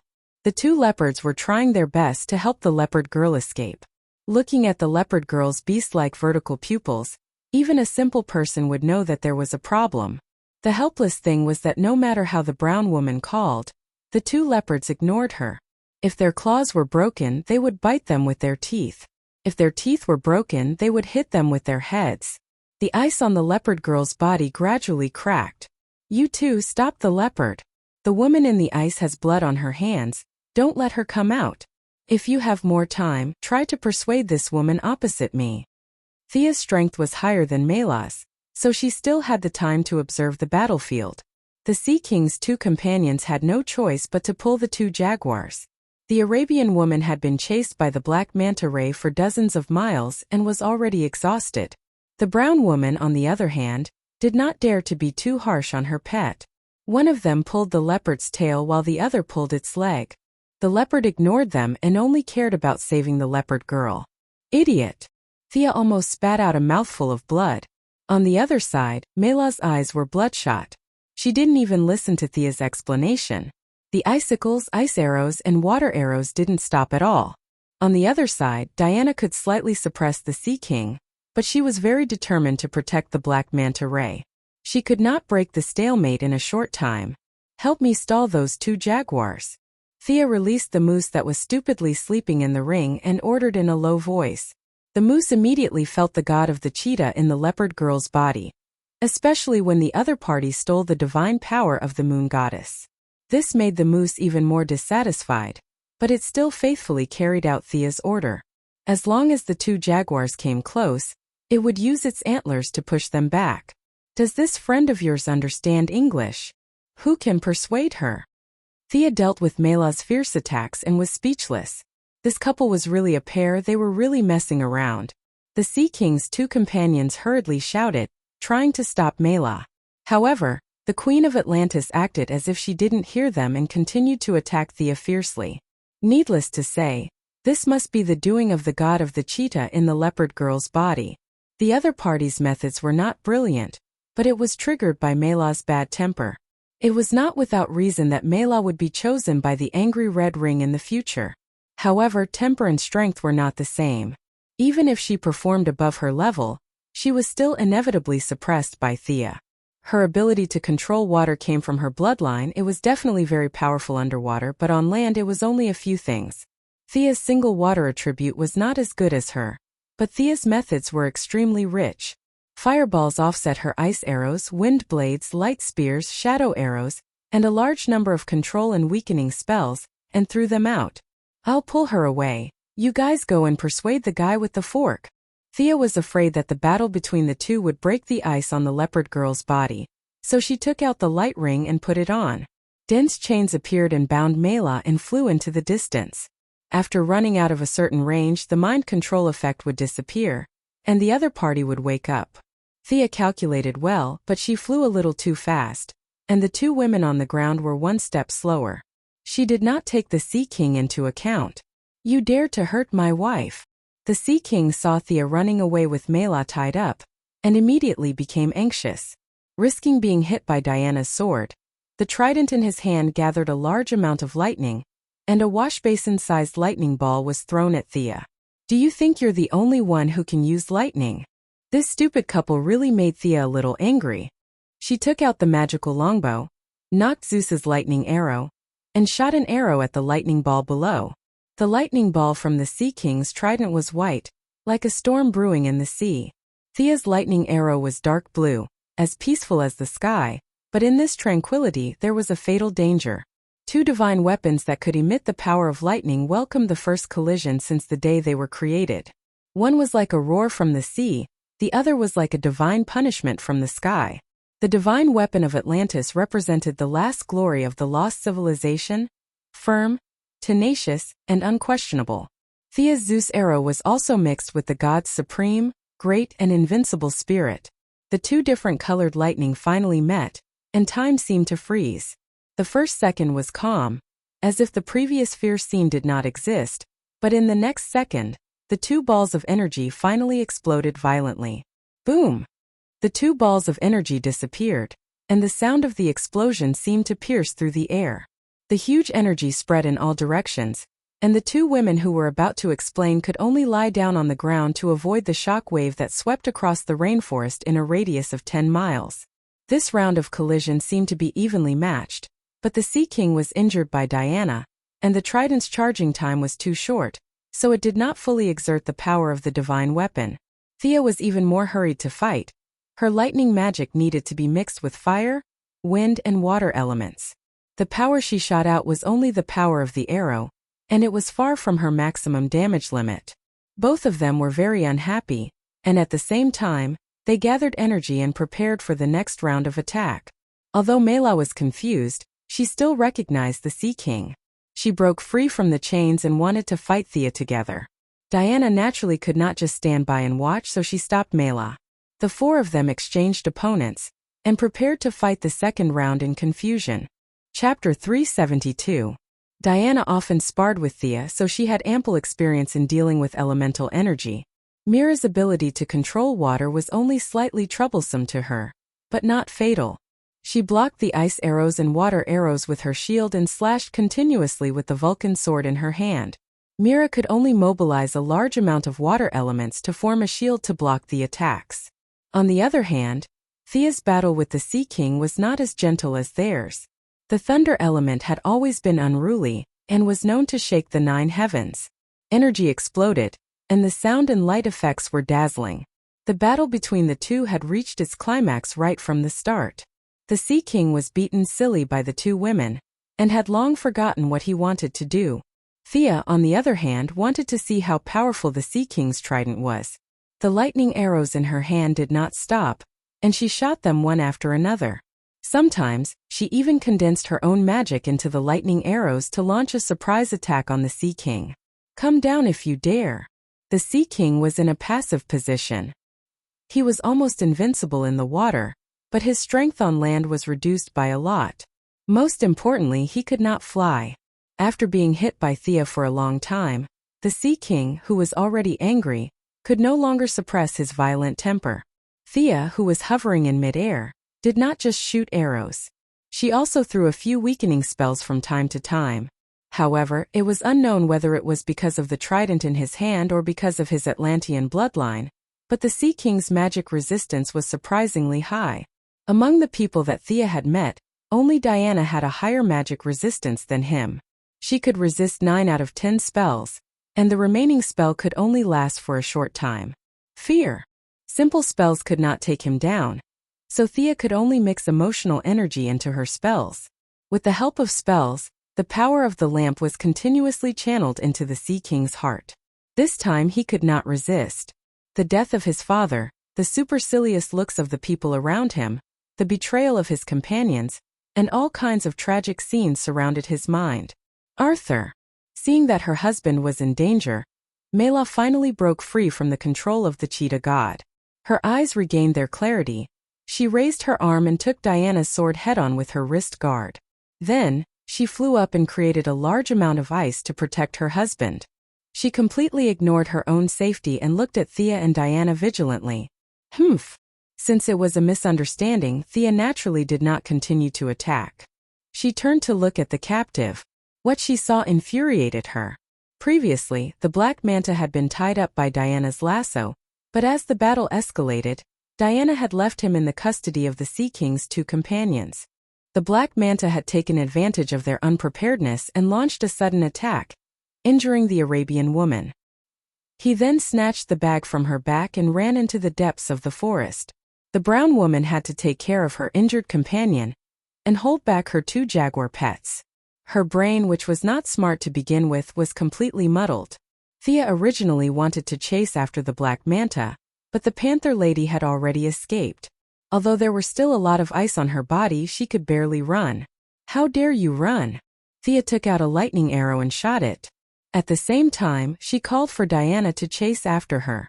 The Sea King and Mela, who realized that they had made a mistake, saw that their companion was not in mortal danger, and also helped to block them. Although the Panther Lady was powerful, her previous injuries were not light. She could not beat any of the four people now. In less than 3 kilometers she was surrounded, beaten up, and captured again. This time they did not dare to let their guard down. Perhaps the Panther Lady was not a threat, but the cheetah god in her body was indeed troublesome. Especially the other party's method of silently bewitching people's minds. It made them a little annoyed. Fortunately, there was still science to solve things that magic could not solve. Thea asked the elk to go back to sleep. Then she picked out a few pieces of metal from the space ring. These pieces of metal were specially made by Batman to prevent the mind control of the Martian hunter. The composition was unknown, and the origin was unknown. It was a proper black technology product. Damien took it from his father in order to study the relationship between science and magic. Thea modified it into a headband on the spot, and put it on the Panther Lady's head. From afar, it looked like the hoop spell, but the other party's mental fluctuations could not be emitted. After tying up the Panther Lady tightly, Thea got up and greeted them. The brown woman Walla apologized to Thea first. Her jaguar was the first to be bewitched. The two leopards were very pitiful now that they were out of control. They also lowered their heads cooperatively and whimpered, begging for forgiveness. Thea now had a special love for animals. She had come into contact with a lot of elk, gorilla, shark, and unicorn. She touched the big heads of the two leopards and felt that they were very nice. She wondered if she should ask Walla later if there were any little leopards so that she could take one back and play with it. The two leopards' claws were broken, their teeth were missing, and their bodies were dirty. Thea threw out 2 cleansing spells, and their bodies were recovering at a speed visible to the naked eye. The Arabian woman, Cassina, next to her, covered her shoulder that had been pierced by the Black Manta ray. She looked very pitiful. Thea thought about it and also threw a healing spell at her. The two sides exchanged their names. Thea said her real name. She thought that she would receive some exclamations like, "So it's you," and other exclamations, but these people's reactions surprised her. They were either hermits, savages, or simply Atlanteans. They had never heard of Thea's name. The slightly depressed Thea ran to the side to tease the two leopards. The two leopards were healed by her, and their intimacy with her greatly improved. If it were not for their deeper ties with Walla, they would most likely have gone back to Star City with her. The rest of the people were not in the mood. The Arabian woman told them that she had been chased by the Black Manta ray all the way. She was quite happy that her nemesis was captured by 2 passers-by. She did not expect that after a melodramatic battle, the duck in her hand flew away. Not only did the duck fly away, but it also injured her and stole one of the god of death's divine weapons, the golden seal. This lady's divine weapon. The Arabian woman pointed at Diana. The Black Manta ray told the truth. He wanted to get 3 divine weapons, activate the mark of the tomb, and find the 7th divine weapon of the god of death. The Arabian woman, Cassina, told them everything she knew. "I want to gather my companions and deal with the Black Manta ray together," the Sea King declared enthusiastically. Mira looked at him lovingly. Thea pursed her lips. "You have a few mutants with a bunch of divine weapons. You want to besiege an ordinary person, but you're shouting so righteously. Do you have any shame? Do you need our help?" Thea did not say anything. Diana, who had a strong sense of justice, spoke up. "We don't need your help, Greek. Mira looked at Diana cautiously. Her husband had too many women around him. Kasina and Walla claimed that they were her husband's companions, but she had never heard him mention them. Mira, who was blindly in love, was like a female beast, watching every woman who approached her husband. Chapter 373. Thea was unhappy when she heard the hostility in her tone. Greek? The Greeks used to fight alongside the Atlanteans. You're not looking down on your former allies, are you? Besides, I don't think you're an Atlantean. You're from Zebul, right? You're an exile from Atlantis. Huh. The Sea King was confused. He turned to look at his wife. Mela avoided the Sea King's gaze with a hint of panic in her eyes. Thea continued. King of Death. Is that what you call him? Don't you know that his real name is Atlan? He's the creator of Atlantis, the first king. To think that you descendants would call him the King of Death. That's ridiculous. Diana also assisted. I know Atlan. Mother mentioned him in her books. He was a great king. His achievements were comparable to the sages in the history of human heroes. The Sea King Arthur Curry was speechless. Half a year ago, he was still guarding the lighthouse in Maine. How would he know about these secrets from tens of thousands of years ago? When others called him the King of Death, he just followed suit. Now he realized that something was wrong. It sounded like an ancestor. Atlan is the King of Death that you speak of. He built Atlantis on land. It was a civilization before Earth civilization. The King of Atlan was broad-minded. He abandoned his prejudices and accepted all races. As long as they agreed with his ideals, he would see them as part of Atlantis. Thea began to teach them. Of course, these things were brought from her memory. Diana knew that she had read countless books and was not surprised. The Sea King and his wife listened with great interest.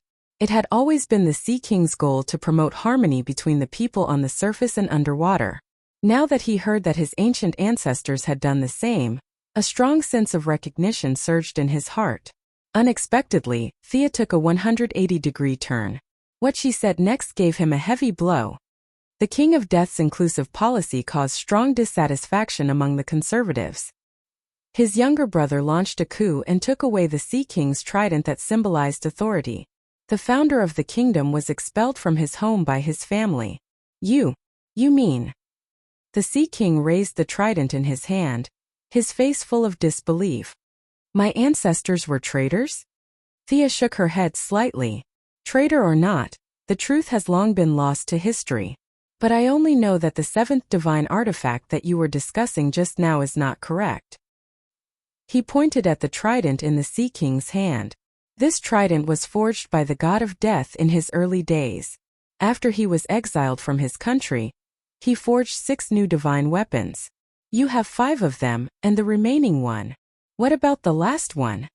The few of them hurriedly asked. Even the 2 jaguars lying on the ground, unable to understand human language, pricked up their ears to listen. Thea was a little hesitant. According to the records, the god of death created a staff in the end. The power of this staff was almost infinite in his hands. He sank the entire continent of Atlantis with one blow. I think it's a bit of a boast. Divine weapons are not that powerful. Diana explained calmly. Thea did not say anything. Either the full power of the staff could only be unleashed in the hands of the god of death, or he found some magic node, like the Purgatory Island where Oliver stayed for years. Otherwise, sinking the continent with one blow was too powerful. We can help you fight against the black manta rays, but the god of death staff is too dangerous. We can't leave it in the hands of the Atlanteans. Thea finally revealed her purpose, and then threw a big bomb at them. The god of death disappeared after sinking Atlantis. Many people thought that he had crossed the boundary between life and death, and was still sleeping somewhere. The human scholars, the Greek gods, and your records all called him the god of death for this reason. The few of them were not fools. They roughly understood Thea's meaning. If they kept it in their hands, they would only be able to fight the god of death. If they gave it to Thea, they would have someone to share the hatred. Maybe the god of death would come back to life and attack the continent directly. Mela thought this was a good idea. She winked at the Sea King and asked him to agree. The people on the continent? The Sea King was still a little hesitant. Should the god of death bomb explode on the continent or on the Atlanteans? He can't unleash his full power without the divine weapon. There are so many people on the continent. As long as he appears, he will be discovered. Thea felt that the old zombie would not be able to withstand 2 punches from Superman. Taking his equipment would not be a problem at all. Well, as the king of Atlantis, I agree to your request. The god of death's staff will be kept on the surface. The Sea King did not care about the divine weapon.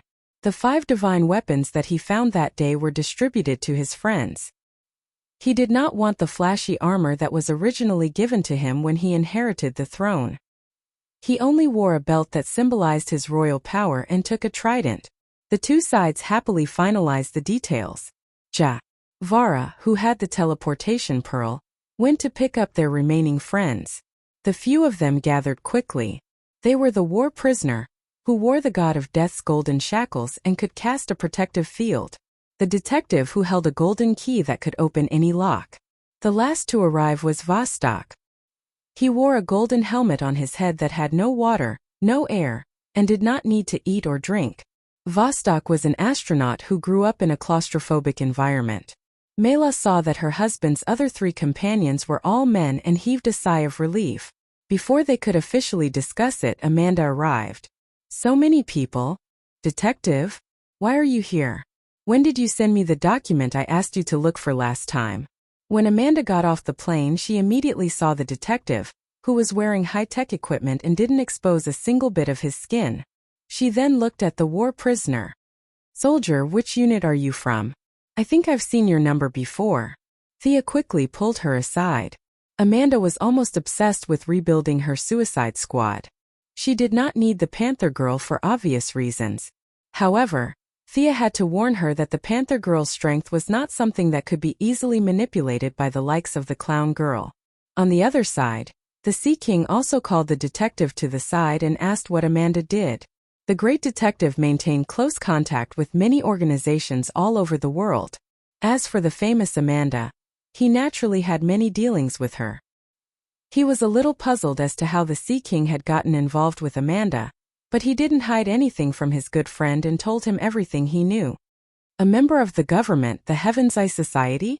Although the Sea King had lived on the ground for many years, he had always been uninformed. He did not know anything about the higher-ups. How do you know that, young woman? The detective used his chin to point at Thea, who was talking to Amanda. The Sea King could only tell him about the muddled fight between the 2 groups of people. Chapter 374. After the Sea King finished speaking, he noticed that the detective was deep in thought. Why is she famous among the humans? I don't have any impression of her. The detective glanced at him. He was speechless at his friend's dullness. Thea had already taken off her mask. How could the detective, who had been active in intelligence gathering, not recognize her? She's a super rich person. I've collected a lot of information about her. If you didn't mention it, I wouldn't have thought that she's a superpower user. How's her combat power? The Sea King was embarrassed when he heard this question. He was facing the fear shock head-on. If Mela hadn't used a large ice wall to keep him awake, he would have been talking nonsense. Now, in front of his old friend, he couldn't say that he was almost beaten to the ground and called for his father. He could only say vaguely, about the same as me. The detective couldn't help but size him up. The Sea King was flustered by his stare, so he changed the topic. Arthur, if you want the people on the surface and underwater to live in harmony, she can provide you with some help. In recent years, she's been making a lot of big moves. The government and the military are behind all of them. The Sea King nodded. It was still too early to say anything. Both the people on the surface and underwater were not ready to accept each other. He still needed to observe before he could make a decision. Not far away, Thea and Amanda had also completed the handover. A few fully armed soldiers carried the Panther Girl, who was tied up like a dumpling, onto the plane. Whatever happened after that would have nothing to do with Thea. If they wanted to ask her for help again, they would have to pay a new price. After Amanda left, the Sea King gave everyone a brief introduction. Next, they would study how to deal with the black manta rays. It's too wet here. Can we talk on my plane? I don't feel safe walking on the ground. The detective interrupted the Sea King. Everyone looked around. The originally deserted tropical rainforest was now a mess after Thea and the Sea King's lightning clash. Ditches were everywhere, and many trees were smoking. A large number of birds and insects were leaving the area in groups. No matter how one looked at it, it was a very messy place. Their small team's meeting place had always been the detective's plane, which was called the living room. Yavala used her divine artifact, the golden ball, to open a long-distance channel and teleported them to the plane 10,000 meters above the ground. This was Thea's first time using someone else's teleportation door. She could only say that it was indeed a divine artifact. It was convenient, fast, stable, and efficient. As long as she remembered a certain location, she could teleport there regardless of the distance. The only regret was that this thing could be used by anyone. After all, Thea and Diana were outsiders and did not participate in their discussion. Miraculously, their small team had subconsciously excluded Mira, the Sea King's wife. The Sea King was muddle-headed and did not realize that something was wrong. At this moment, Mela's grievance was indescribable. Originally, she and the Sea King were living a good life in the lighthouse at Sen Port. Suddenly, Yawala teleported over and said that Cassina was in danger. Her husband hurriedly brought her here to save him. In all honesty, Mela did not know any Yawala or Cassina at all. Then she was bewitched by the cheetah god and fought with Thea and Diana for a long time. In the end, she ran to this plane to discuss countermeasures. God had mercy on her. She did not even know who the enemy was. In her own tribe, Mela was the symbol of royalty because of her ability to control water. In Atlantis, she was also trained to be the queen. Now that she was being ostracized by the Sea King's small team, she was very sad. However, she could not show it on her face and could only stand outside and watch them discuss. After listening for a while, Thea understood why they could not defeat the black manta rays. Cassina was known as a prophet, but in fact, her ability was very limited. She was similar to Lisa Dracker, who worked under Sinisto. She could only predict what would happen in the next few seconds. Yawala was a wild child who grew up in the jungle. The fact that she could stutter and speak English was a sign of her talent. Asking her to come up with ideas was just a dream. Prisoner of War was always surrounded by the souls of his comrades, and was immersed in his own inner world for 59 out of 60 minutes. On the other hand, Vostok was severely autistic.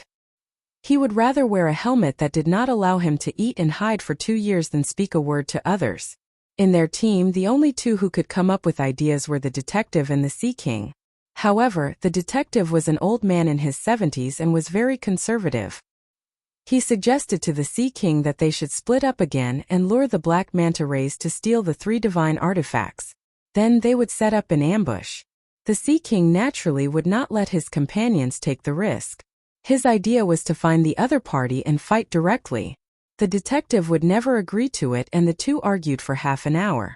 In the end, the Sea King was prepared to jump off the plane alone to chase after the black manta rays. Thea quickly stopped him. The black manta rays were just ordinary people. It was not a big deal. It was as if they were disbanding.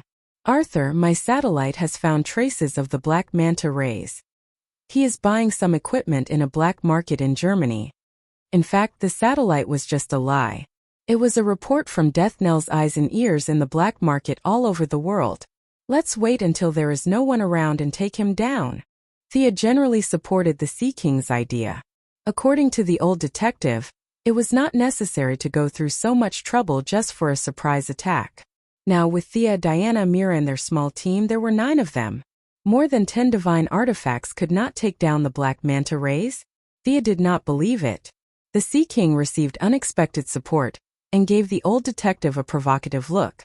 The old man was very well-mannered and was not in the mood to care about the young man's smugness. He asked for the coordinates that Sia had mentioned and piloted the plane to fly straight to Germany. Thea transferred 2 more satellites to Europe, and the signal was directly transmitted to the old detective's plane. It was not difficult to find the black manta ray's unique diving helmet using facial recognition. The black manta ray's figure soon appeared on the plane's display screen. How do we go down to catch him? The few of them scratched their heads. Thea asked carefully and found out that Javala's teleportation divine artifact could only be used by people who had been to places or people who were very familiar with them. She had only met the Black Manta once and was far from being familiar with him. We still have to do it. Thea was delighted. Put on your equipment. I can teleport you all over. You can teleport too? With the help of the two jaguars as a bridge, Javala was the closest to Thea in the Sea King's team. This girl who grew up in the jungle asked in disbelief. What did she mean by, I can teleport to? Thea pursed her lips. That was the function of the divine artifact. This was my own knowledge. It was not the same thing. She nodded casually, indicating that she could teleport too. She opened the Eye of Horus and observed the black manta rays 10,000 meters below, looking for the best opportunity to attack. Chapter 375.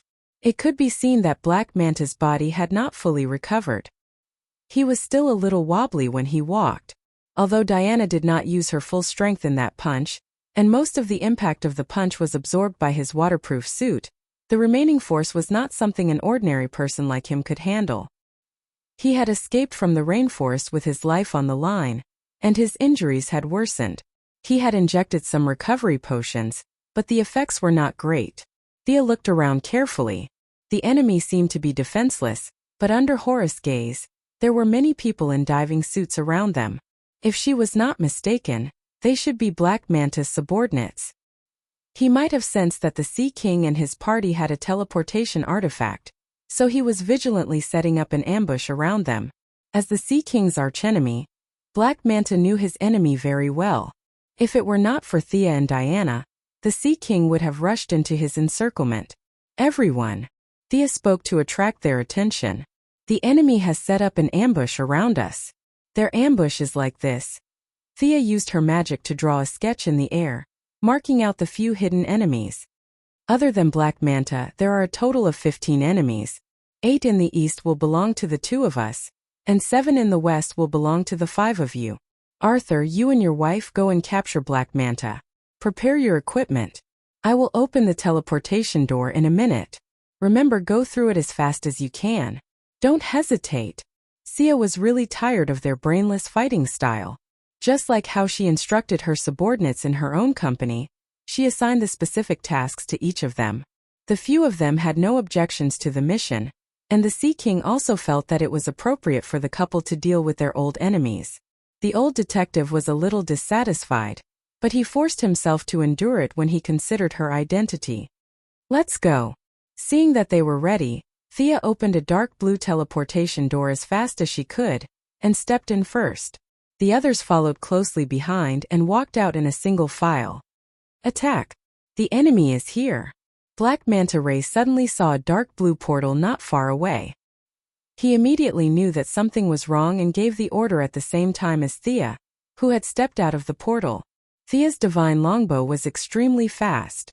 In the blink of an eye, she shot down 4 men in diving suits. Diana's long-range attacks were slightly slower than hers. She used her lassos to trap 2 men. The other 2 jumped over and knocked them down with a punch. On the other side, the Sea King's 5 companions had also defeated 7 ambushers. Everyone looked at the Sea King who was fighting. Don't interfere. This is between me and him. Sea King Arthur Curry even stopped Mira from helping. He was determined to defeat Black Manta with his own hands.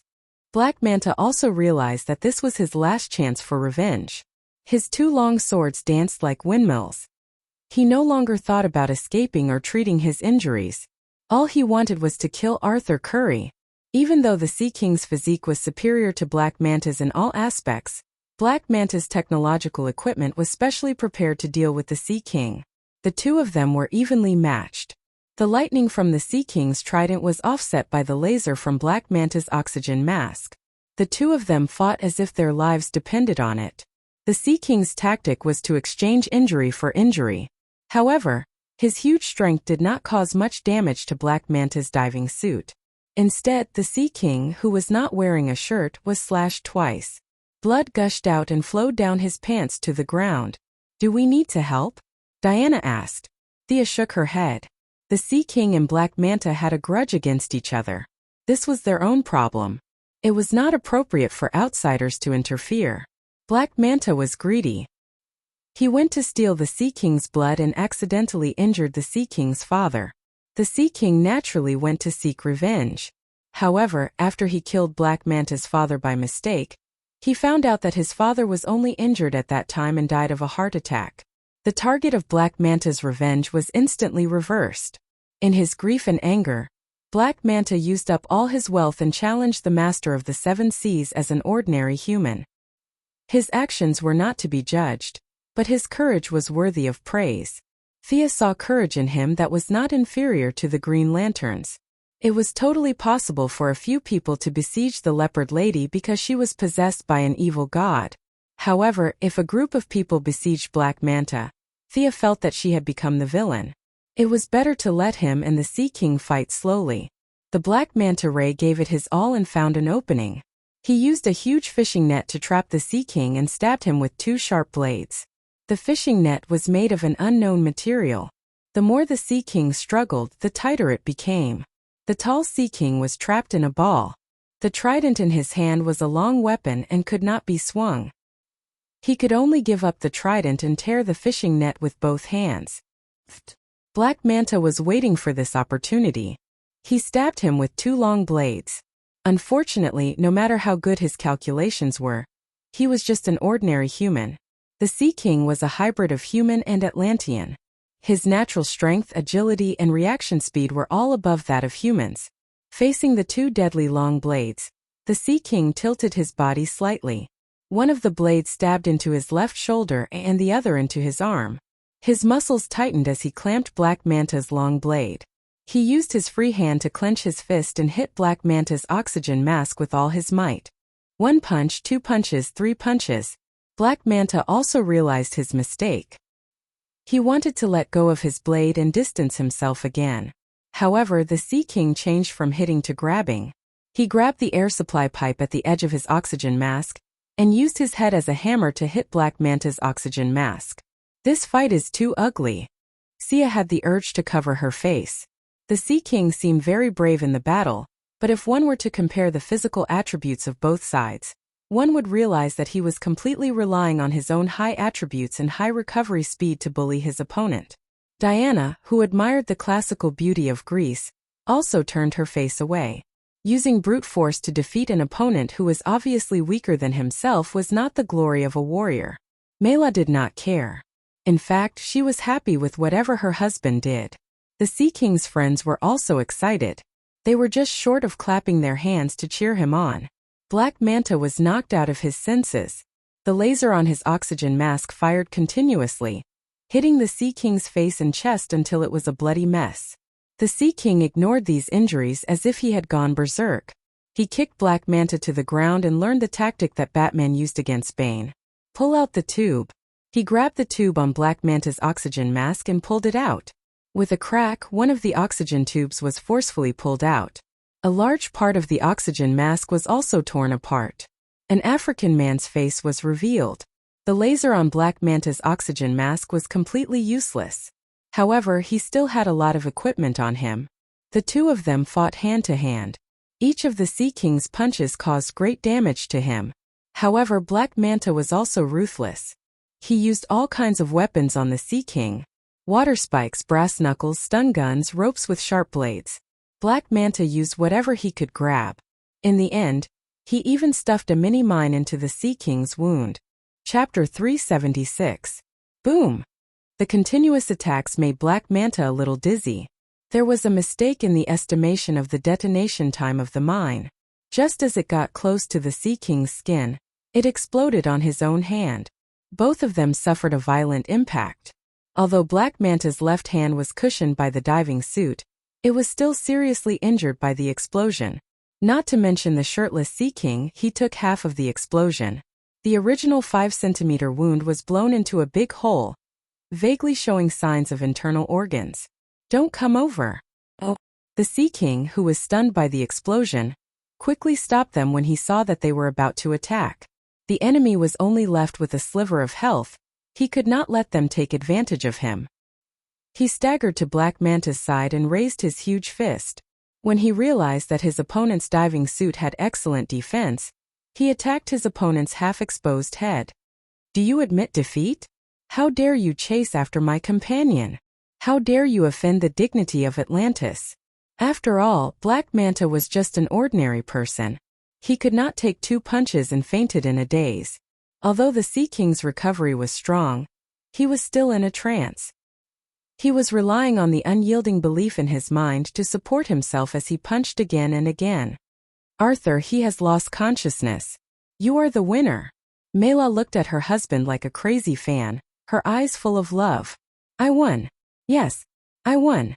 The Sea King, Arthur Curry, stood up with his tall body and raised his right fist. He was enjoying this hard-won victory. Thea saw this scene and clenched her teeth. The Sea King was now covered in wounds. There was a long sword in each of his shoulders and arms.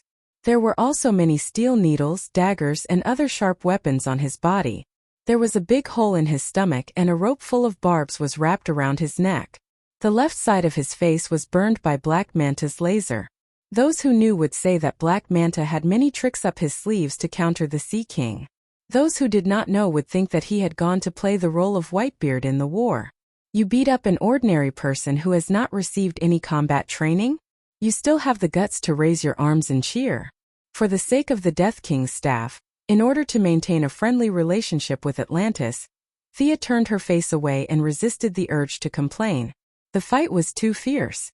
Thea waited for a while before the Sea King stopped waving his arms and shouting in a particularly silly manner. Thea guessed that he was most likely too heavily injured to continue shouting. Thea raised her hand and cast a healing spell on him. Although his recovery ability would greatly increase once he entered the sea, Thea was afraid that he would die before he could reach the seaside. Based on the principle of fairness, he also cast a healing spell on the Black Manta on the ground. He did not have the Sea King's regenerative abilities, and his face was deformed as if he had been run over by a train. Without external healing, it would take at least a year or so for him to recover. Black Manta was securely tied up, and his men were of no consequence. The few of them did not have time to discuss. Vala opened her divine artifact teleportation door, and teleported everyone to the beach. Because the Sea King Arthur Curry was bleeding nonstop, his recovery speed was not as fast as the bleeding speed, and he was so weak that he could not speak. After being teleported to the North Sea, Mira gently controlled the water and swept her husband into the sea. The few of them waited for less than half an hour before they saw the lively Sea King reappear in their sight. This guy's regenerative ability in the sea was really fast. Thea could not help but think that if they fought this guy, they would have to leave the water source. Otherwise, his regenerative ability was almost on par with the Kryptonians, and no one could beat him in the water. Arthur, do you want me to hand this guy over to the Heaven's Eye Society, or do you want to take him away? Thea saw that the Sea King had almost recovered and asked. This. The Sea King, who had recovered from his injuries, regained his composure. Looking at Black Manta, who was beaten up badly by him, he felt a little guilty. He had killed his father and beaten him up. It seemed too cruel to hand him over to the Heavenly Eye Society now. He deliberated over his words. He has killed many Atlanteans. I want him to be brought back to face trial. Thea nodded and acquiesced to this solution. The Black Manta was almost harmless to the land. If the Sea King wanted to save his life, he would only be asking for trouble. However, that had nothing to do with Thea. The Sea King wanted to bring the Black Manta back to Atlantis. He did not arrange for a tour. Now that she had the water attribute, Thea, who did not like to go into the water, naturally did not mention it. She remembered that the Sea King's family was still in a mess, and she was not interested in getting involved. A white light flashed on the trident.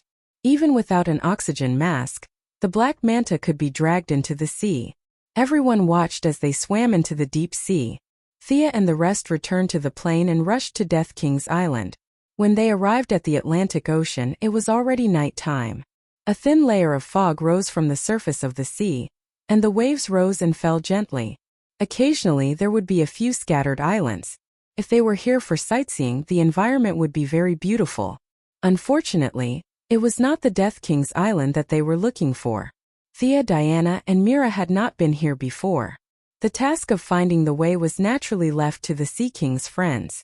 However, these people were either autistic, mentally ill, or had never learned geography. They did not refuse at all. The task of finding the way automatically fell to the old detective.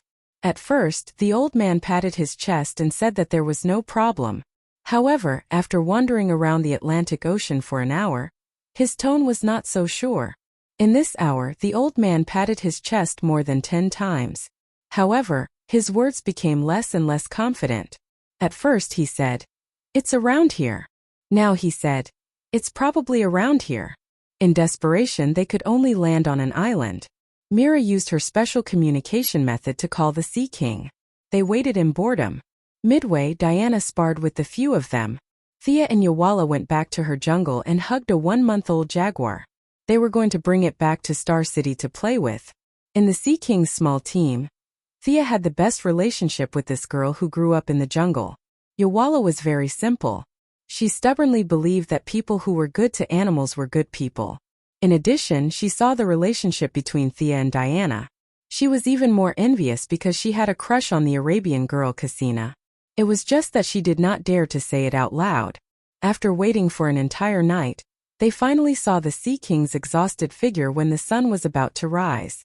There were no scars or signs of a fight, which could only mean that his trip home this time was not pleasant. The few of them did not say much and silently followed him. Based on their previous experience on the island, Thea judged that there was a very strange magic on the island. It was very similar to Paradise Island. It was impossible to find it with the naked eye. However, the Sea King's trident could automatically guide the way. They did not take a plane again. The Sea King summoned a few docile dolphins for them to ride. Chapter 377. Thea was a little impatient after sitting for a while. She changed into her water armor. She did not show her fastest speed when she was carrying Fiora last time. She wanted to test how fast she was underwater. "I didn't expect you to swim so fast."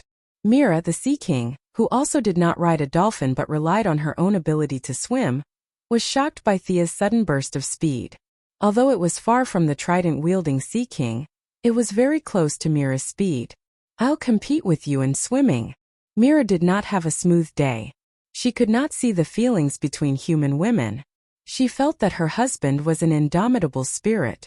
The Arabian woman Casina, the brown-skinned wild child Yawala, Thea, and Diana were all threats to her position.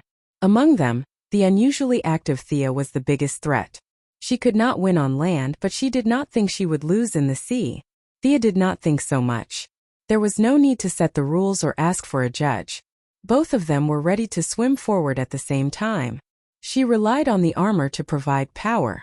Mira also had almost unlimited physical strength in the sea. Both of them shot out at the same time like an arrow released from a bow. Mira quickly took the lead with her skillful movements. Thea instructed Gideon to scan her movements, the angle of entry, and the frequency of her body swaying. After that, the simulation was optimized and applied to the armor. Mira's speed quickly caught up. "You learned so fast?" Mira did not know about the existence of artificial intelligence. She saw Thea's familiar movements, which were very obviously mimicking her swimming posture. She thought that Thea had learned it after seeing it once. She was shocked. This mainlander's learning ability was too scary. Although she was shocked, she was still far from being convinced. Mira mobilized a large amount of seawater to give herself a push. Her speed increased by 30%. So it could be played like this. Thea felt that she had learned another trick. This time she did not use Gideon. Although she did not use it usually, she still had the water attribute. She imitated Mira and gathered a large amount of water magic behind her to push herself forward. 1,500 nautical miles. 1,600 nautical miles. 1,650 nautical miles. The propulsion effect was immediate. Gideon truthfully reported her speed, which finally stopped at nearly 1,700 nautical miles per hour. Mela sensed that she was catching up to her again, and could only increase her speed as fast as she could. Thea followed behind her unhurriedly. When they reached the Death King's island and everyone came ashore, Thea was still in high spirits. Mela was so tired that her face was pale. She soaked in the sea alone for a long time before she could catch her breath. "You fought with her again?" Diana asked Thea softly as she looked at Mela's pale face. "No, I was just following behind her. From the beginning to the end, I didn't surpass her. I have to say that she swam really fast." Thea acted as if nothing had happened. She did not use any energy at all. She was using the armor's energy source. She was also puzzled. Thea did not know that it was this, from the beginning to the end, that forced Mela to use the fastest speed in her life. The Sea King also did not understand why his wife was swimming so hard. He asked about her well-being and Mela's legs were trembling.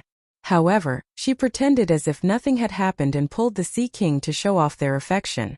Unfortunately, other than her, there were 4 women present who had indescribable relationships with each other. As for the remaining 3 men, one was severely autistic while the other was half crazy because of being haunted by ghosts. The only normal one was the old detective. However, the old man was 70 years old and his grandson was 20 years old. He could not understand Mela's good intentions. Mela spread a bunch of dog food on the spot and found that the onlookers were stable and did not have any excessive reactions. She felt that she had punched empty air and followed the others to the island. The island was not big.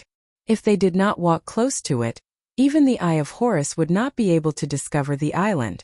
The plants on the island were very sparse. There was a mountain that was not too tall in sight.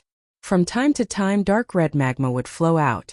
The entire island was shrouded in a layer of invisible black smoke due to the high temperature.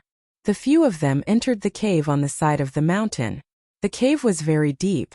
Along the way, everyone seemed to have lost interest in talking and carefully walked deeper into the cave.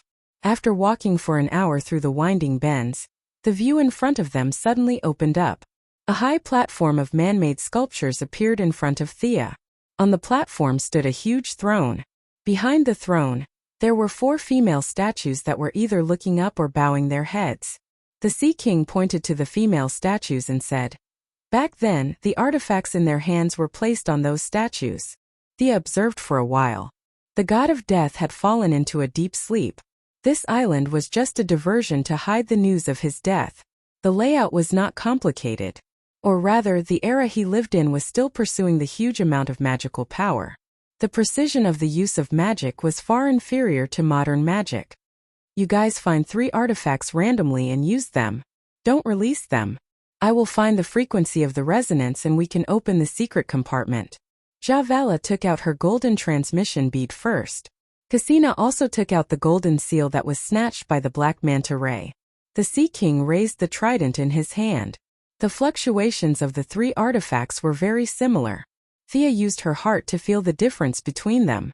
Her hands moved slightly to adjust the resonance of the 3 artifacts.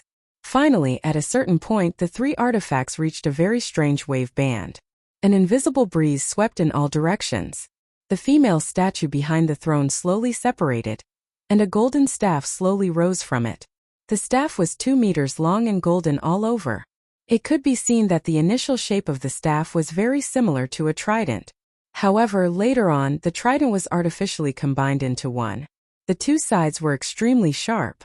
Upon closer inspection, there was an ancient text engraved on it. This staff was very similar to the staff in a game that Thea remembered, the Golden Staff of Sindorii. Thea looked back at everyone.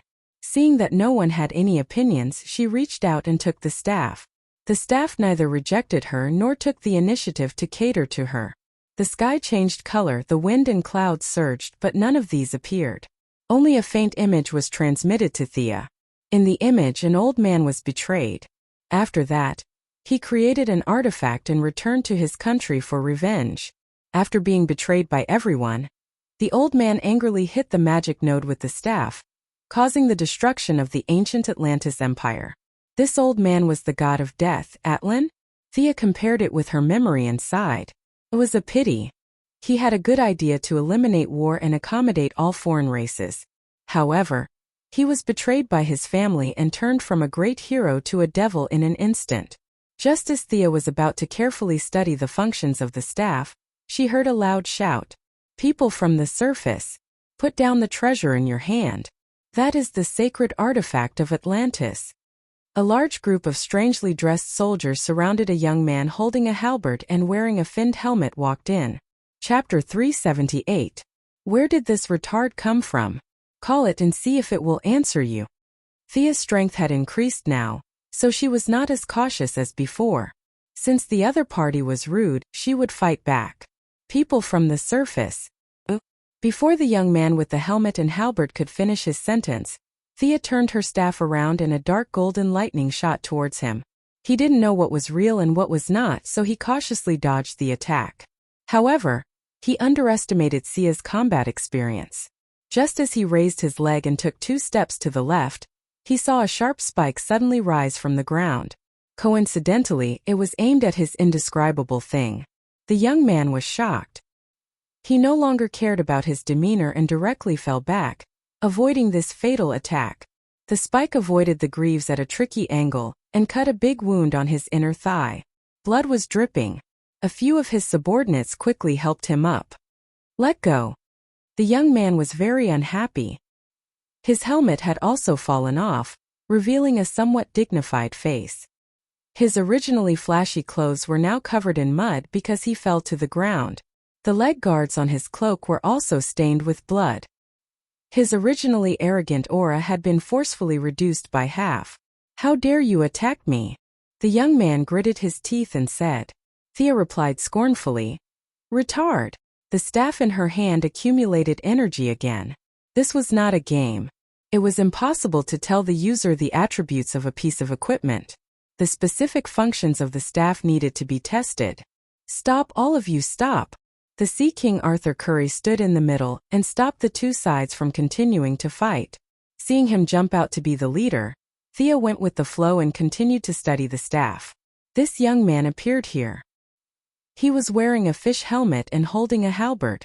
Combined with the strange soldiers behind him, it was not difficult to guess his identity. Sea Lord Amu, Arthur Curry's half-brother, and his most direct competitor for the throne. The 2 brothers were very similar to Thor and Loki from Marvel Next Door. The only difference was that the older brother was a mixed blood, while the younger brother was a pure blood. At Marvel Next Door, the older brother was a pure blood, while the younger brother was a mixed blood. There were too many similarities. The elder brother was reckless, and the younger brother was cunning. The elder brother didn't want the throne, but the throne automatically fell on his head. The younger brother wanted the throne, but he couldn't get it no matter what. Thea scoffed at this kind of melodramatic love and hate. As long as the other party didn't provoke her, she wouldn't meddle in other people's business. "Amu, you're following me." The Sea King wasn't stupid. He immediately figured out the cause and effect.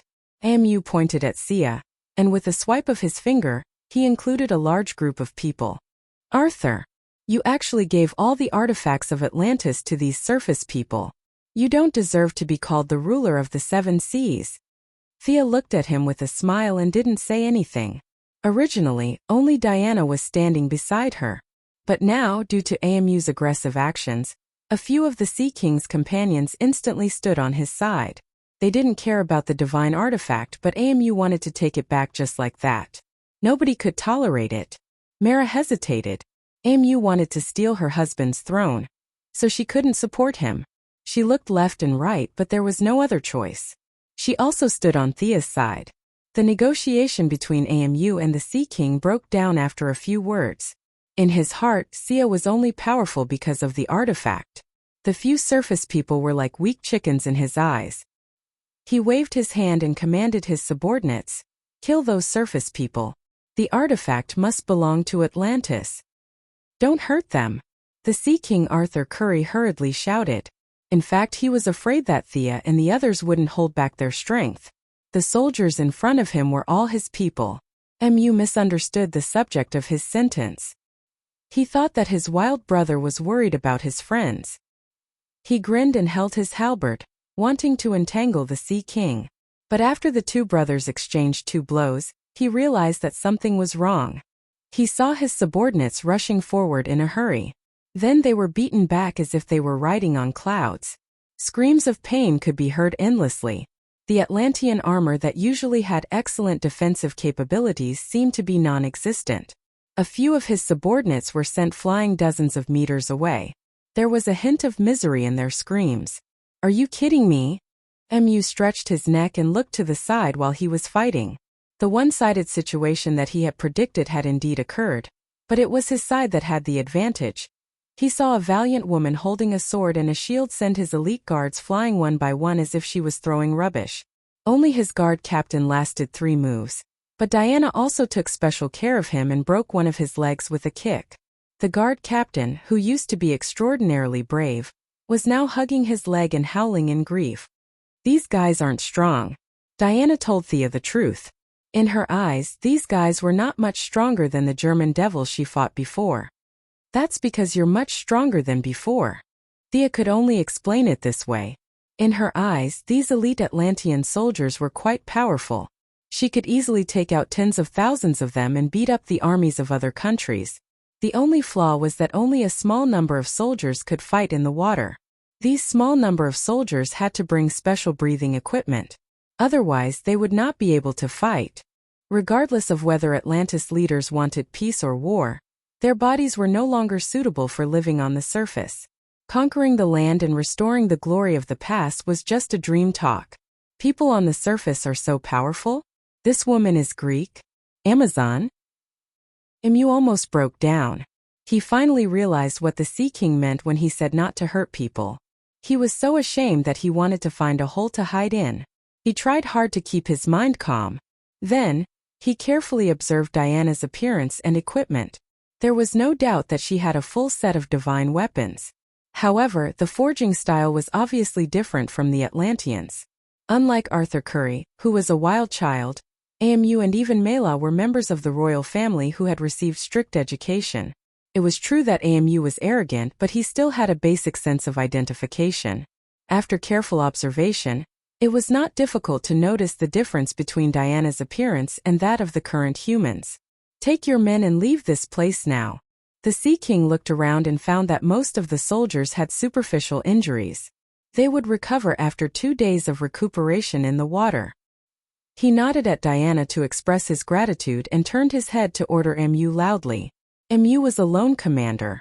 He needed this to get out of the embarrassing situation. He snorted and ran away with his defeated subordinates. Sigh. The Sea King sighed. There were too many troublesome things. The people on the surface did not accept him, and the people on the bottom of the sea were rejecting him.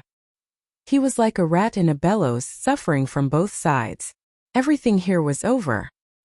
He held Mela's hand and bade farewell to the others. Thea looked at the scene. There was no explanation document, so she could only go back and study the functions of the staff. She also left the cave with Diana and the others. The cave that was in full swing just now regained its tranquility as if nothing had happened. Chapter 379. Diana continued to work on her foundation, while Thea returned to Star City alone with the little jaguar and the staff.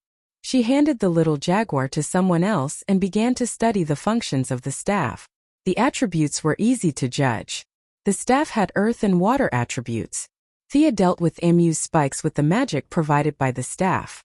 With the power of the staff, Thea could form a pseudo-cycle of light, darkness, earth, fire, water, and wind in her body. It was still far from the real 6 attributes, but there were some embryonic forms. With the help of the earth attribute magic in the staff, Thea could already cast some more advanced earth attribute spells. The next time she dealt with the leopard lady, she might be able to solve it with a dungeon spell or a large-scale earth fissure spell. After studying for 3 days, Thea finally summed up a few characteristics of the staff. The God of Death staff was the best for earth attribute and water attribute spells, with about 3 times the effect. It was slightly worse for wind, light, and dark attributes with only a little more than double the effect. The fire attribute was the worst with less than half the effect. The staff contained 2 very ancient magic, one of which was to control sea beasts. Thea was initially very confused about the definition of sea beasts. After studying for a long time, she realized that the staff referred to the super-large ancient sea creatures. After searching her memory for a long time, Thea could only remember one sea beast. She only remembered that there was such a standard ancient sea beast hidden in the abyss of the Atlantean capital. It looked roughly like a hybrid of a crab and an octopus. For tens of thousands of years, the Atlanteans could only mind their own business until Arthur Curry returned. His outstanding telepathic ability could control all sea creatures. Although it was difficult to deal with this ancient giant beast, it could be said that he could slightly control the sea beast. It was because of this extraordinary ability that the Atlantean Council of Elders broke the 10,000-year-old Iron Law and allowed him, a mixed blood, to inherit the throne. If Thea went to Atlantis with the staff and claimed that she could control their biggest biological weapon, the Council of Elders would definitely kill her. Although it was a good idea, it could easily destroy the relationship between the two sides. Moreover, the strength of the deep-sea giant beasts would be greatly reduced on land. Thea secretly remembered this spell, and wanted to see if she could improve it in the future, and integrate it into her existing knowledge system. The description of the remaining function was even more vague. Thea could only understand that it was a combination of imprisonment and sealing. It would ignore the target's size and imprison them in a very small crystal. There was no information on whether there was a limit to the target's strength, or how long the imprison could last. Maybe the god of death who made the wand would know. But this guy didn't leave any information in the wand. Thea had no choice but to run to the poison ivy's greenhouse in the metropolis. She tried to find a bunch of plants for a long time, but it was completely ineffective. Was the level of the plants too low? Or did the confinement spell have other requirements for the target? There were too many options and Thea couldn't figure it out in a short time. In the experiment, Thea found another function that wasn't really a function. This wand was different from the wands used by modern wizards and wizards. It was also a weapon. When waved around, it would create a strong wind. If hit, it would kill. If touched, it would be injured. Poison ivy's man-eating plants were enough to prove this point. "Boss, do you have a grudge against my plants?" Poison ivy's eyelids drooped as she said helplessly. As the number of interactions increased, Thea also revealed her true colors. She found that Thea was younger than herself by 2 years. Poison ivy was no longer as afraid of her as before, and could even joke with her from time to time. I'm doing a little experiment." "Oh right, have you found the things I asked you to collect?" Seeing that she had destroyed a corner of Poison Ivy's greenhouse, Thea was a little speechless. The new weapon that she had obtained was more like a hammer than a wand. She had strengthened it many times, otherwise, ordinary people on Earth wouldn't be able to handle this ancient Atlantean artifact. When it came to business, Poison Ivy became a little more serious. "Billy Batson, I've already approached this child. His hair and blood have been collected quite a bit. According to your request, every time I talk to him, I've recorded it. I've also entered the original audio file into the main control computer." "Boss, what's the use of this child? You didn't allow me to bewitch him. That child is too childish. I'm just chatting with him. It's really boring," Poison Ivy said with some confusion and some pride. "It's just a casual move," Thea said lightly. Billy Batson, the future superhero Shazam. She said that it was a casual move, but in fact this was her real purpose. Shazam and Black Adam were the only two mortals in the world with abundant divine power. However, this divine power was not cultivated by them, but was given by a ritual. When Shazam received the power, he could instantly contend with Superman. This was something that Thea had been envious of for many years. However, absorbing their divine power was not enough. Thea needed to spend a lot of time to artificially downgrade the given divine power into her own magic power. When her magic power reached the peak, only then could she transform it into divine power. A divine power that belonged solely to her. The old wizard Shazam was born 9,000 years ago. He was originally a shepherd boy. After receiving the blessings of the gods, he became the first Shazam. In the Magic Desert era, after the gods retreated, he thought that he was a true god. Unfortunately, he only had power but not vision. He thought that he was the guardian of the world, but in fact, he had done countless foolish things. Pandora was like that, Black Adam was like that, and Billy Batson was also like that. He chose Billy Batson as his successor.